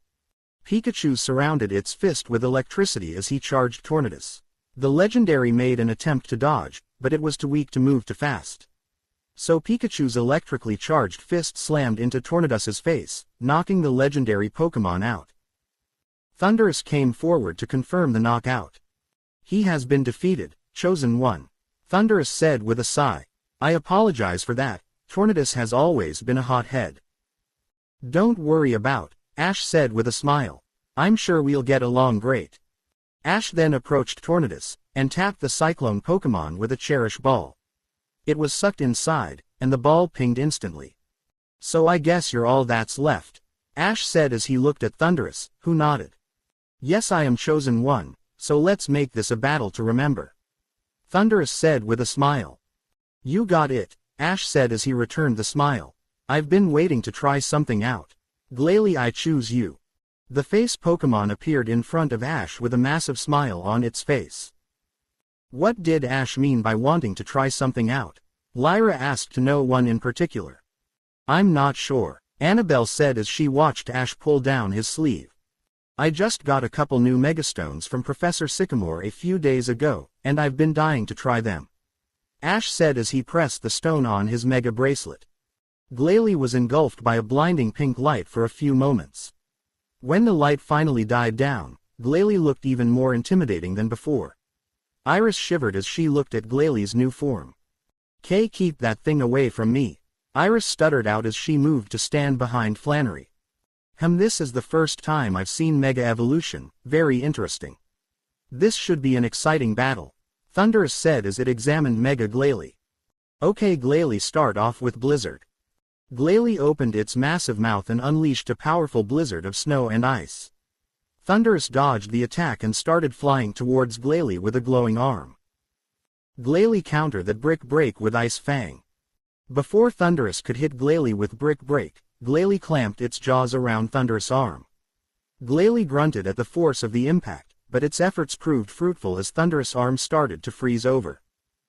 "Very impressive, you've managed to disable one of my arms," Thundurus said before a grin spread across its face.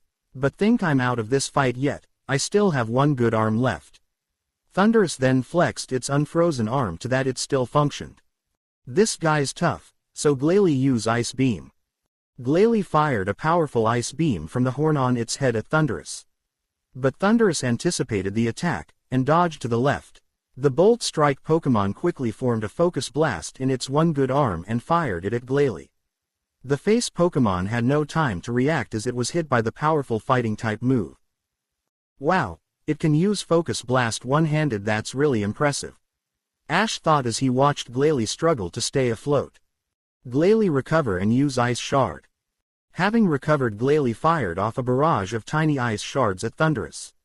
The attack hit, causing the Bolt Strike Pokémon to grunt in pain. That was a very speedy recovery. You truly are a worthy opponent, Thundurus said as it shook the frost off its body.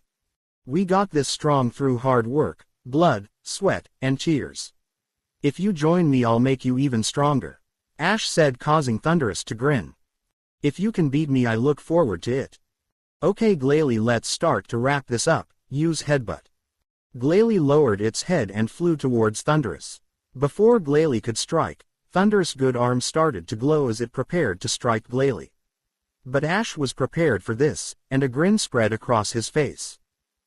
Glalie stop and use Sheer Cold.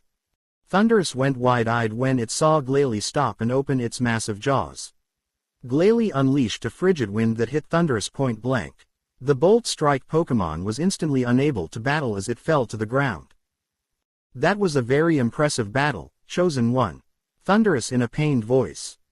Thanks for the praise, but just rest now, Ash said as he tapped Thundurus with a Cherish Ball. The red ball instantly pinged after Thundurus was sucked inside. Holy crap, that was awesome, Lyra yelled in excitement. Ash's sweat dropped as he listened to Lyra talk a mile a minute. Deciding he had enough, Ash put his hand on Lyra's shoulder, stopping her immediately. I appreciate the praise, Lyra, but can you calm down a little? Ash said with a smile on his face. Sure thing, Ash, Lyra said as a blush spread across her face. Why am I feeling like this? All he did is touch my shoulder and now I'm all excited. And that smile, damn it, that smile of his just melts my heart, Lyra thought as she tried to calm her racing heart. So where we off to next, Ash? Sylvan asked as he pulled out a map. I was thinking we could head to Driftveil City next, Ash said as Sylvan searched the city up on his digital map. Okay, well, if we leave now we can be there in about 4 days, Sylvan said as he pointed down the road. That sounds great, Ash said as he turned to Lyra and Cameron. You two are free to come with us. Nah man, I'm the other direction, but we'll see each other soon, Cameron said as he took off down the road. Should we tell him he's going the wrong way?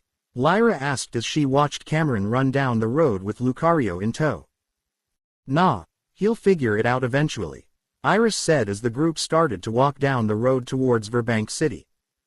See you coming? Ash asked, causing Lyra to bite her lip as she thought. What the hell, why not? Lyra said with a big smile. Great, Ash said as he wrapped an arm around Lyra's shoulders, causing the poor girl to turn bright red. Let's hit the road. With that, the group took off towards Ash's next gym battle. 4 days later, Driftveil City. Well, you were right, Sylvan, it only took us 4 days to get here, Ash said as he led his group through the crowded city streets. Yes, we actually made very good time, Sylvan replied as he looked at his map. Ash, you sure you know where the gym is? May asked as Ash suddenly turned down an alley. Sure, it's right up ahead, Ash answered as he made another sudden turn down another alleyway. Ash suddenly stopped in front of a door in the alleyway. Here we are, Ash exclaimed with big grin. Really? This doesn't look like much of a gym, Dawn said as she examined the beat-up door. Out of nowhere the door burst open, and a trainer clutching an injured Pokémon ran out. Yep, we're here, Ash said as he stepped through the door. As the group entered the gym, they were instantly met with the sounds of loud rock music. Walking through another door, the group was met with blinding lights and cheering crowds. The sounds of the cheering crowds and the music became deafening. When Ash started to walk down the steps leading towards the battlefield, the crowd started to die down and the music quieted. Suddenly the stage illuminated, revealing the gym leader Roxy. She hadn't changed too much since Ash had last seen her. The only noticeable difference was that her white hair was much longer now, her ponytail going to the small of her back now. It looks like we have another challenger, Roxy said with a grin as she played her guitar. But when she got a good look at Ash's face, she stopped. Wait, don't I know you? Roxy asked as she hopped off the stage. I had hoped you'd remember me, Roxy, Ash said with a fake pout. Roxy got in Ash's face and examined him from head to toe. Then when Pikachu hopped on Ash's shoulder, everything clicked into place. Oh my Arceus, is that you, Ash? Roxy asked with a stunned expression. Livin' in the flesh, Ash said as he flashed her a grin. Ash was surprised when he felt Roxy pull him into a hug. I missed you, Roxy said, surprising Ash. I wanted to find you and hang out or something, but you kinda fell off the map. When Roxy released Ash, they both had blushes across their faces. Yeah, I kinda went off the grid to do some training, Ash said as he rubbed the back of his head. I know, but then you resurface out of nowhere and start taking the leagues by storm, Roxy said as she playfully slapped Ash's arm. You're like champion of 3 leagues now, right? Yep, I'm the current champion of Hoenn, Sinnoh, and Kalos, Ash said with another grin. Roxy gave an impressed whistle. Well, Mr. Champion, I'm guessing you're here to challenge my gym. You got it. Well, Mr. Champion, let's rock, Roxy said with a wicked smirk. The music had started up again and the crowd had roared back to life, as Ash and Roxy stood across from another. Same rules as last time, Ash? Roxy asked as she gripped a Pokeball. Nah, I was thinking something a little different this time, Ash said with a smirk. Oh, what did Mr. Champion have in mind? I was thinking all 3 of your Pokemon versus one of my Pokemon. This statement caused everyone in the crowd to gasp. Are you sure about that, Ash? Roxy asked with a skeptical look. I mean, you struggled against me last time, and you were allowed to use all your Pokemon. Oh, trust me, Roxy, I'm not the same Ash as before, Ash said as he enlarged a Pokeball. Plus, this Pokemon has never once been hit by an attack. Again, this statement caused the crowd to gasp in surprise. We'll see about that, Roxy said with a skeptical look. The official 3-on-1 Pokemon battle between Challenger Ash and Leader Roxy will commence. Trainers, bring out your first Pokemon. Okay, time to rock the house, Weezing, come on out. The poison gas Pokemon appeared in a cloud of smoke in front of Roxy. Let's see if your Pokemon and keep up with mine, Ash said with a wicked grin. Alakazam, I choose you. That's the Pokemon that's never been hit, seriously? Roxy asked as she scratched her head in confusion. Oh, just you wait, Ash said as he pulled down his sleeve. Roxy went wide-eyed when she saw Ash press the stone on his Megaring. The Psy Pokemon was engulfed in blinding pink light. When the light died down, Roxy gasped at what she saw.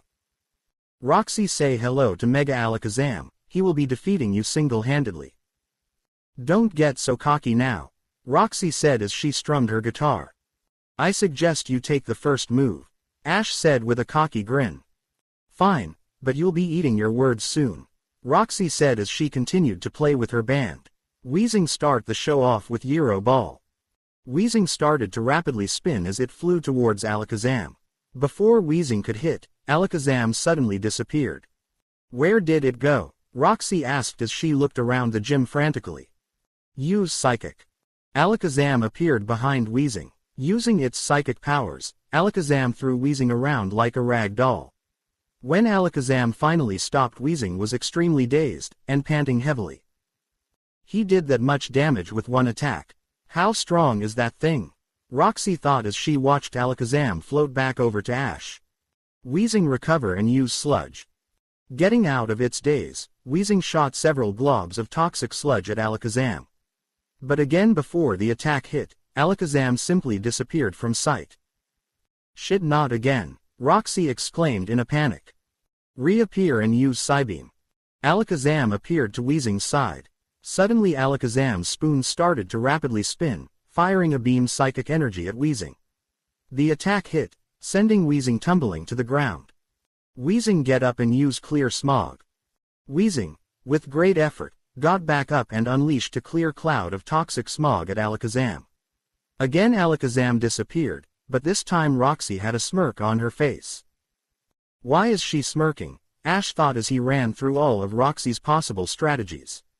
Ah, I see what you're planning. Reappear and use Confusion. Alakazam reappeared and Roxy sprung her trap. Weezing, light this show up with Explosion. Alakazam teleport. Roxy went wide-eyed as Alakazam quickly disappeared, effectively dodging the massive explosion. When the light of the explosion died down, Weezing was on the ground unconscious. Weezing is unable to battle, the winner is Alakazam. How did you know? Roxy asked in disbelief as she returned wheezing. Well, I figured it was the only strategy you could have left, Ash replied, causing Roxy to hand her head. Plus it was something I would do. This caused Roxy to lift her head and smile at Ash. Well, time to crank it up a notch, Roxy said as she pulled out another Pokeball. Scolipede, show him some true speed. The Megapode Pokemon let out a yell as it appeared in front of Roxy. Alright Alakazam, start off with Future Sight. Alakazam's spoon started to spin rapidly, causing a bright flash to fill the field. Alright Roxy, you only have a few minutes to something before that attack hits. Ash said with a smirk. Scolipede, use Megahorn. Scolipede's horns started to glow as it charged Alakazam. Instead of teleporting, Alakazam simply dodged to the right. Use Thunder Wave. Alakazam sent a powerful stream of electricity at Scolipede. The attack hit, causing Scolipede to become paralyzed. I knew you were gonna try and outspeed Alakazam with Speed Boost. Ash said, causing Roxy to grunt in annoyance. I can't believe he figured out my strategy so quickly. There's nothing I can really do now, and that Future Sight is gonna hit soon. Roxy assessed her situation and sighed. I forfeit Scolipede. The entire crowd, including her band, let out a gasp. Smart move, Ash said as he crossed his arms. Scolipede forfeits, so the winner is Alakazam. Leader, bring out your last Pokemon. Time to crank this battle up to 11, Roxy said as she started to windmill her arm.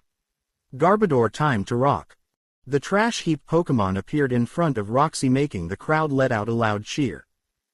Let's finish this, Roxy, Ash said with a look of determination. Alright, Garbodor, start off with Gunk Shot. Garbodor raised its arms, and fired several shots of highly toxic sludge at Alakazam. But Alakazam dodged to the left, then disappeared. Use Psychic. Again Alakazam reappeared and picked up the massive trash heap Pokemon, and slammed it into the ground several times. Now use Confusion. Alakazam stopped using Psychic and hit Garbodor with a super effective Confusion. The trash heap Pokemon grunted as it became confused. Garbodor started to randomly fire off shots of sludge. Finish this with Rapid Fire Shadow Balls. Alakazam raised its arms and started to fire off shadow balls in rapid succession. Each projectile hit the confused Garbodor. When Alakazam finished its barrage, Garbodor was on the ground unconscious. Garbodor is unable to battle, the winner is Alakazam. Since the leader has no more Pokemon, the winner is the challenger Ash. Ash let out a cheer as he ran up to Alakazam. He gave the Psy Pokemon a tight hug, which the Pokemon surprisingly returned. Roxy just smiled as she watched the interaction. She returned Garbodor and walked up to Ash. That was truly amazing battle, Ash, Roxy said with a smile. You truly have earned the title of champion. Thanks, Roxy, that means a lot, especially from a trainer as amazing as you. Roxy blushed at the sudden praise. Well, I better get going to my next, so I'll see you soon, Roxy. Ash said as he turned to leave. But before he could move, he felt a hand on his shoulder. He turned to see Roxy staring at him with a blush across her face. Hey Ash, do you think I could come with you guys? Roxy asked nervously. Why would you want to come with us? Ash asked in confusion. Well, I think you're an amazing guy, Ash, and I'm really starting to like you, Roxy explained, causing Ash himself top blush. And I want to travel with you and explore these feelings I have for you. What about your gym? I can have one of my gym leaders fill in for me. Ash thought for a moment before her smiled at Roxy. Sure, you can come with us, Roxy, Ash said with a smile, causing Roxy to squeal in joy. Again Roxy hugged Ash, but this time she planted a kiss on his cheek. I'll be right back, I just need to talk with my bandmates, Roxy said as she turned to walk back towards the stage. I'll meet you out front. The rest of Ash's girls watched the interaction with a smile. Looks like we might have another sister soon enough, Cynthia said, earning nods from the rest of the girls. After waiting out front for 10 minutes, Roxy appeared with a purple backpack, and her guitar strapped across her back. Okay guys, I'm ready, Roxy said in a happy tone. Well, alright, let's get going, Ash said as he started to walk down the road. Where we off to? Roxy asked as she walked next to Ash. We're heading to Mistralton City, Ash said with a big grin. Roxy nodded and lagged behind to try and talk with the rest of Ash's girls. All the girls smiled and welcomed Roxy into their group. Roxy immediately fit in with the rest of the girls, as if they had been friends for years. She could tell she was definitely gonna like this group. 4 days later. Roxy was loving Ash's group so far. She was quickly accepted by the rest of the girls, and she found out that she fit in rather well with the group. Especially May and Cynthia, who were tomboyish like her. Sadly, she hasn't been able to have much alone time with Ash. But she was hoping to change that once they arrived in Mistralton City. As the group entered the city, Ash inhaled a deep breath. "Ah, the air is so clean here, isn't it, buddy?" Ash asked, turning his head towards Pikachu. Pikachu mirrored Ash and took a deep breath. "Pika Pie," the little Pokémon said with a nod. "I'm so excited to see Skyla again," Iris said with a smile on her face. "Me too, it's been quite a while since I've last spoken with her," Sylvan said as he looked up from his map. "It would be really cool if she could take us all on a flight later," Roxy said as she adjusted the strings on her guitar. "Ash, who is this Skyla person?" Dawn asked as she started to walk besides him. "Oh, she's the Mistralton City gym leader, and she really loves flying. She really gave me a run for my money last time I battled her," Ash explained, earning a nod from Dawn. "Well then, I can't wait to meet her," Dawn said with a smile. "Yeah, you'll love her, she really is an awesome person," Ash said as the group walked into the Pokémon Center. "Well, everyone rest up, we're heading to the gym first thing tomorrow morning." Ash booked everyone rooms, and started to walk towards the doors. "Hey Ash, where are you going?" Roxy asked when she noticed that Ash was leaving. "Oh, I was gonna go for a walk before I head to bed," Ash said, putting his hands in his pockets. "This is perfect, I can finally have some alone time with him," Roxy thought with an excited look on her face. Ash, can I go with you?" Roxy asked nervously. "Sure thing, Roxy," Ash said with a big grin. Roxy blushed when he grinned at her. She quickly slung her guitar behind her back and followed Ash out the door. "Hey, where are you?" May tried to say, but she was cut off when Cynthia grabbed her shoulder. "Just let them have their alone time," Cynthia said with a warm smile, as she watched Ash and Roxy walk out of the Pokémon Center. It was a quiet night as Ash and Roxy walked through the streets of Mistralton City. The streets were mainly empty, except for a few other couples who were also out on late-night strolls. Both Ash and Roxy were silent as they walked through the streets. Roxy was just happy to be alone with Ash led Roxy onto a large hill overlooking the city.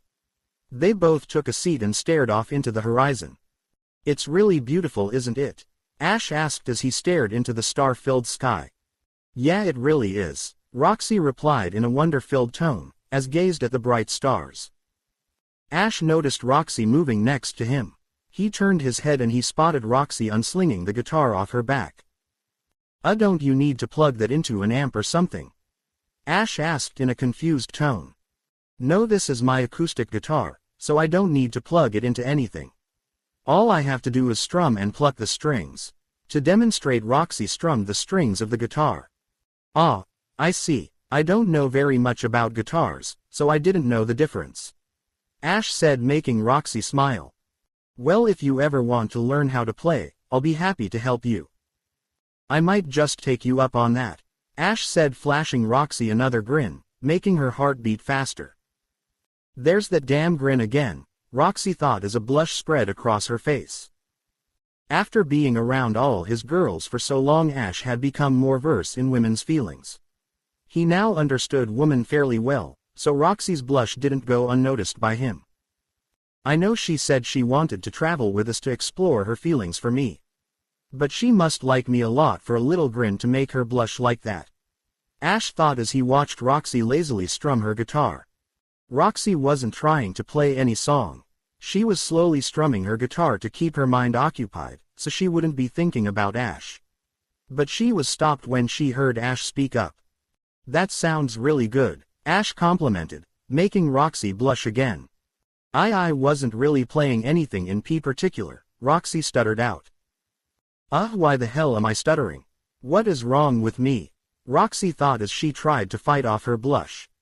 Well, either way it sounds really nice, Ash said with a smile.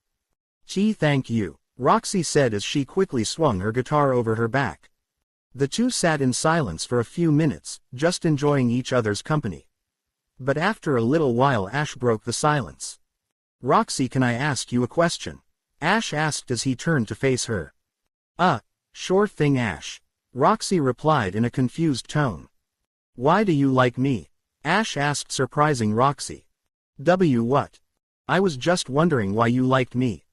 Well, even though we only met briefly, I felt like we sorta just clicked, Roxy said with a smile. Then in our battle you totally rocked my world. That was an amazing strategy with Leavanny, by the way.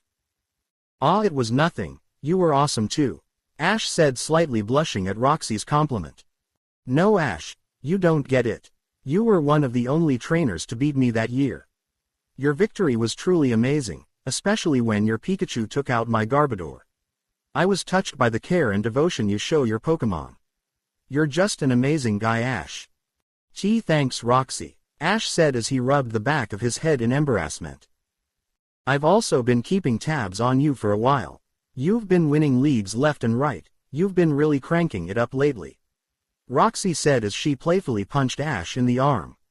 Well, if I'm gonna become a Pokémon master I have to crank it up to 11. Ash said, making Roxy giggle. So do you like me? Roxy asked nervously. Of course I like you, Roxy.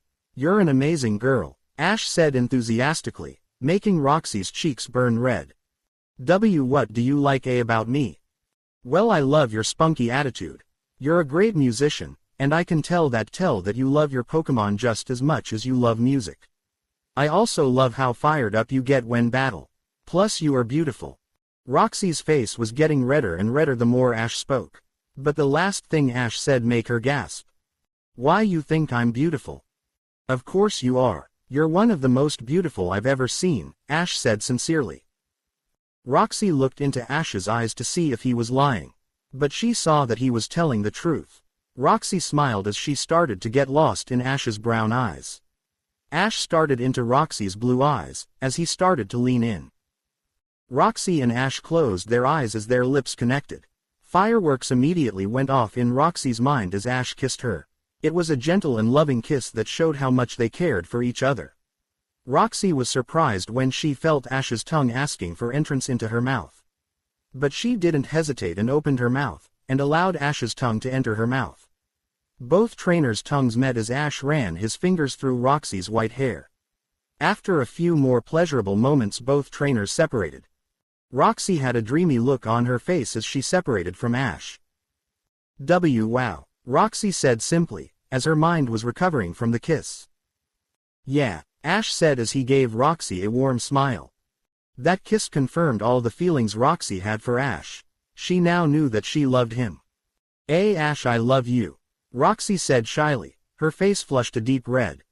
Ash smiled and gave Roxy a quick peck on the lips. I love you too, Roxy, Ash said with a large smile. Roxy's heart soared when she heard this. She launched herself at Ash and attacked his lips with her own. She kissed passionately as she ran her fingers through his black hair. Suddenly a Pokeball on Ash's belt opened, surprising both Ash and Roxy. When Roxy saw the Pokemon, her jaw dropped. Ash, is that what I think it is? Roxy asked in a stunned tone as she pointed at the Pokemon. Melota, what are doing out your ball? Ash asked the Melody Pokemon who was floating behind him. Melota closed her eyes and made a kissing face, which made both trainers turn red. Suddenly Melota started singing, which surprised Ash and Roxy. Wow, that sounds beautiful, Roxy said as she felt her whole body relax. Yeah, Melota's sing is amazing, Ash said as Roxy laid her head on Ash's shoulder. Ash smiled as kissed the top of Roxy's head. He quickly winked at Melota, making the Melody Pokemon smile as it winked back. Melota continued to sing her beautiful song as Ash and Roxy stared into the horizon. After a few minutes Ash felt Roxy's breathing slow down.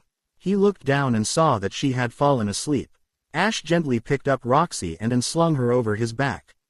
She instinctively wrapped her arms around his neck as he started to carry her piggyback towards the Pokemon Center. While Ash walked back to the Pokemon Center, Melota sat comfortably on Ash's head. When they returned to the center, Ash quietly entered Roxy's room. He gently laid her down onto her bed and pulled the blanket over her. He quickly kissed her forehead before he exited her room. Ash immediately spotted Melota outside in the hallway. "Thanks for the help." Melota smiled at Ash and nodded her head. But when Ash raised the Cherish Ball to return, Melota shook her head. "Do you want to stay out tonight?" Ash asked, quickly earning a nod from Melota. "All right, come on." Melota let out a cheer as she flew into Ash's room. The Melody Pokemon spotted Pikachu curled up in a ball at the foot of Ash's bed. Melota quietly flew over and laid down next to Pikachu, using the mouse Pokemon as a makeshift pillow. Ash smiled as he watched the two Pokemon for a moment, before he too climbed into bed. The next day, Mistralton Gym. Ash's group stood outside the Mistralton City Gym, which resembled an aircraft hangar complete with its own runway. When the group walked inside the gym, they were surprised to see that it was mainly empty. Ash quickly spotted an assistant and walked over. Hi, I'm Ash Ketchum and I'm here to have a gym battle with Skyla." Ash gaining the assistant's attention. "Oh, I'm sorry sir, but Skyla isn't here right now," the man said, causing Ash to groan in annoyance. "Aw man, do you know when she'll be back?" "I don't know when." The assistant was cut off when sounds of a plane were heard overhead. "Actually that's her right now." Ash grinned as he sprinted out of the gym with the rest of the group in tow. When the group got outside, they spotted a propeller plane landing on the runway. The plane came to a stop and the canopy opened. "Oh man, I love to fly," Skyla exclaimed as she hopped out her plane. She pulled off her helmet and let her long red hair fall down. Skyla looked slightly different from the last time Ash saw her. She was slightly taller, reaching to about Ash's neck. Her hair was also much longer now. The ponytail on the side of her now went down to her shoulder. Her chest had also filled out. She now had breasts that almost rivaled May's. Ash was entranced by Skyla's beauty, and he had to stop himself from ogling her body. As Skyla turned towards the group, her eyes widened. "Is that Ash?" Skyla exclaimed as she ran over towards the group. "Hey Sky, oof." Ash was cut off when Skyla pulled him into a bone-crushing hug. "Oh Ash, it's so good to see you again," Skyla said as Ash started to turn blue. Nice to see you to Skyla, but I can't breath." Ash wheezed out, earning a surprised gasp from Skyla. "Oh my, Ash, I'm so sorry," Skyla said, her cheeks red in embarrassment. "It's all right," Ash said as he caught his breath. "So Ash, are these your Roxy? What are you doing here?" Skyla asked, confused that the Burgh City gym leader was here. "I'm kinda traveling with Ash now," Roxy said with a nervous chuckle. "Then who's running you gym?" "Oh, I have one of my band mates filling for me. He's almost as good as me, so it works out pretty well." "But that still doesn't explain why you're traveling with Ash," Skyla said, making Roxy's cheeks turn red. "I wanted to travel with Ash so I could explore the feelings I have for him." This revelation made Skyla's eyes widen. "But after traveling with him for a while, I realized that I do love him." "Oh," Skyla said as she looked saddened for a moment. "Well, that's great to hear," Skyla said as she forced a smile onto her face. "So Ash, introduce me to the rest of your friends." After a round of introductions, which left Skyla stunned that Ash so many girls in love with him, Skyla led everyone into the gym. But right before the group entered the gym, Bianca's X-transceiver started ringing. After a short conversation, Bianca hung up. "Who was that?" Ash asked as Bianca walked up to him. "That was Stefan, and he'll be in the city soon. So I'm gonna meet up with him, and then we're gonna head off towards our next gym battle," Bianca said in a sad tone. "Oh okay," Ash said in a sad tone as well. But he suddenly smiled and hugged Bianca. "We'll see you at the Unova Championships, right?" "Of course, and you better look out. Because I'm in it to win it," Bianca said with a grin. Bianca then turned to the rest of the group. "I'm gonna miss you guys," Bianca said as she gave everyone a hug. "Well, we'll see you soon, Bianca," Ash said as he grinned at Bianca. "Yeah, see you guys soon," Bianca said as she took off to find Stefan. "I'm gonna miss her," Lyra said as she watched Bianca run off. Yeah, but we'll see her soon, Ash said with a smile. Now I believe we have a gym battle to get to. Damn right we do, and I'm gonna win this time, Skyla said with a grin. You think you can beat a champion? Ash said with a cocky smirk. I think I can give you a run for your money, Skyla said as she placed her hands on her hips. Alright Skyla, Ash said as he enlarged a Pokeball. Let's fly. The 3-on-3 battle between Skyla and Challenger Ash would commence. Trainers, bring out your first Pokemon. Alright, time to fly high. Unpheasant, come on out. The proud Pokemon appeared flying in front of Skyla. Let's have a battle among flying types. Staraptor, I choose you. The Predator Pokemon let out a menacing screech as it flew in front of Ash. Unpheasant versus Staraptor. Begin. Take to the sky. Both trainers yelled, as their Pokemon took off at amazing speeds. It was immediately a battle of speed, with both Pokemon trying to get behind the other. But Staraptor appeared to be faster, as it pulled behind Unpheasant. Staraptor used Takedown. Staraptor increased its speed as it prepared to slam into Unpheasant. Unpheasant put on the brakes. Unpheasant extended its wings, bringing the Pokemon to a screeching halt.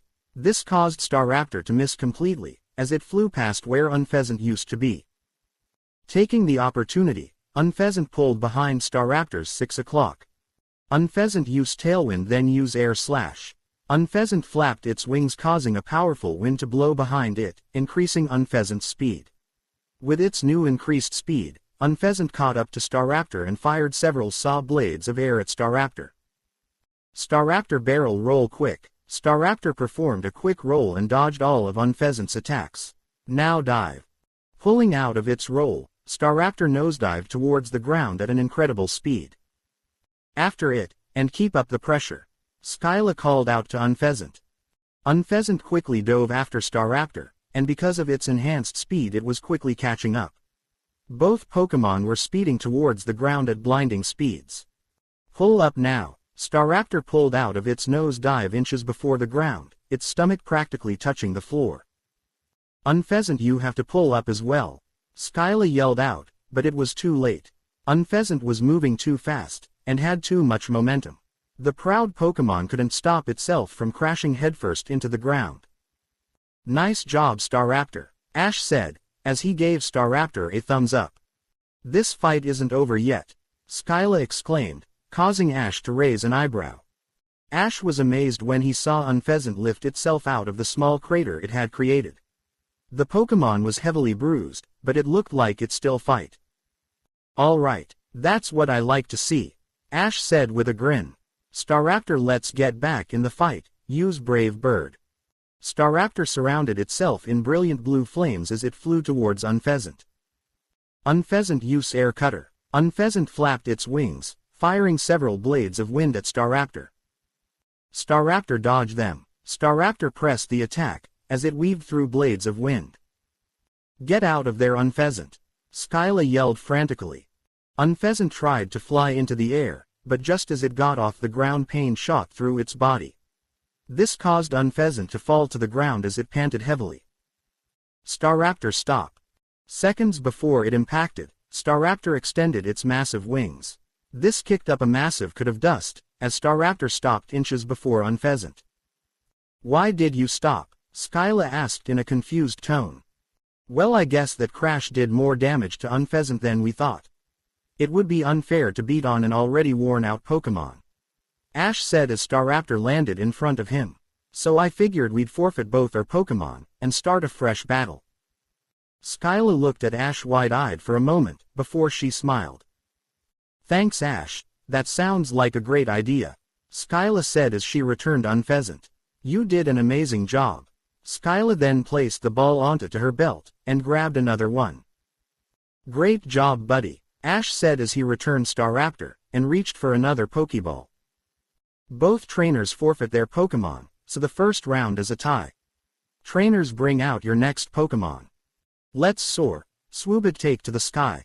The courting Pokemon flapped its wings as if hovered in front of Skyla. Time to heat this battle up. Talonflame, I choose you. The scorching Pokemon appeared in a brilliant ball of fire in front of Ash. Whoa, I've never seen that Pokemon before, Skyla said as she looked at Talonflame with hearts in her eyes. Oh yeah, this Talonflame. He's a flying, fire type from the Kalos region. I caught him when he was just a little fletchling, Ash said as he stroked Talonflame's head. He's beautiful, Skyla said, mesmerized by the majestic flying type. Well, after the battle I'll let you play with him, Ash said, earning a cheer from Skyla. Into the air, Ash said.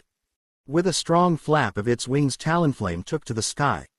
Skyla was momentarily entranced, as she watched embers gently fall out of Talonflame's wings as if flew. Shaking her head, Skyla turned her gaze back towards Ash with a grin on her face. Swoobit vs. Talonflame, begin.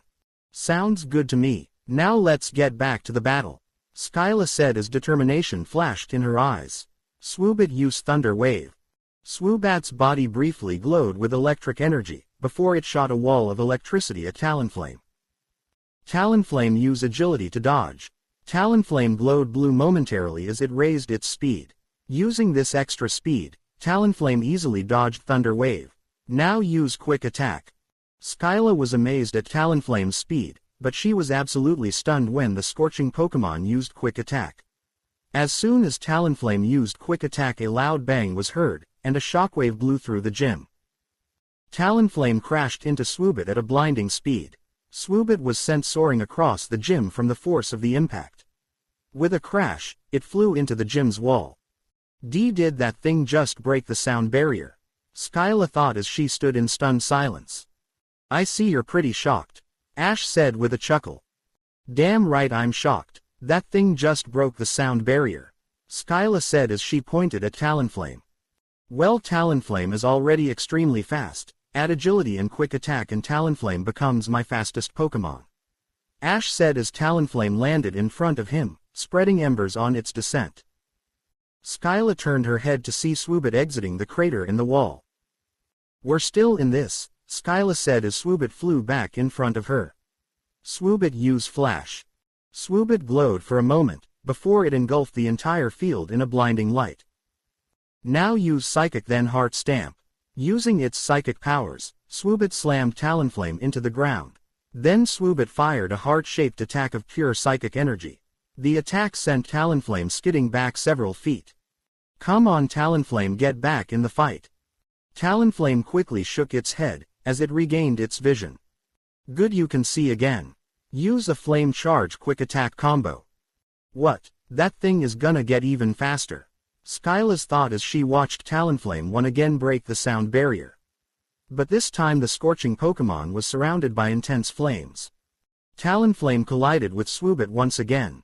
Both Pokemon were momentarily engulfed by a ball of fire. But a second later Swoobit shot out of the fireball with Talonflame hot on its tail. Alright Talonflame, let's finish this off. Use a Flare Blitz Flame Charge combo. Everyone was stunned when they saw the red flames of Flame Charge mixed with the blue flames of Flare Blitz. Both flames fused together to create beautiful purple flames.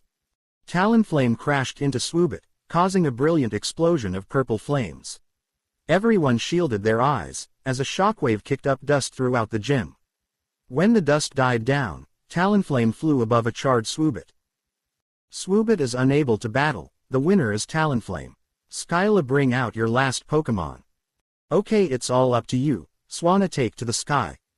The white bird Pokemon appeared, gracefully flying in front of Skyla. I've been dying to try this out, Ash said as a grin spread across the face. Pidgeot, I choose you. The bird Pokemon spread its massive wings as it appeared in front of Ash. Why have you been waiting to use this Pokemon? It's just a normal Pidgeot, Skyla said with a confused look on her face. Oh, that's what you think now, but I got something from Professor Sycamore a few days ago, Ash said as he pulled down his sleeve, revealing his Megaring. Wait, is that a? Skyla never got to finish, because Pidgeot was suddenly surrounded by a blinding pink light. When the light died down, Skyla was in awe at what she saw. Skyla, say hello to Mega Pidgeot, Ash said with a smirk. Oh, my, Arceus, he's so cool, Skyla exclaimed with hearts in her eyes, making everyone sweat drop. Ash, you got to let me check Pidgeot out after our battle. Ugh, Sure thing. But can we get back to the battle? Ash said as he scratched the back of his head. Oh, Skyla said, her cheeks flushing in embarrassment. Sure thing. Swanna vs. Pidgeot, begin. Swanna start off with Aqua Ring. Swanna surrounded itself with several rings of water. Trying to keep yourself healed up. Well, that's not gonna help you, Ash said as he turned his hat back. Pidgeot use Hurricane. The bird Pokemon extended its massive wings. Giving them a mighty flap, a twister formed in the middle of the battlefield. Holy crap, these winds are strong. Skyla was barely able to think over the howling winds. The hurricane collided with Swanna and sent the Pokemon crashing to the ground. The strong winds also managed to blow away Swanna's Aqua Ring, preventing the white bird Pokemon from healing. When the winds finally died down, Swanna was battered and bruised but could still fight. Swanna into the air, and use Ice Beam. Swanna propelled itself off the ground and fired a powerful Ice Beam at Pidgeot. Pidgeot used Sand Attack. With a flap of its wings, Pidgeot kicked up a cloud of dust and debris. Ice Beam hit the cloud of dust and debris head on and froze it. Now use Gust. Again Pidgeot flapped its wings, producing a powerful gust of wind. Gust hit the frozen wall of debris, sending chunks of ice flying at Swanna. He turned the Sand Attack into a makeshift ice shard. It's ingenious, Skyla thought, as she watched Swanna get pelted by the chunks of ice. Swanna crashed to the ground panting heavily, barely able to hold itself up. Come on Swanna, get up, Skyla yelled frantically. Spurred by its trainer's words, Swanna once again took to the air. Great job Swanna, let's finish this, use Brave Bird. Swanna surrounded itself in blue flames as it shot towards Pidgeot. She's right, let's end this. Pidgeot use Aerial Ace. Pidgeot briefly glowed white, before it shot towards Swanna at an incredible speed. Both flying-type Pokemon met in the middle of the battlefield. They both shot past each other and landed back onto the field. Both Pokemon stood for several tense moments. But Swanna faltered and fell to the ground, unconscious. Swanna is unable to battle. The winner is Pidgeot. Since all of the leaders' Pokemon are unable to battle, the winner is the challenger Ash. With a loud cheer, Ash ran up and hugged Pidgeot. You did amazing, buddy, Ash said as Pidgeot nuzzled Ash's face. Skyla sighed, but a smile spread across her face as she walked up to Swanna. You did great, girl, Skyla said as she stroked Swanna's neck. Skyla returned Swanna and walked up to Ash, who had just returned Pidgeot. That was an amazing battle, Ash, Skyla said as she shook Ash's hand. You too, Skyla, I had lots of fun, Ash said with big grin. I'll head to the Unova Championships to cheer you on, Skyla said as she returned the grin. And since you beat me, you better win. Thanks Skyla, that means a lot. And don't worry, I'm in it to win it, Ash said as Skyla let go of his hand. So Ash, how about you let me check out Talonflame and Pidgeot now? Skyla said with hearts in her eyes. Ash turned to look at his group, he then turned back to Skyla. Sure thing, Ash said, making Skyla squeal in happiness. After you give up ride in your plane, Ash said with a smirk on his face. Skyla's mood faltered and she sighed. Fine, follow me, Skyla growled out as she led the group towards the hangar. Everyone let out a cheer as they followed Skyla. Skyla took everyone on an aerial tour of the city. The view was beautiful, thousands of feet in the air, and Skyla pointed out landmarks and points of interest. After an hour-long flight, Skyla touched the plane back down on the runway. Ash stepped off the plane onto the runway. But when he looked in front of himself, he saw over a dozen figures standing before him. Iris and Sylvan both gasped when they recognized what was in front of them. Ash, are those what I think they are? Iris asked as she pointed at the figures. Ash, what are those things?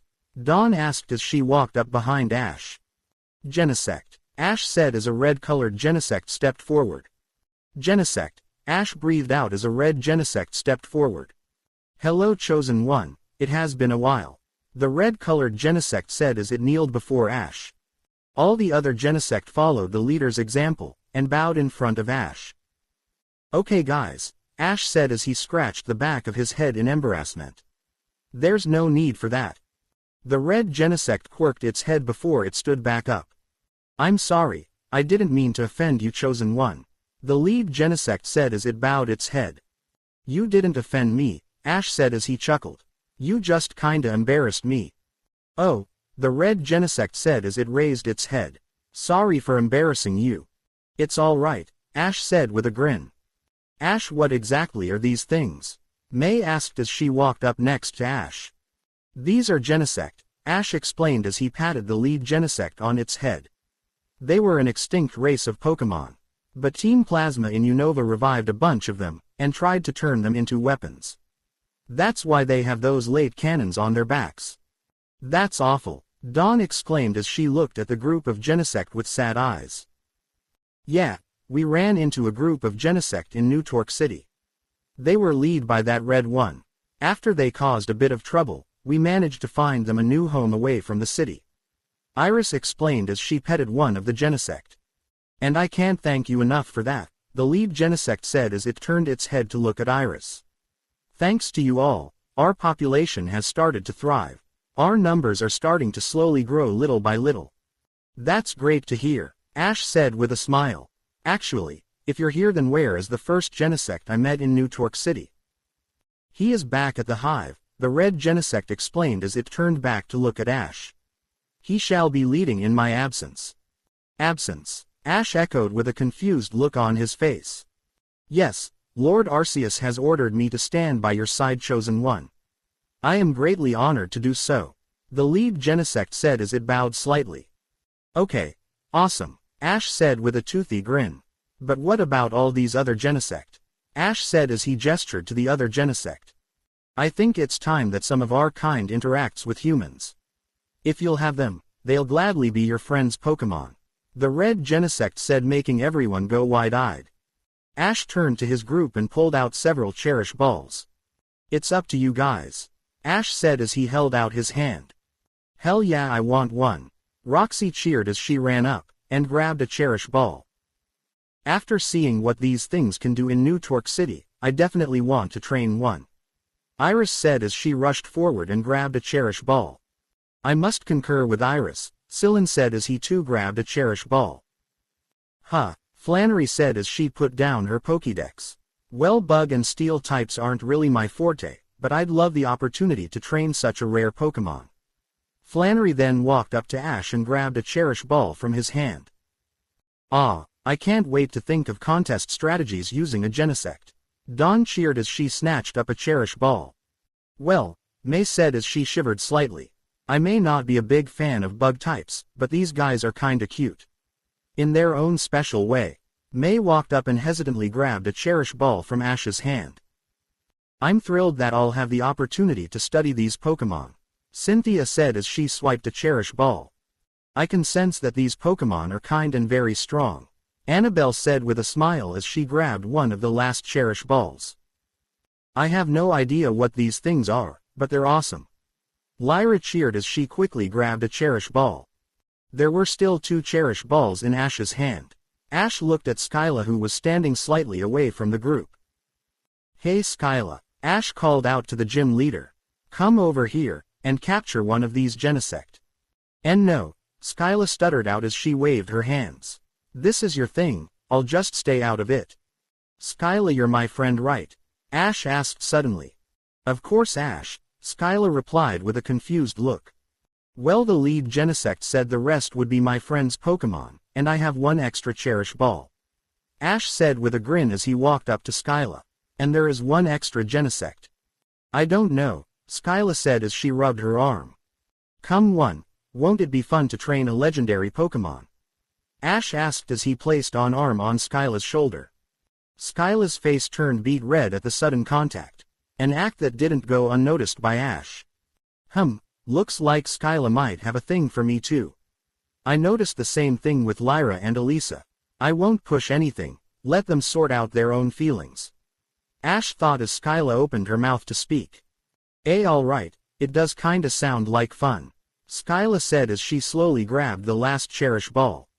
Sweet, Ash exclaimed as he turned back to face the Genesect.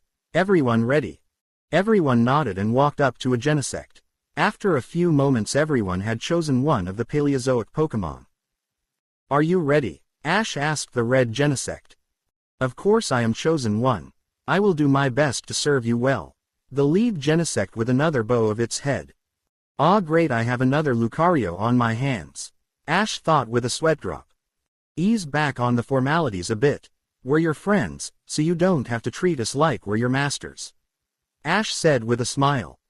Oh of course Ash, the red Genesect said somewhat stiffly. Well we'll have to work on that, but it's a start. Ash said as he tapped the red Genesect on the head. Instantly the Paleozoic Pokémon disappeared in a flash of red light. The Cherish Ball didn't shake, and pinged instantly in Ash's hand. Following Ash's example, everyone else tapped their Genesect on the head with their Cherish Balls. All they Genesect were sucked inside their balls. After a moment all the Cherish Balls pinged signifying that everyone had a successful capture. Well that was pretty awesome. Roxy cheered out as she clipped her Cherish Ball to her belt. Oh my Arceus, that was so cool. Lyra exclaimed as she held her Cherish Ball close to her chest. I can't wait to study this guy, Cynthia said as she placed her Cherish Ball into the last spot on her belt. We have to get back to the Pokémon Center, so I can start thinking of contest strategies. Dawn exclaimed as she tucked her Cherish Ball away into her bag. This sure will an interesting flavor to my battling recipe, Sylvan commented as he stowed his Cherish Ball away. Skyla gazed down at her Cherish Ball for a few moments. A smile eventually spread across her face as she strapped the ball to her belt. Well guys, I think it's about time we take off, Ash said as stored his Cherish Ball into his bag. Wait, you're leaving already? Skyla asked with a sad look in her eyes. I'm sorry Skyla, but we have to get going to my next gym battle. We're kinda on a tight schedule, so we can't be wasting much time, Ash said with a sympathetic look. Where are you going? Skyla asked suddenly. I was planning for us to go to Striation City next. Why'd ask? Ash said with a confused look on his face. Well I could fly you guys there. It's normally a 3-day walk, but it's only 6 hours by plane, Skyla said with a hopeful look. Really? You'd give us a ride there? Ash asked in a happy tone. Sure. I don't think I'll have any other challengers today, and I'd love to help my friends, Skyla said with a smile. Alright Skyla, you're the best. Ash cheered as he hugged Skyla. Skyla's face flushed when she felt Ash's arms around.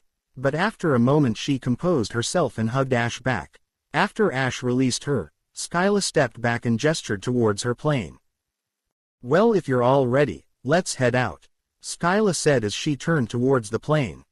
Alright everyone, let's go, Ash cheered as he ran towards the parked plane. Everyone just sighed and followed Ash, but a much more leisurely pace. After a relaxing flight, Ash and his group landed in Striation City. Ash stretched as he stepped out of the plane onto the runway. Man, that was way better than walking, ain't that right buddy? Ash asked Pikachu, who was on his head. Pikachu replied with a nod. Thanks for the lift Skyla. Ash cheered just as Skyla hopped out of the cockpit. Oh, it was no problem Ash, Skyla said with a smile. It was great to fly in the open air for a while. Do you want to come with us, and watch Ash's battle? Flannery asked as she stepped out of the plane. I would love to, but I have to refuel and head back to Mistralton City. My grandpa sent me a message on the way here. Apparently there's some urgent business at the gym I have to take care of. So I have to get going real soon, Skyla said in a disappointed tone. Man, sometimes being a gym leader sucks. I know what you mean, Flannery and Roxy said at the same time. I understand as well, Annabelle chimed in. When I was a frontier brain, I had very little free time. When I wasn't battling challengers, I was working around the battle tower, or training my Pokémon. Well, it was great seeing you again Skyla, Ash said with a smile, as he pulled Skyla in for a hug. I'm gonna miss you. Skyla's face burned red as she returned Ash's hug. I'm gonna miss you too, Ash, Skyla said as Ash released her. Make sure you come visit me sometime. Of course, Ash said with a massive grin. Well, I'm gonna fuel up then take off, Skyla said as she started to walk back towards the plane. Bye Skyla, everyone yelled as they waved to Skyla. Alright, let's head to the gym and get this battle started. Ash exclaimed as he charged off in the direction of the gym. Geez, does he ever slow down? Burgundy huffed as the rest of the group sighed. It wouldn't be Ash if he did, Dawn said with a small smile as everyone followed after Ash. 45 minutes later. After getting lost several times, Ash and the rest of the group eventually found themselves in front of the Striation City gym. A chilling breeze blew by as soon as Ash pushed open the doors to the gym. Ah, I hate this gym, Iris exclaimed as her teeth chattered. Holy Arceus, it's cold in here, May said as she furiously rubbed her hands together. I don't what you guys are talking about, I'm all fired up. Ash cheered out, with Pikachu quickly agreeing. You're always fired up, Ash, Cynthia said with a sweat drop. Bryson, come on out, Ash yelled out, his voice echoing throughout the gym. Ash, would you quiet down? Iris exclaimed as she smacked the back of Ash's head. Is that Ash I hear? Another voice rang out from another part of the gym. Suddenly the light dimmed out. Then the hallway in front of the group was illuminated with blinding light. After a few moments, smoke billowed from the floor. From the smoke, Bryson burst, surrounded in a rain of confetti. Everyone in Ash's group just stood in place with blank expressions, each of them confused by what they just saw. What's with the flashy entrance, Bryson? Ash asked in a confused tone. Well, I'm a movie star, Ash. I must always make a memorable entrance, Bryson said as he walked towards the group. Reet, Ash said as he rubbed the back of his head. Can we just get to the battle? Right to the point, aren't we? That's one of the reasons I like you, Ash, Bryson said with a chuckle. You're not even going to introduce all your friends. Wait, is that Roxy? Hi Bryson, Roxy said as she waved at the other gym leader. What are you doing following Ash around? Bryson asked with a raised eyebrow. For personal reasons, Roxy replied as she nervously rubbed her arm.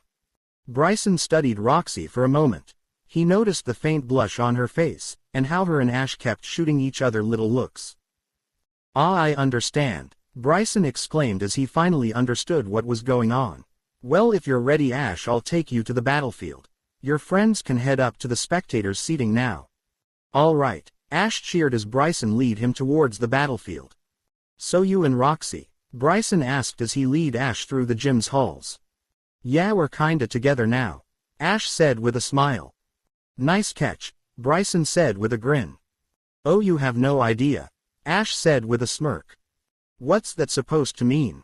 Bryson asked with a quirked eyebrow. All the girls in my group, minus Lyra and Burgundy, are with me, Ash explained, making Bryson's mouth fall open. Even Cynthia? Bryson asked in a disbelieving tone. Yep, Ash said as he walked past a dumbfounded Bryson onto the battlefield. Come on Bryson, let's get this battle started. Lucky bastard, Bryson said under his breath as he walked onto the icy battlefield. The official gym battle between challenger Ash Ketchum and leader Bryson will commence. Trainers, please bring out your first Pokemon. Let's make this a spectacular battle, Ash, Bryson said as he pulled out a Pokeball. Vanillux, come on out. The snowstorm Pokemon appeared in front of Bryson. Vanillux let out clouds of snow and ice as it floated above the ground. Alright, I'm all fired up, Ash exclaimed as he grabbed a ball from his belt. Muck, I choose you. The sludge Pokemon immediately went to hug Ash. With a smile, Ash allowed Muck to hug him. I know, buddy, it's been a while since we've battled, Ash said as Muck smothered him. But I need you to focus on the battle now. Following Ash's words, Muck released Ash, and focused its attention onto the battle. Muck, that's an interesting choice, Sillin said as he rubbed his chin. I wonder why Ash would choose him instead of Charizard or Emboar. I think Ash just wants to give all his Pokemon an opportunity to battle, May said from beside Sillin. Knowing Ash, that's probably what it is, Cynthia said with a small smile. Ash sure is an interesting guy, Burgundy commented from Sillin's left. He sure is, Sillin said as he turned back to watch the battle. You may have the first move, Ash, Bryson said. Alright, Muck, start off with double team.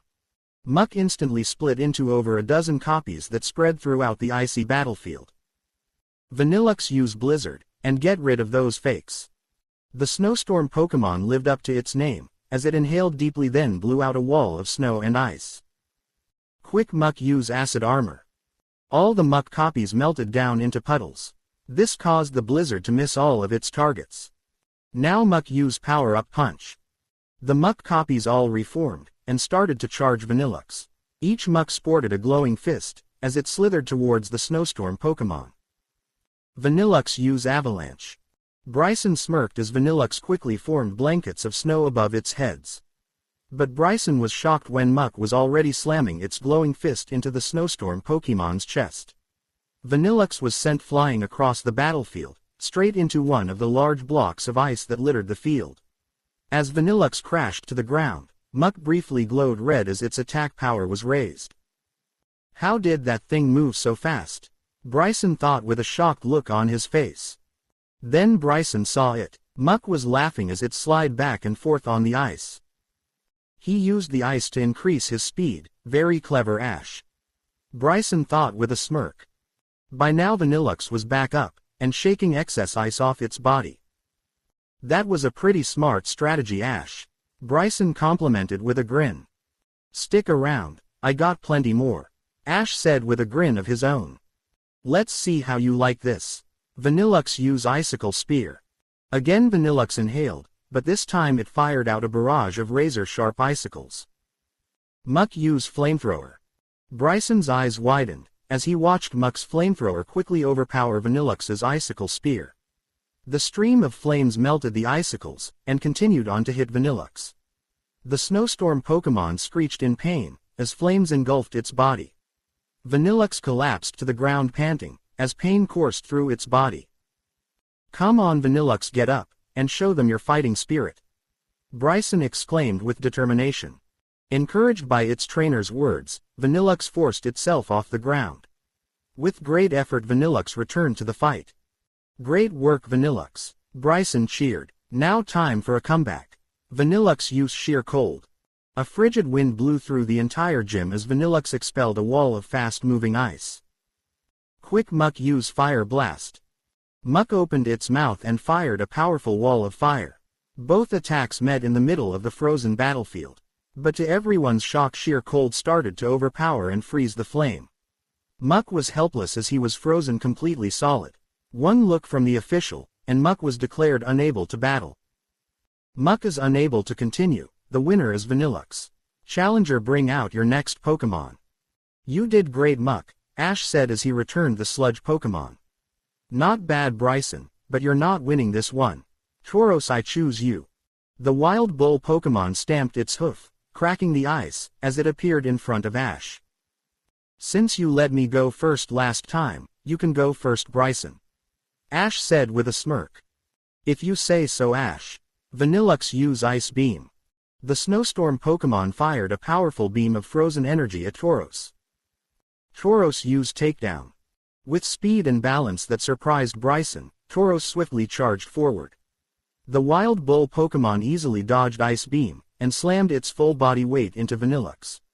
The Snowstorm Pokémon was sent flying across the gym just by the sheer force of Tauros' attack. After slamming into a wall, Vanillux fell to the ground unconscious. Vanillux is unable to battle. The winner is Tauros. Bryson, please bring out your next Pokémon. Alright, Bryson said as he grabbed another ball from his belt. Cryogonal, time to cool Ash down. The crystallizing Pokémon appeared in front of Bryson, the air around Cryogonal immediately crystallizing into ice. Tauros, get in close and use Zen Headbutt. Tauros' head glowed with psychic energy, as it charged towards Cryogonal. Cryogonal use Aurora Beam. The crystallizing Pokémon fired a colorful beam of energy at Tauros. But Tauros was quick, and sidestepped the attack. Dodge it, Bryson called out frantically. Cryogonal flew backwards just in time to barely dodge Zen Headbutt. Hey, you fell right into my trap. Ash thought with a smirk. Tauros used Thrash. The wild bull Pokémon snorted as its eyes bugged out. Swiftly turning around, Tauros unleashed a savage kick with its hind legs. Cryogonal was sent flying through the air by Tauros' fierce kick. But Tauros was still on the rampage. Before Cryogonal could even hit the ground, Tauros slammed the crystallizing Pokémon with a powerful headbutt. While Cryogonal was on the ground, Tauros reared up on its hind legs, and slammed its front hooves onto Cryogonal several times. When Tauros finally ended its rampage, it started to stumble around in confusion. When the official came up to Cryogonal, it was clear that the crystallizing Pokémon definitely wouldn't be battling anytime soon. Cryogonal is unable to continue. The winner is Tauros. Bryson, please bring out your last Pokémon. Bryson numbly returned Cryogonal with a shocked look on his face. That thing completely destroyed 2 of my Pokémon. Bryson thought as he clenched his fists. But I will not go down without a fight. It's all up to my last Pokémon. Bryson grabbed the last ball from his belt, and took a fighting stance. Oh, he's fired up now. Ash thought as excitement coursed through his veins. Beardic, show Ash your power. Bryson roared as he threw his last Pokeball. With a menacing roar, the freezing Pokémon appeared in front of Bryson. Beardic snarled as it towered over Tauros. In response, Tauros snorted and stamped its hoof a few times. Looks like both our Pokémon are eager to battle, Bryson said with a grin. Well, let's not disappoint them then, Ash said with a grin of his own. Giga Impact, both Ash and Bryson exclaimed simultaneously. Beardic and Tauros both shot forward at incredible speeds. Powerful energy flowed off their bodies as they flew towards each other. With a deafening boom, both Pokémon collided. The incredible force of the collision sent a shockwave throughout the gym. In the center of the battlefield, Tauros and Beardic were locked in a fierce struggle. Tauros' head was inches away from Beardic's stomach, but the freezing Pokémon had managed to stop Tauros with its arm. The energy from Giga Impact still flowed around the both of them. A vein bulged on Tauros' head as it battled against Beardic's immense strength. While at the same time the muscles in Beardic's arm were straining to keep Tauros at bay. Neither Pokémon was giving an inch, as they tested their strength. It's time to end this. Both Ash and Bryson thought at the same time. Thrash. Both Beardic and Tauros snarled as their eyes bugged out. Again Tauros turned around and launched its hind legs out. But to Ash's shock, Beardic caught Tauros' legs, and slammed the wild bull Pokémon into the icy battlefield. As Tauros tried to stand, Beardic savagely headbutted it back to the ground. Ash could only watch in horror as Beardic picked Tauros up, and threw it into one of the large ice formations that littered the battlefield. When Tauros hit the ice boulder, it immediately exploded into hundreds of pieces. Beardic panted as the ice fragments rained down around the battlefield. Letting out a fierce roar, Beardic signified the end of the official. Slowly walked up to Tauros, and upon further inspection he determined that Tauros was knocked out. Tauros is unable to battle. The winner is Beardic. Ash, please bring out your last Pokémon. All right, it's all up to you, Ash thought as he gazed down at the Pokeball in his hand. I know we can win this. Determination flowed through Ash, as a wicked grin spread across Ash's face. It's about time we end this battle, Ash said as he turned his hat backwards. Heracross, I choose you.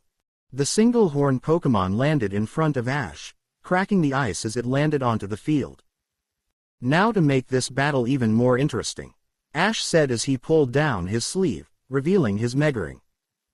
Ash pressed the stone on his Megaring, and Heracross was instantly engulfed in a blinding pink light. As the light died down, Bryson was shocked at what he saw. Heracross looked radically different. Its horn was now twice as long, and its arms and legs had bulked up. Red markings also adorned its body. I had heard tales of Mega Evolution, but to see it in person. It's simply amazing, Bryson thought in complete amazement. Bryson was shaken from his thoughts when Ash called out his attack. Heracross use Brick Break. The single-horn Pokémon charged Beardic with its right arm glowing. Beardic counter with Aerial Ace. Getting a running start, Beardic leapt into the air and flew towards Heracross. I got you now, Ash thought with a wicked smirk. Heracross switched to reversal. Bryson watched wide-eyed as Heracross grabbed Beardic out of the air. Immediately Heracross wrapped its arms around Beardic's waist. Then everyone was astounded when Heracross suplexed Beardic into the ground. A sickening crunch was heard as Beardic's face collided with the hard and icy ground. Now use arm thrust. Before Beardic even had a chance to get up, Heracross thrust its glowing arm into Beardic's back several times. By the time Heracross had finished, Burgh was in a small crater in the ice. The official walked up, and was surprised to see that Burgh was still conscious.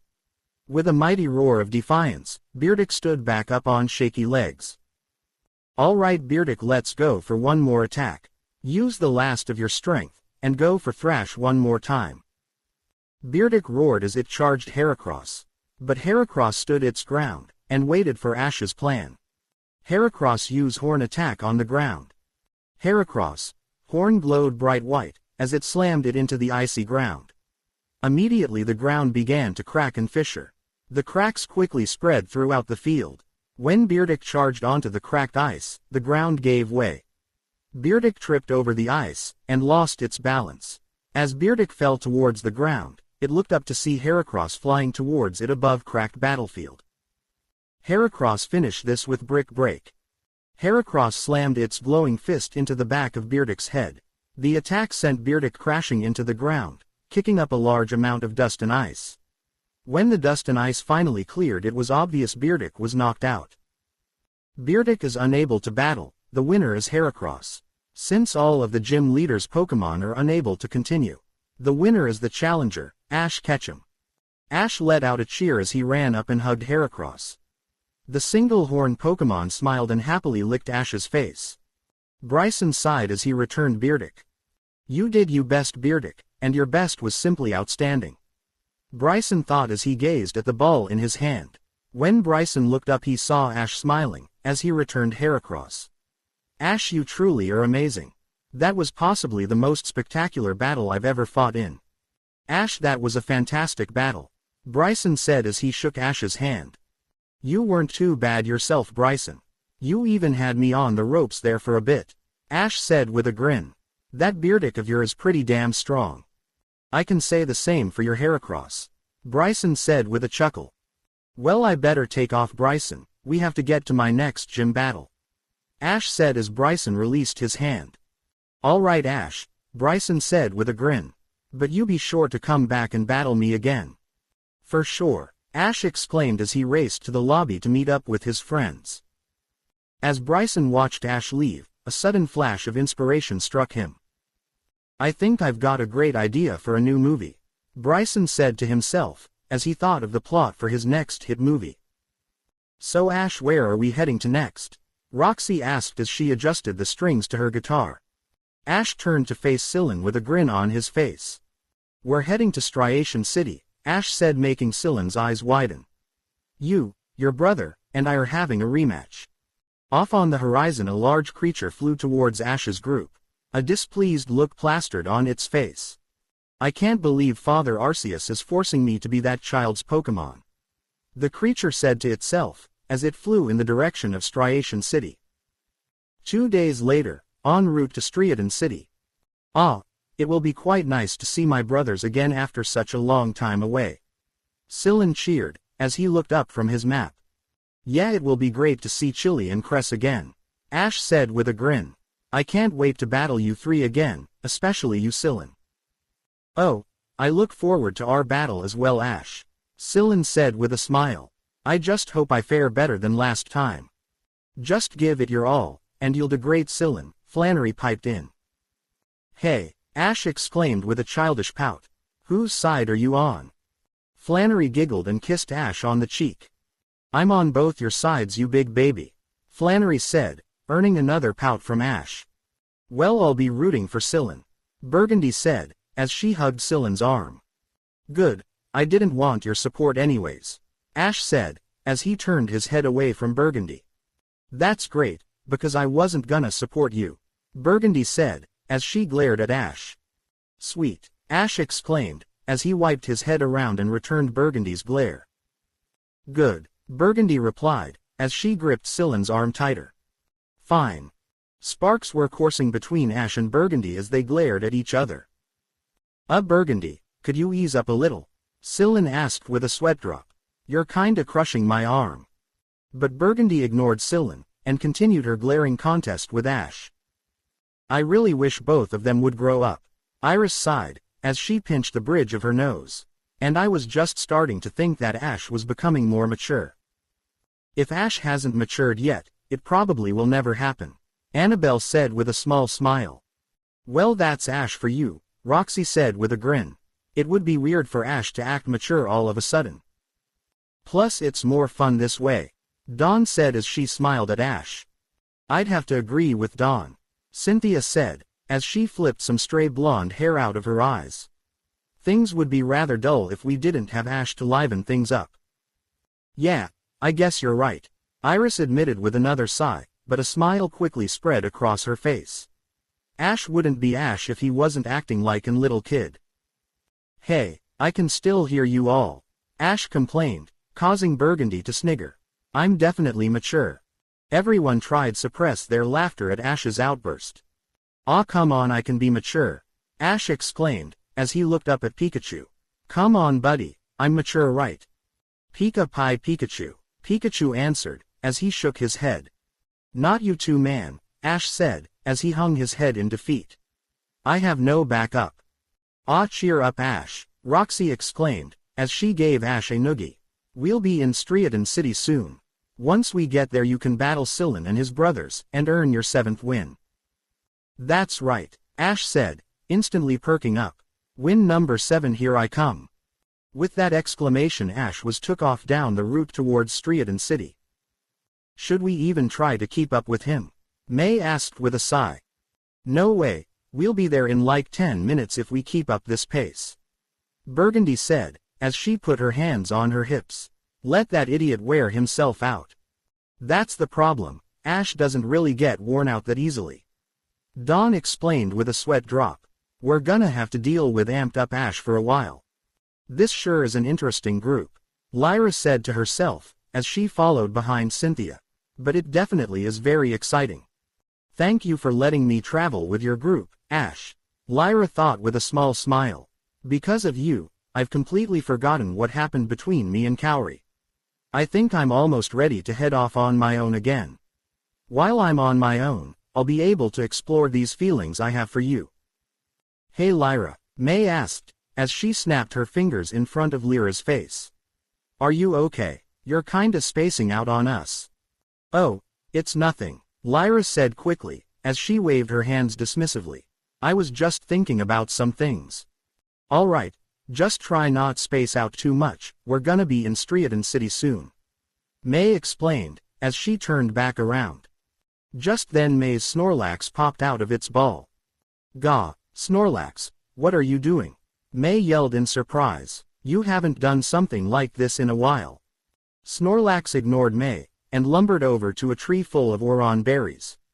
The sleeping Pokémon reached up and grabbed a branch that was loaded with berries. With content smile, Snorlax tore the branch from the tree and laid flat on its back.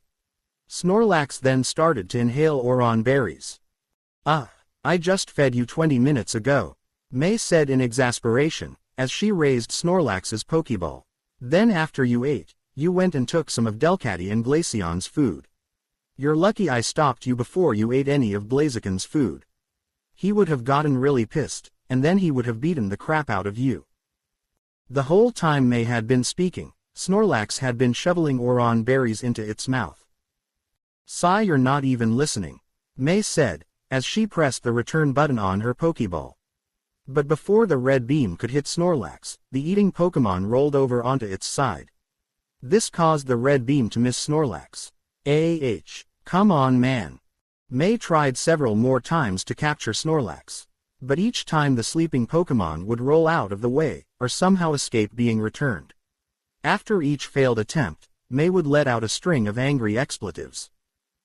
Gah, you motherfucking piece of Tauros shit. Get in this damn ball right now. May yelled in fury after another failed attempt to return Snorlax. Everyone watched the display with sweat drops. How does May keep missing such a big target? Flannery asked, as she scratched her head. This perplexes me as well, Annabelle said with an arched eyebrow. Arceus, damn it, May exclaimed off in the distance. I'm gonna kill you Snorlax. I guess we should probably go help her, Sylvan said with a sigh, as he followed after May. Yeah, we need to help her before she sends Blaziken after Snorlax, Dawn said with a suppressed giggle. Lyra watched the whole scene unfold with a mix of confusion and amusement. Huh, this definitely is an interesting group, Lyra said, as she watched May hold up Snorlax's Pokeball triumphantly. With the help of Dawn and Sylvan, May managed to corner Snorlax and finally capture the eating Pokemon. I'm sending you back to Professor Juniper's lab, as soon as we get into Striation City, May said, as a tick mark formed on her head. I'll let her deal with your outrageous eating habits. With an annoyed huff, May clipped Snorlax's ball back onto her belt. Striation City. After the whole debacle with Snorlax, the rest of Ash's group had finally arrived in Striation City. Sylvan quickly took charge, and led the group through the city.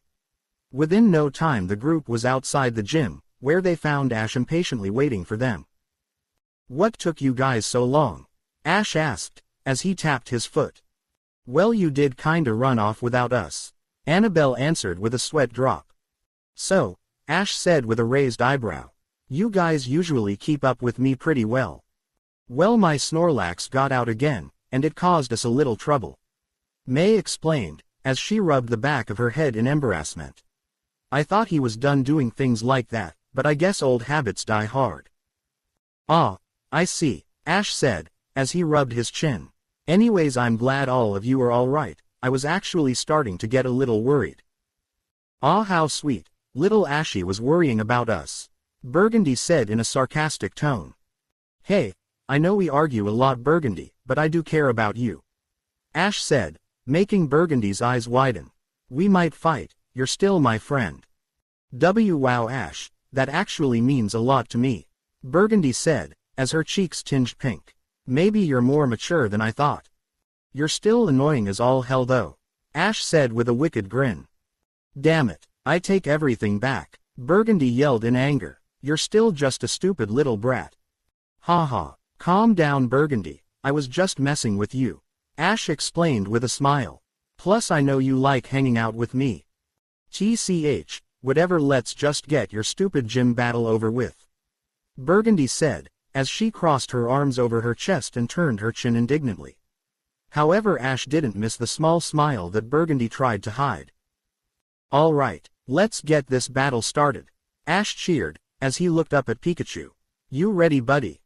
Pikachu cheered back, as he raised his small fist. That's what I like to hear, Ash exclaimed with a grin, before he turned to face Sylvan. Are you ready for this, Sylvan? Because I expect a good battle from you. Oh, I'm more than ready, Ash, Sylvan replied with his own grin. I plan to serve you a battle that you'll never forget. We'll see about that, Ash said, as he turned back towards the gym. Let's go. Letting out a cheer, Ash ran up the steps to the gym and burst through the front doors. But instead of a normal gym, Ash ran right into the middle of a busy restaurant. All the patrons turned to face with confused looks on their faces. Shit, I forgot that this place was a restaurant too, Ash hissed, as his face burned red in embarrassment. Can I help you, sir? A waiter asked with a raised eyebrow. Yeah, I'm here for a gym battle, Ash answered, making all restaurant patrons' eyes light up in excitement. Oh, so you're a challenger then, the waiter said with a grin, as he snapped his fingers. Suddenly a wall near the back of the restaurant slid away, and revealed the battlefield behind it. Well then, I welcome you to the Striation City gym. Chili and Cress will be with you shortly. With a quick bow, the waiter had left to get Chili and Cress. A few moments after the waiter left, a new voice boomed throughout the restaurant. So I hear we have a challenger, Chili exclaimed, as he suddenly appeared out of a cloud of smoke, his back turned to Ash. And it looks like our challenger is a familiar face, Cress said with a smile. Oh, Chili responded with a raised eyebrow. He turned around, and his eyes widened when he saw Ash. Hey Ash, it's been a while, hasn't it? Yeah, it has, Ash said as he shook Cress and Chili's hands. It's great to see you both, and the restaurant looks like it's doing great. Why thank you, Ash, Cress said with a nod. So where's our brother and his girlfriend? Chili asked, barely containing his excitement. Just then the rest of Ash's group walked into the gym. Sylvan, Chili cheered when he saw his brother. Immediately Chili ran up, and pulled Sylvan into a tight hug. I missed you, man. I missed you too, Chili, Sylvan said, as he started to turn blue. But you're kinda crushing me. Oh, Chili exclaimed, releasing Sylin from the hug. Sylin took a heavy intake of breath, and smiled at his overexcited brother. Sorry about that, it's just been a while since we've seen you. I know, and I'm sorry for not dropping by, Sylin apologized. We've just been very busy traveling with Ash, so we haven't had much free time. We're just glad you're back, Cress said, as he too hugged Sylin. Speaking of Ash, Chili said as he turned to face the raven-haired trainer. You've really been tearing it up out there. You're like champion of what 2 leagues now? Actually it's 3, Ash corrected, making Chili's eyes widen. What, I thought you were only the Hoenn and Sinnoh champion, Chili exclaimed in disbelief. I'm actually the Kalos region champion as well, but I entered that league under a fake name, Ash explained. Why would you do something like that? Cress asked with a quirked blue eyebrow. I didn't want anyone to know that I was challenging leagues again. Ash continued, as he shrugged his shoulders. Ah, I see, Cress said as realization dawned on him. Sylin explained to us what happened with your friends, so that makes sense. Yeah, I don't really want to talk about that, brings up some bad memories. Ash said looking down at the floor, as he rubbed his arm. We understand, Cress said with a small smile. So I take it you're for a battle. Almost instantly Ash's mood did a 180, and he was smiling again. You bet I am, Ash cheered. I'm taking on the Unova League, and the Striation City gym is one of my last stops. I only need one more win after this one. That's odd, we were your first gym on your original trip through Unova. Chili said, as he rubbed his chin. That's true, but we're kinda just bouncing around Unova, Ash explained, as he rubbed the back of his head. We're not going to the gyms in the order I did in my first go-through. Okay, that makes sense. Now if you'll follow us, we can get this battle started. Cress said, as he gestured to the battlefield. Would you like to take all 3 of us on again like last time? No, I'll take all each of you on one by one. Ash replied, but he turned to face Sylin, a grin spread across his face. But against you Sylin, I want a 3-on-3 match. I want to battle those 2 new Pokemon you've caught. New Pokemon? Chili asked, directing his question towards Cress. Cress just shook his head and shrugged. I'll agree to those terms, Sylin said with a smile. Great, so, Ash said as he pulled out a Pokeball. Who wants to go first? I'll take you on first Ash, Chili said, as he stepped forward. I've been itching for good battle recently, and you're just the guy to give me one. All right Chili, bring it on, Ash exclaimed, as he ran towards his side of the battlefield. This will be a one-on-one battle between the gym leader, Chili, and the challenger Ash Ketchum. Trainers, bring out your Pokemon. All right Ash, let's get this battle started, Chili cheered, as he pulled out a Pokeball. Simisear, time to light this battle up. The Ember Pokemon let out a wave of flames, as it materialized in a flash of red. I'll let you have the type advantage Chili, Ash said with wicked grin. Leavanny, I choose you. The nurturing Pokemon bowed to its opponent after he appeared in front of Ash. Simisear vs. Leavanny, battle begin. It wasn't wise to use a Pokemon that is doubly weak to fire types, Ash. Chili commented with a raised eyebrow. Hey, I gotta go back to my roots sometimes, Ash said with a smile. Plus I like a little challenge every now and then. Well, don't come crying to me when you lose this battle, Chili said with a grin. We'll see about that Chili, Ash said, as he twisted his hat backwards. Oh, getting serious are we? Then let's get this battle going, Chili exclaimed, as he pointed at Leavanny. Simisear use Flame Burst. Simisear inhaled deeply before it spit out several balls of fire. The small balls of fire raced towards Leavanny, but the nurturing Pokemon looked unfazed. Leavanny used String Shot to dodge. Reacting quickly, Leavanny shot a string shot onto the ceiling. Just before Flame Burst hit, Leavanny pulled itself up off the ground. Flame Burst landed where Leavanny had just been. The balls of fire exploded into waves of flame after they hit the ground. You just made yourself an easy target. Simisear use Flamethrower. Again Simisear sucked in a large breath of air, before it started to spit out a continuous stream of searing flames. Leavanny used Protect. The nurturing Pokémon surrounded itself with a protective sphere of energy, as it hung from the ceiling. But Simisear didn't let up, and continued to spew flames at Leavanny. After almost a full minute, Simisear stopped using Flamethrower. It was panting slightly after using so much energy continuously. Now while Simisear is tired, Leavanny used Toxic. Chili's eyes widened as he watched Leavanny drop Protect and fall from the ceiling. As soon as Leavanny hit the ground, it spit a glob of purple goo at Simisear. The Ember Pokémon was too exhausted to dodge, and was hit with the toxic sludge.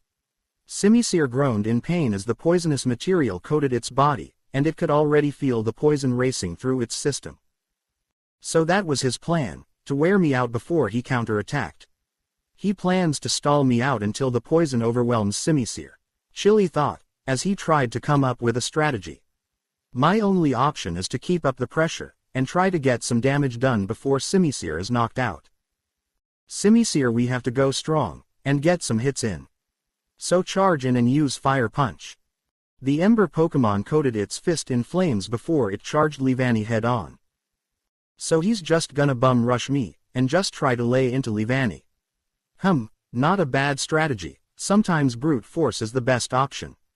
Ash thought, as Leavanny ducked away from Simisear's Fire Punch. Simisear with to Flame Charge. The Ember Pokémon jumped away from Leavanny, and surrounded its whole body in flames. Then Simisear soared forward at an incredible speed. Leavanny barely managed to dive out of the flaming Pokémon's way. After Simisear flew past Leavanny, it collapsed to one knee as it was affected by the poison in its body. This is it. Simisear only has a little bit of juice left in him, so we have to go all in.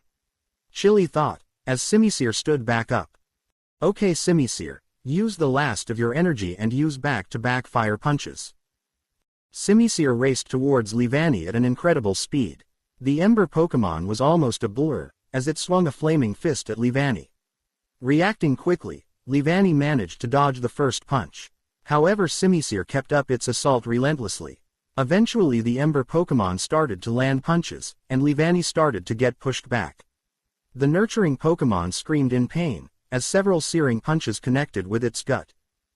Leavanny, hang in there, Ash yelled frantically, as Leavanny took another punch to the side. Hearing his trainer's words, Leavanny refocused and attempted to keep dodging Simisear's attacks. This taking a lot longer than I thought it was, Ash thought as Leavanny rolled away from one of Simisear's attacks. I have to get an attack in to speed this up. Leavanny used Shadow Claw. The nurturing Pokémon weaved away from one of Simisear's punches. As Simisear cocked its fist back to strike again, Leavanny raised one of its razor-like leaf hands and coated it in ghostly energy. Both Pokémon attacked at the same time, and both their attacks struck simultaneously.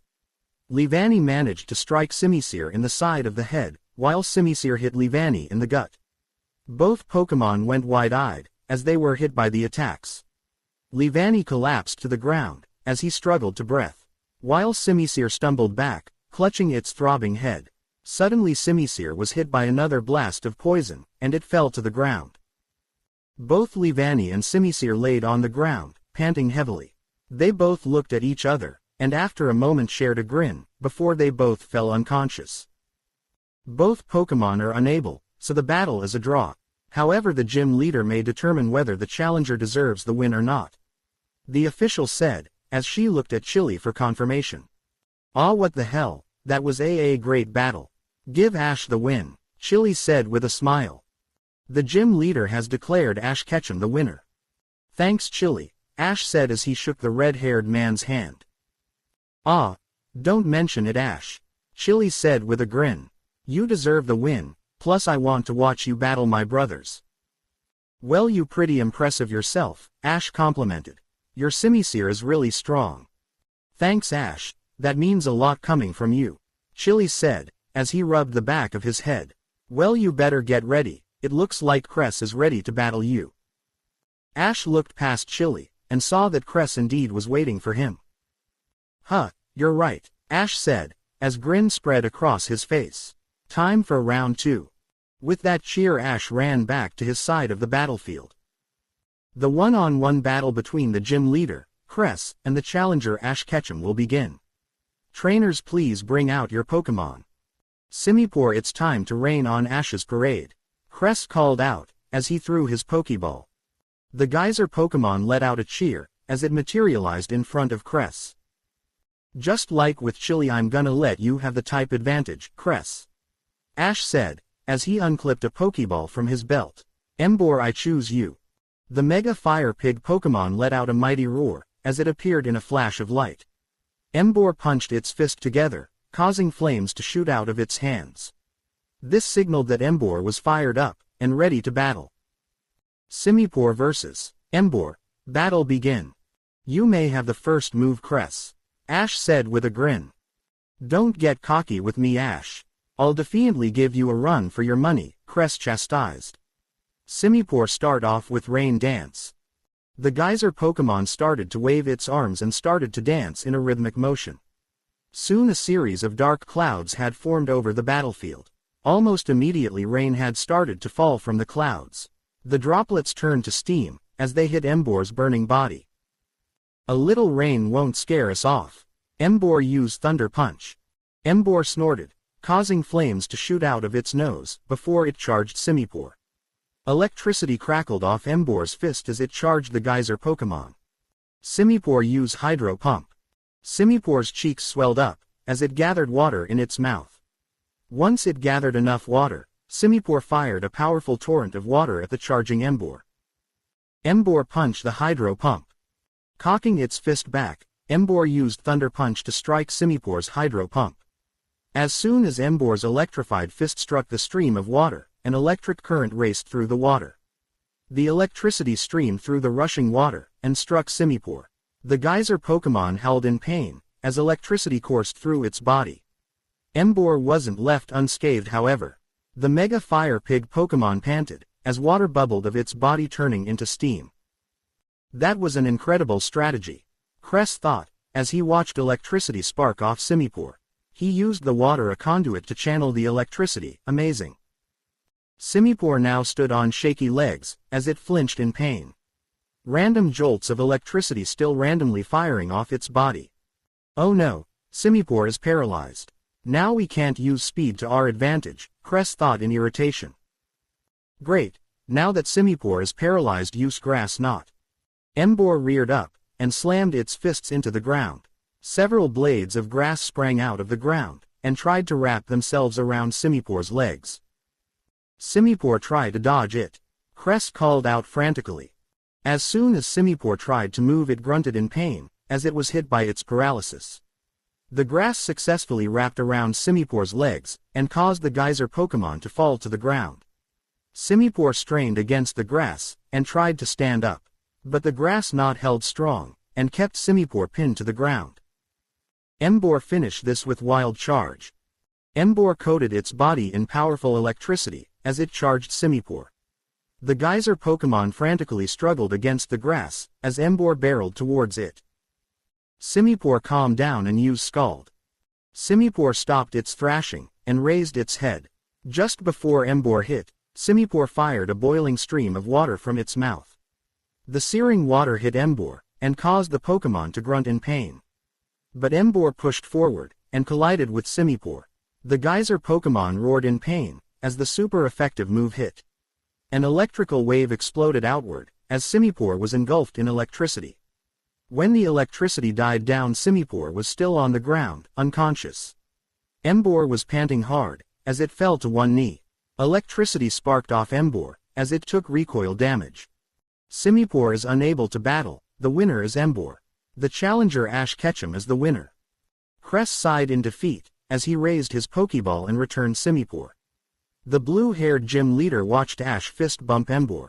Ash was smiling triumphantly, as he returned Emboar to his Pokeball. That was quite an impressive battle, Ash. Cress complimented, as he shook Ash's hand. Thanks, Cress, you weren't bad yourself. Ash said with a smile. No need to compliment me, Ash. Cress said with a chuckle. You absolutely destroyed me that battle. Well, I have been working on Emboar's strength a lot, Ash said, as he rubbed the back of his head. I can tell, Cress said with a laugh. Now you still have one more opponent to face. Ash grinned when he saw Scylla take his place on his side of the battlefield. Alright, I've been waiting for this battle. Ash cheered, as he ran back to his side of the field. Scylla, I want to face those 2 Pokemon you've caught. If you say so, Ash. Scylla said with a grin, as he unclipped a Cherish Ball from his belt. I wonder what new Pokemon Ash is talking about, Chili commented, as he watched Scylla enlarge his Cherish Ball. I too am intrigued, and I've never seen a Pokeball like that, Cress said, as he rubbed his chin. The 2-on-2 battle between the gym leader, Scylla, and the challenger Ash Ketchum will commence. Trainer, please bring out your first Pokemon. I've been waiting to battle with this Pokemon, Scylla said with a smirk. So let's get this battle started. Uxie, come on out.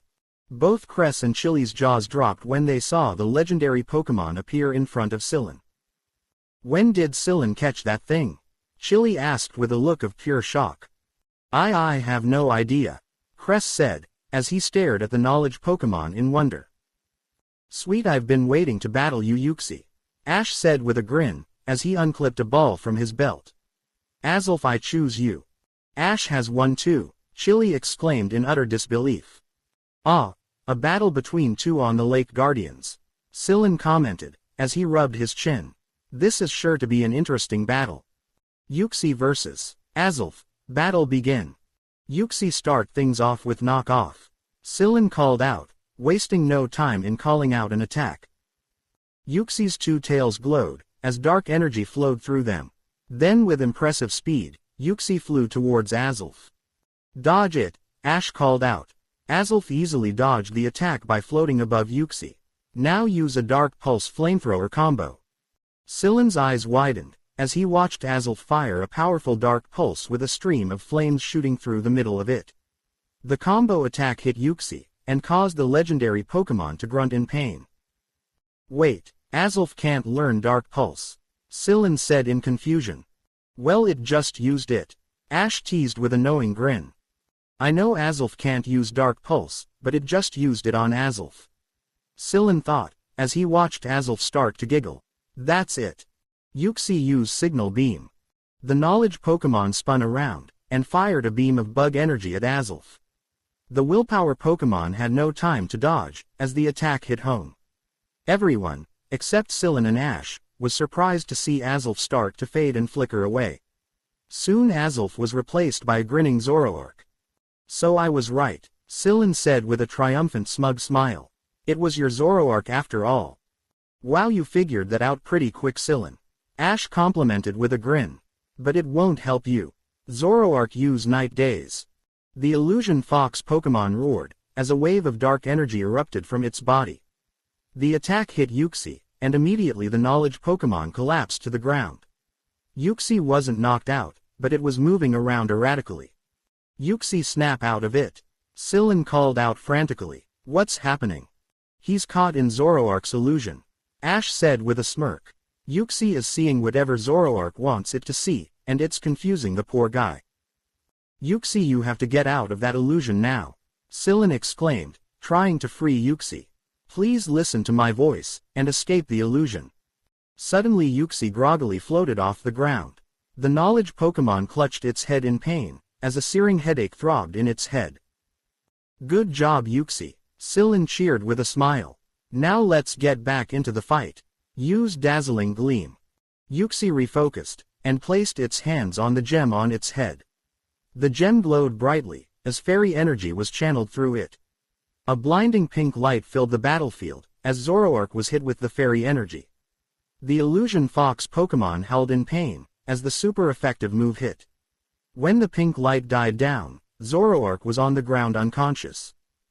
We did it, Scylla cheered, as a massive smile spread across his face. But Scylla's celebrations were cut short, when he heard Ash laughing. Scylla looked at Ash, to see that the raven-haired trainer was smirking at him.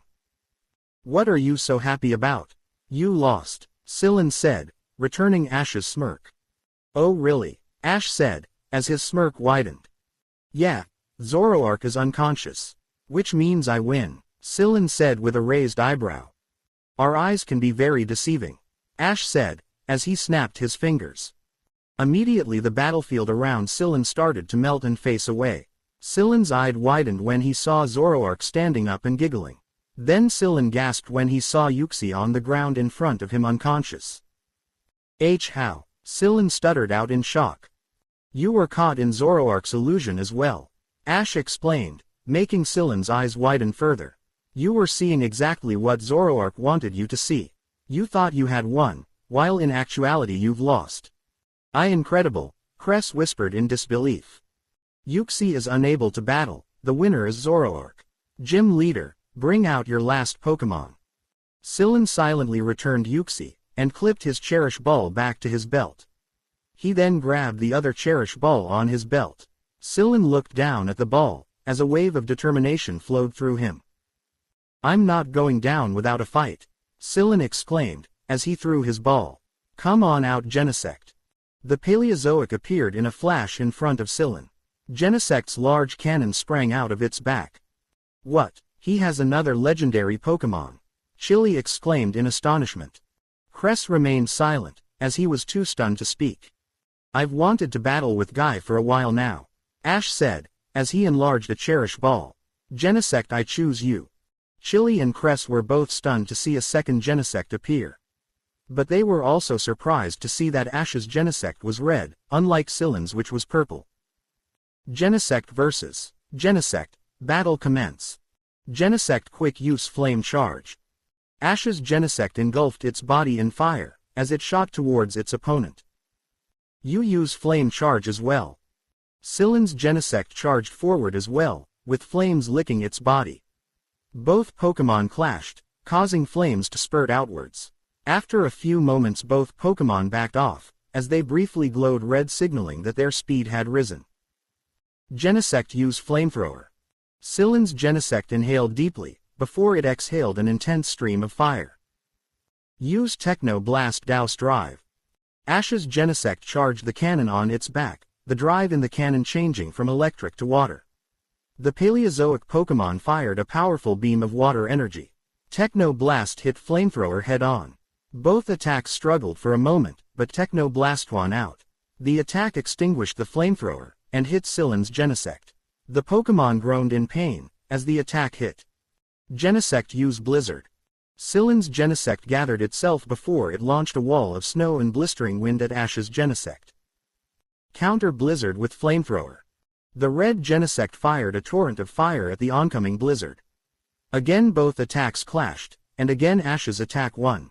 The Flamethrower quickly melted away the blizzard. But the attack had been severely weakened, so it didn't do too much damage when it hit Scylan's Genesect. Genesect won't last much longer, Scylan observed, as he watched his Genesect pant heavily. He maybe has enough juice for one more attack, so I have to make it count. Genesect, put all your remaining strength into Techno Blast Burn Drive.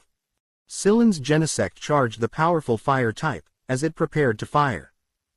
I like the way you think, Scylan, Ash said with a grin. Genesect, you use Techno Blast Burn Drive too.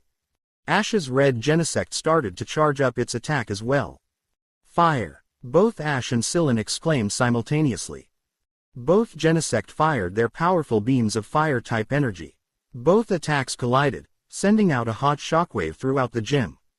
Ash and Scylan's Genesect started to put more power into their attacks, as they tried to beat out the other. But Ash's Genesect was still relatively unscathed, and was able to put more power into its attack. Eventually the red Genesect's attack started to gain ground. Until Techno Blast hit Scylan's Genesect. The Paleozoic Pokémon was engulfed in a fiery explosion for a few moments. When the flames died down, Scylan's Genesect was on the ground unconscious. Scylan's Genesect is unable to continue, so the winner is Ash's Genesect.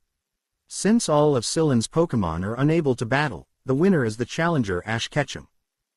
Ash let out a loud cheer, as he ran up and hugged Genesect. You did your best, Scylan said with a small smile, as he returned his own Genesect. That was quite the battle, Ash, Scylan said, as he walked up to Ash. Your Genesect was awesome too, Scylan, Ash said, as he returned his red Genesect. Yes, I'm proud that he did so well, but it looks like we'll have to train some more, Scylan explained with a sad smile. Oh, Don't give me that look, Sylin. Ash said with a toothy grin. We're definitely gonna battle again. I'm gonna hold you to that, Ash. Sylin said with a grin of his own, as he shook Ash's hand. It was great to see my brothers once again. Sylin said with a content smile, as the group exited Striation City. So what's our next stop, Ash? Cynthia asked with a smile. We're heading to Nakreen City, Ash said, as he pointed it out on Sylin's map. This is the last gym you need to face before you can enter the Unova League, right? Dawn asked, as she stepped up next to Ash. Yep, after this next battle we're off to the Unova League. Ash cheered, but his happy expression soon faltered. What's wrong, Ash? May asked, as she noticed Ash's expression. I sense something coming, Ash said, as he looked off into the horizon. Yes, I sense something as well, Annabelle said, as she followed Ash's gaze. Off in the horizon a single figure flew towards them. As the figure drew closer, it started to grow exponentially. Eventually the group was able to clearly see the approaching creature. It was a large and bird-like, and it was colored red with black marking along its body. What is that thing? Roxy asked in awe, at the massive creature. It's Yveltal, Ash said just as the massive creature landed in front of them. Hello, Chosen One, Yveltal said in a slightly annoyed tone. Hello, Yveltal, Ash replied with his own twinge of annoyance. I can only imagine you're here to join me. Only because Father Arceus is forcing me to join you on your quest. Yveltal drawled out in boredom. Alright, that's fine with me, Ash said as he took out a cherish ball. But we're gonna have to work past our differences if we want this to work out. Wait, before you capture me I have one condition, Yveltal said, making Ash raise an eyebrow. Alright, what do you want? Ash asked, as he put the cherish ball away. I wish to battle Xerneas again. If you can defeat me with Xerneas, I will join you.